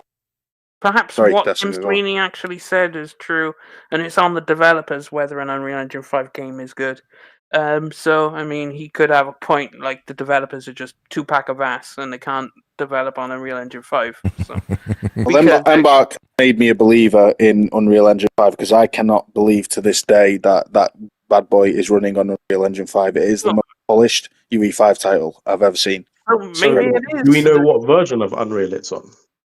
I believe it's custom because they've been running their own machine learning algorithm within the engine. So That's interesting. So maybe it is on the dev, and Tim Sweeney is absolutely right. There's nothing wrong with Unreal Engine 5. It's just the devs don't know how to make a game on it. I mean, what I would say is, hear my words. Embark Studios is the Bungie Sony were looking for and never got. Embark Studios are one of the most technically accomplished developers in the Western gaming sphere. What else have they made before this? The finals. They made the finals. Yeah. Okay. Yeah. When you think about the destruction going on in the finals, how they got that run live, it puts Dice's engine to shame. That it puts everything to shame from the. Let's not get ahead of ourselves there, Wooly. Battlefield 6 is pretty impressive. It puts Battlefield 6 destruction to shame. Battlefield 6 destruction is very impressive. Well, he doesn't hold a candle to the finals. Well, let me do this as the host. I'm just going to interject because I can already tell that's going to be about 45 minutes. Let me do this real quick. I'm going to go. It's okay. Babora Coachry says logic is absolutely correct. Educated guess, guys. I'm going to wrap it up just because it's 11 o'clock over here. Got Halloween tomorrow, so you know what? I'm going to be honest with you. And gaming. Let's not forget about that. I'm probably be on Ark and Battlefield all day tomorrow. Besides enjoying some horror movies and enjoying all that Halloween brings to us. But that being said, outstanding show from all you guys. Thank you so much for the super chats. You guys are amazing. I got to say thanks to this panel, especially these guys that are still here. This is unbelievable. And believe it or not, you don't know how hard it is. I had to keep D here for 2.5 hours. That's not easy to do. That's not easy to do. D, you gave me 1 hour. I got him for over 2, almost 3. So God bless D as well. I'll do a shout out for D and the guys there. Logic, thanks for being here tonight, buddy. I really appreciate it. Again, love the wisdom you bring to the show. Outstanding what you do on X. I'm always reading everything you print out there. Let people know where they can find you. Thanks for being with us, Logic. Yeah, I'm good. People who know me can find me. People who don't know me probably don't want to find me. I'll use my time to mention a quick news flash. Sure, go ahead, buddy. Who are interested? I think we got at least one Apple aficionado on the panel. $27.5 billion of profit on their quarterly earnings on $102.5 billion of revenue. Okay. Nice work, Tim. Shout out to Tim Cook.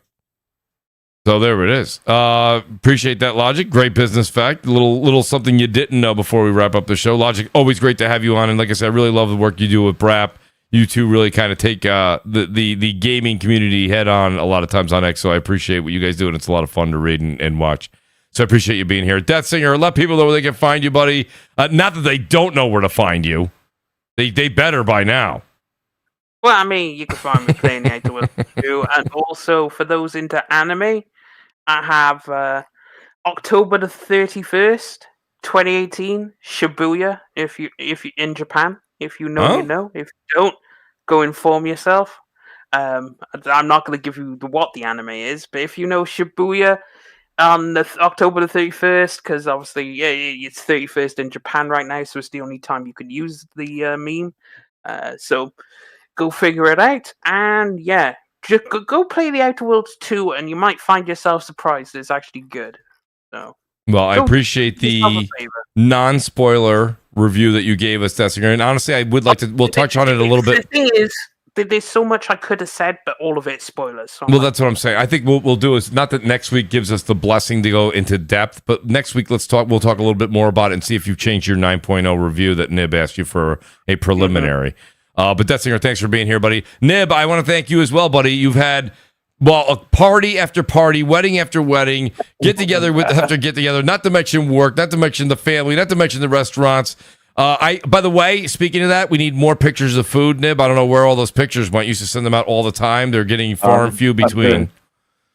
Let's not get into it. It's a whole social media thing. I don't want to add to people's mental unwell-being. Let's just put it that way. You know? That's fair. That's fair. I missed it. Eating that, and I'm eating this piece of toast with beans on it. Right. Yeah. Yours is like 4 different pictures. None of the food overlapping. It's like the table went on for about 1.5 miles. It's fantastic. So many food photos in my phone that I haven't said. I'm just like, you know what? I'm just not going to. I never even thought of it that way. I'm just looking at it. I'm like, that dish looks fantastic. Yeah. No, I know people like them, but yeah, I don't want to. No, I understand. That's actually a really good point, Nib. Yes. I do think, 100% people should follow logic. Like, Yes. it's not usually you have people who give that kind of a detailed business I agree. analysis or strategy analysis. If you want that, there's not many better places you're going to find that. So definitely follow him. But yeah, me, Big facts. NIB95_ on. I X, highly that's it. recommend you follow Nib and Logic. If you guys are not following those guys, I would think that at least 80 to 85% of my audience probably does. So I will say shout out to those two guys. They do a lot of work. They look at a lot of things. They have a lot of stats in front of them, so they know what they're talking about. Thanks to both of them for being here. And the great Willie Gamer. Willie, like I said early on, spot on with that Arc Raiders, man. Absolutely nailed this. I saw you ranting and raving about it, and I said, when I see someone this passionate about a game, he's generally not off by much, and you were not off at all. This thing is absolutely Pulitzer. I will definitely be pulling up and joining you in a couple of matches. But, Willie, let people know if they can find you, buddy. And thanks for being here with us tonight. Hey, it was an absolute pleasure. I'm sorry for pushing that. Willie, we lost you. Oh, there it is.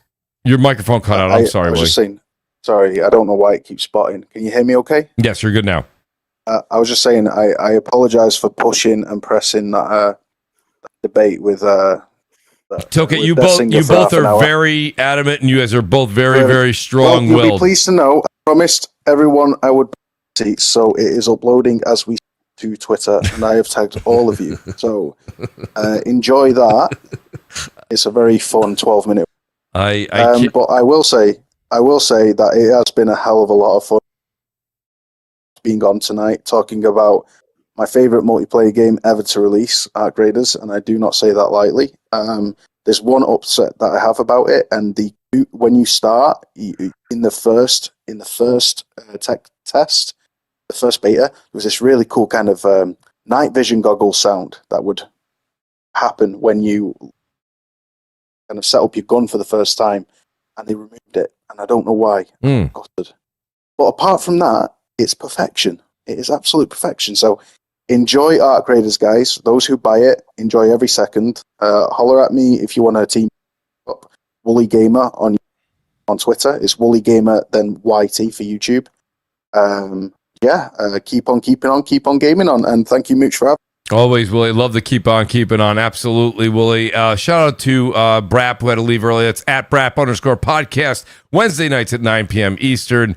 Check out Wise Old Gamer, too. He's going to be having his show, Wasted with Wise, 6 p.m. Eastern tomorrow. Go over and check him out. It's at Wise Old Gamer. The great J-Dub, J-Dub City. You guys know where to find him. J-Dub City 16 over on Twitter and J-Dub City over on YouTube. The great D-Batch at D_Batch. Go over and check out D-Batch over on YouTube. Guys, fantastic show. Enjoy your Halloween. Be safe. Have fun. Watch some scary movies. Play some scary games. We'll see you on Arc Raiders if you're out there. And guys, enjoy yourselves. Thank you so much for the super chats. It means the world to me. We'll see you guys next Thursday night. Peace out and good night. Back to World 2.